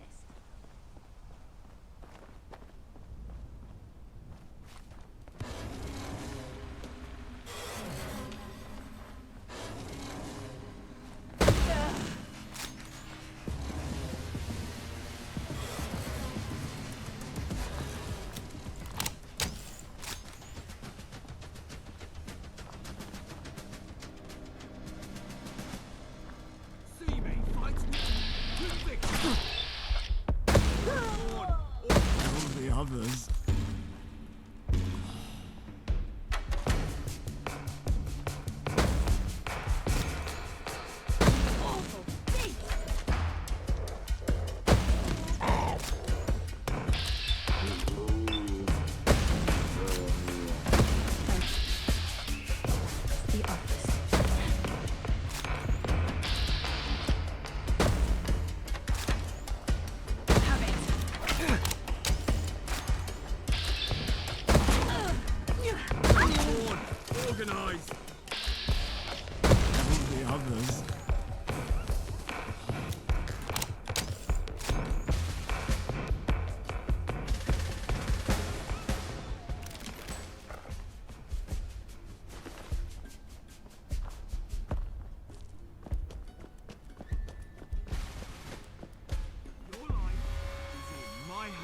Tyrants, country, I vow to thee.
Thank fuck I found you.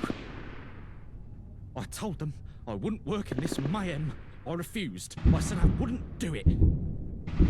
They strapped a fucking bomb to my chest. All right. I was told to dictate the following message. 3 key positions have been or will soon be seized by the insurgents. Downing Street, the Broadcasting House, and Admiralty Arch. That's it. That's the message. I'm getting the fuck out of here. I quit.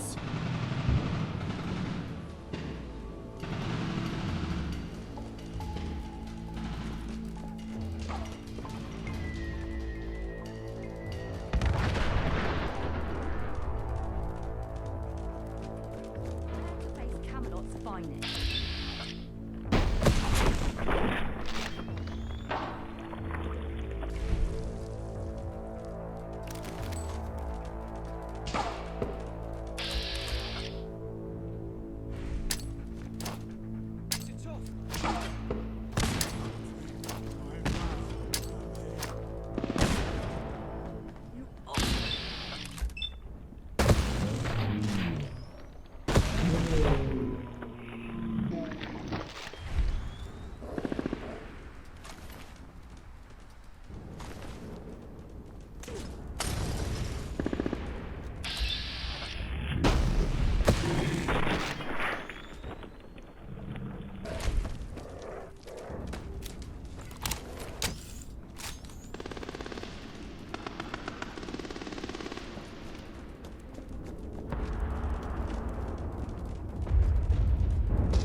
I vow to be.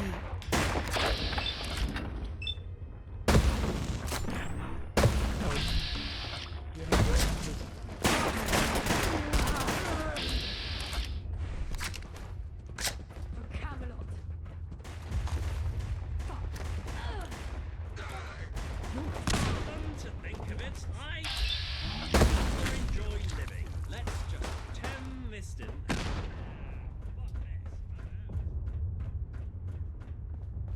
For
Master.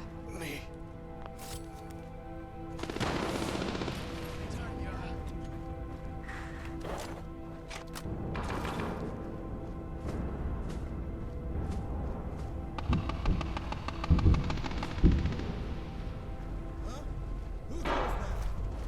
Boy, I've got a mate's head.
Yep, don't mind me.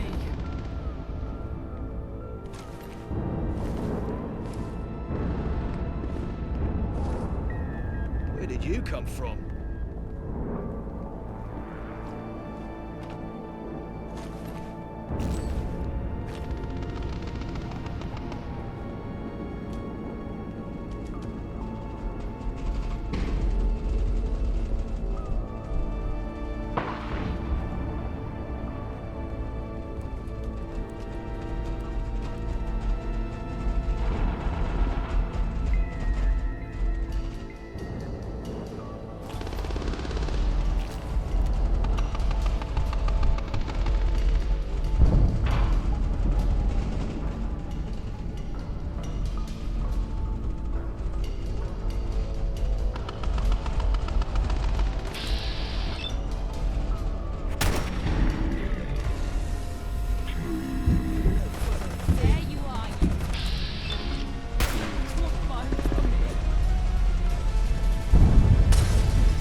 country I vow to thee. Cold. Avenge me.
Stop running around like a cock!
Top of the morning to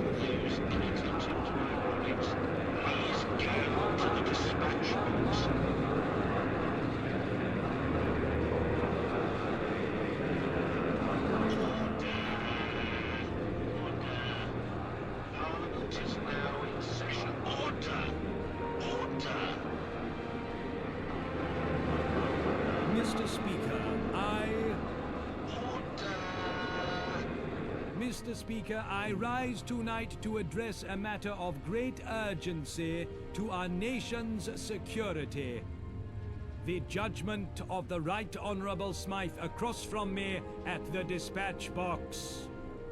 It is with sincere conviction that I must propose a motion to declare them an inferior Smythe. I must ask the House, what evidence is there to support this motion? Let us hear it. What about the assassination of Eve Varney? The tracks were set. A foolproof plan to take her out discreetly. What did the Right Honourable Smythe in question do? Waltz into Cable Street in frenzy and cause a scene. How untactful.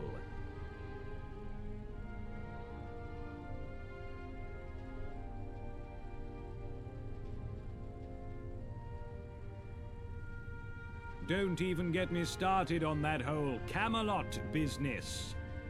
All of Dr. North's experiments thrown out the window because the Right Honourable Smythe wanted to play hero.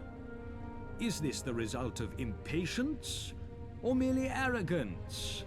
To take such a risk? I'd say probably both.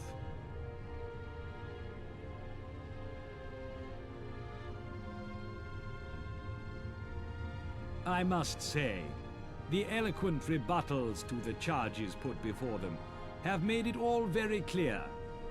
It is with sincere conviction that I must propose a motion to declare them a superior Smythe. I must ask the House, what evidence is there to support this motion? Let us hear it.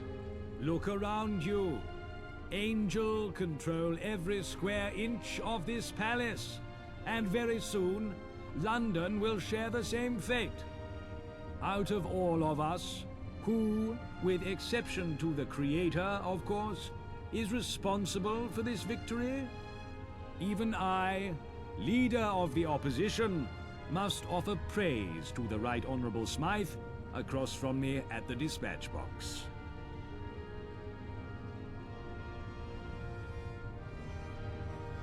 It's settled, then. All those opposed to the motion, please say nay.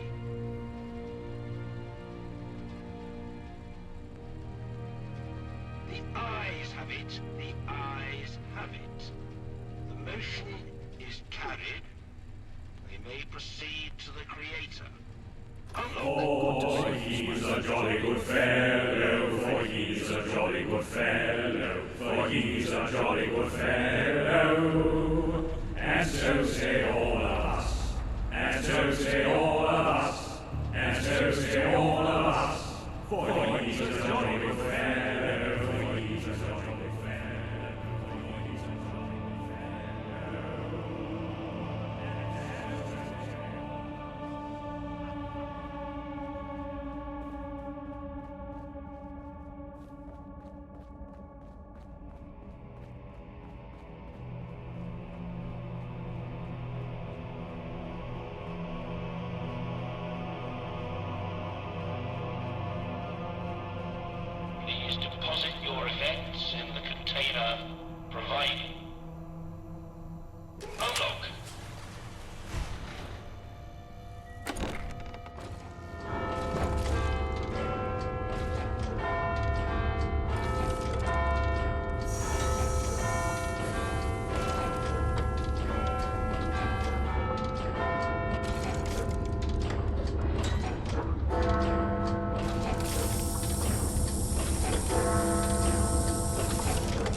meeting was a long time coming, wasn't it? I can only apologize for the delays.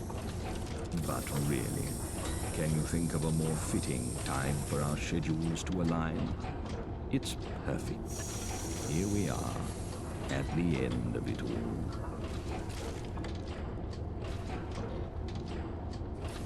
Now, we build the world in our image. A world of Smythe, shaped by Smythe.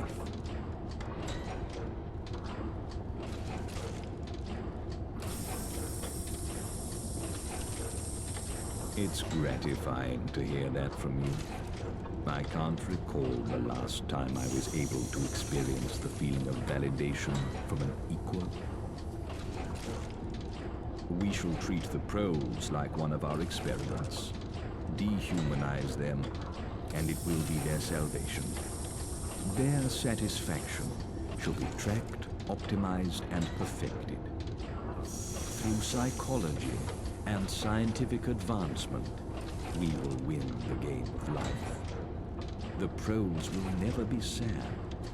They'll never be angry or hateful. They will simply accept the state of perfection upon them. Still, a long ways to go yet.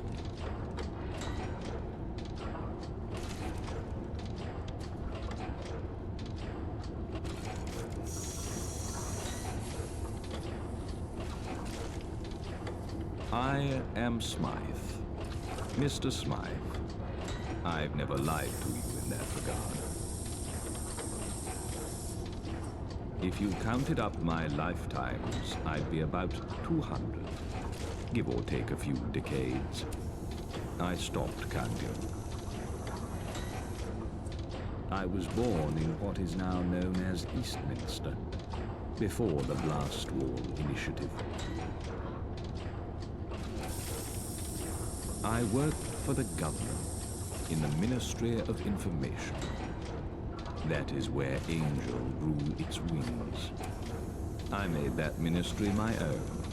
Even after I was imprisoned for my activities, it was still under my thumb. I spent the last few years writing letters about the coming war to the Prime Minister, the Cabinet, the opposition, the President, everyone. They were all ignored. There was naught I could do from my cell, and Angel was only in infancy. So on the 23rd of October, 2077, the world ended.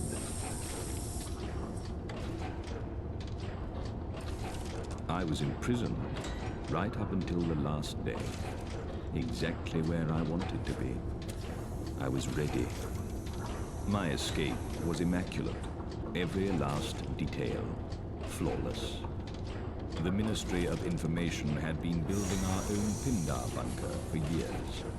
From there, I watched the world burn. The bunker in question is, of course, the one beneath the Angel Underground Station.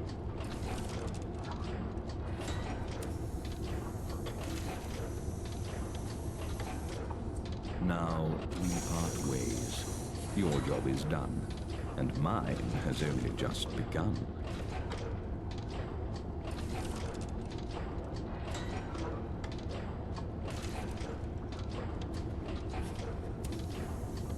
No. You were good at tearing down an institution, but building one, it's just not in your skill set. Your retirement is in this briefcase. Enjoy it. Wayfarer, this is the last time we'll ever meet. So, goodbye.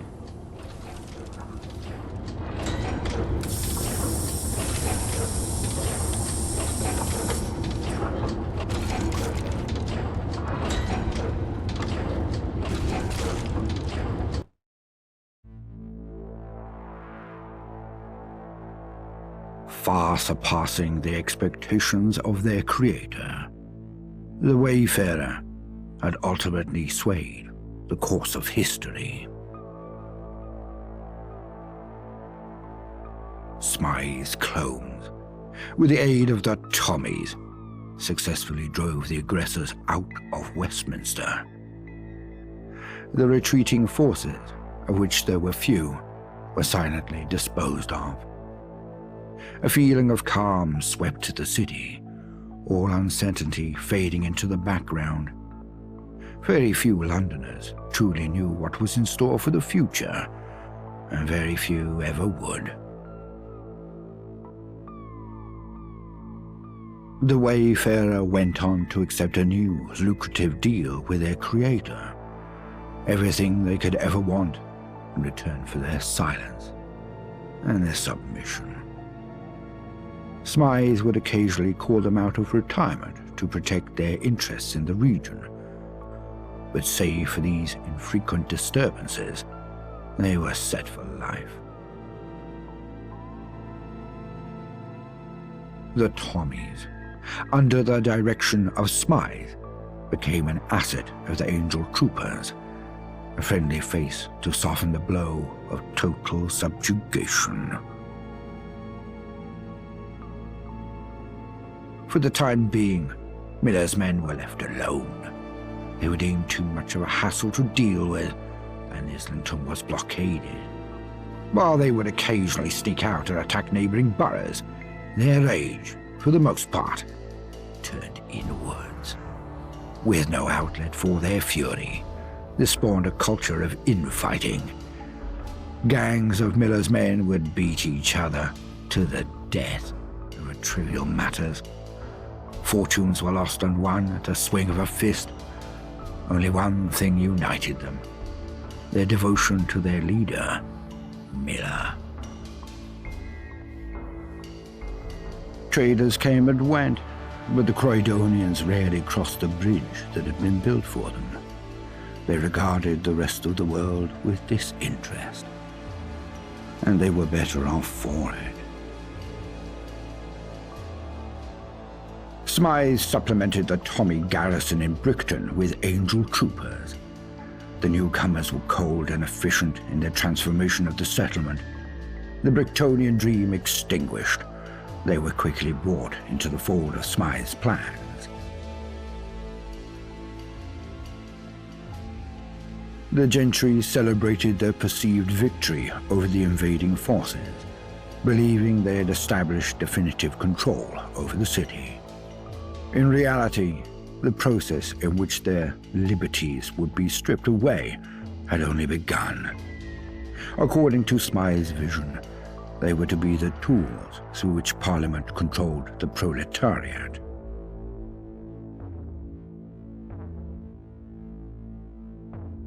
The Thamesfolk decided they'd had enough of the disappearances. A movement formed to leave London for good. Those who stayed behind did so forever, looking behind their backs. Archie, like many young men, struggled to find his place in Old Blighty. Never truly at home, he wandered the waste searching for a place to hang his head. He saw the world, or what was left of it, but always traded a comfortable bed for a new horizon every chance he got.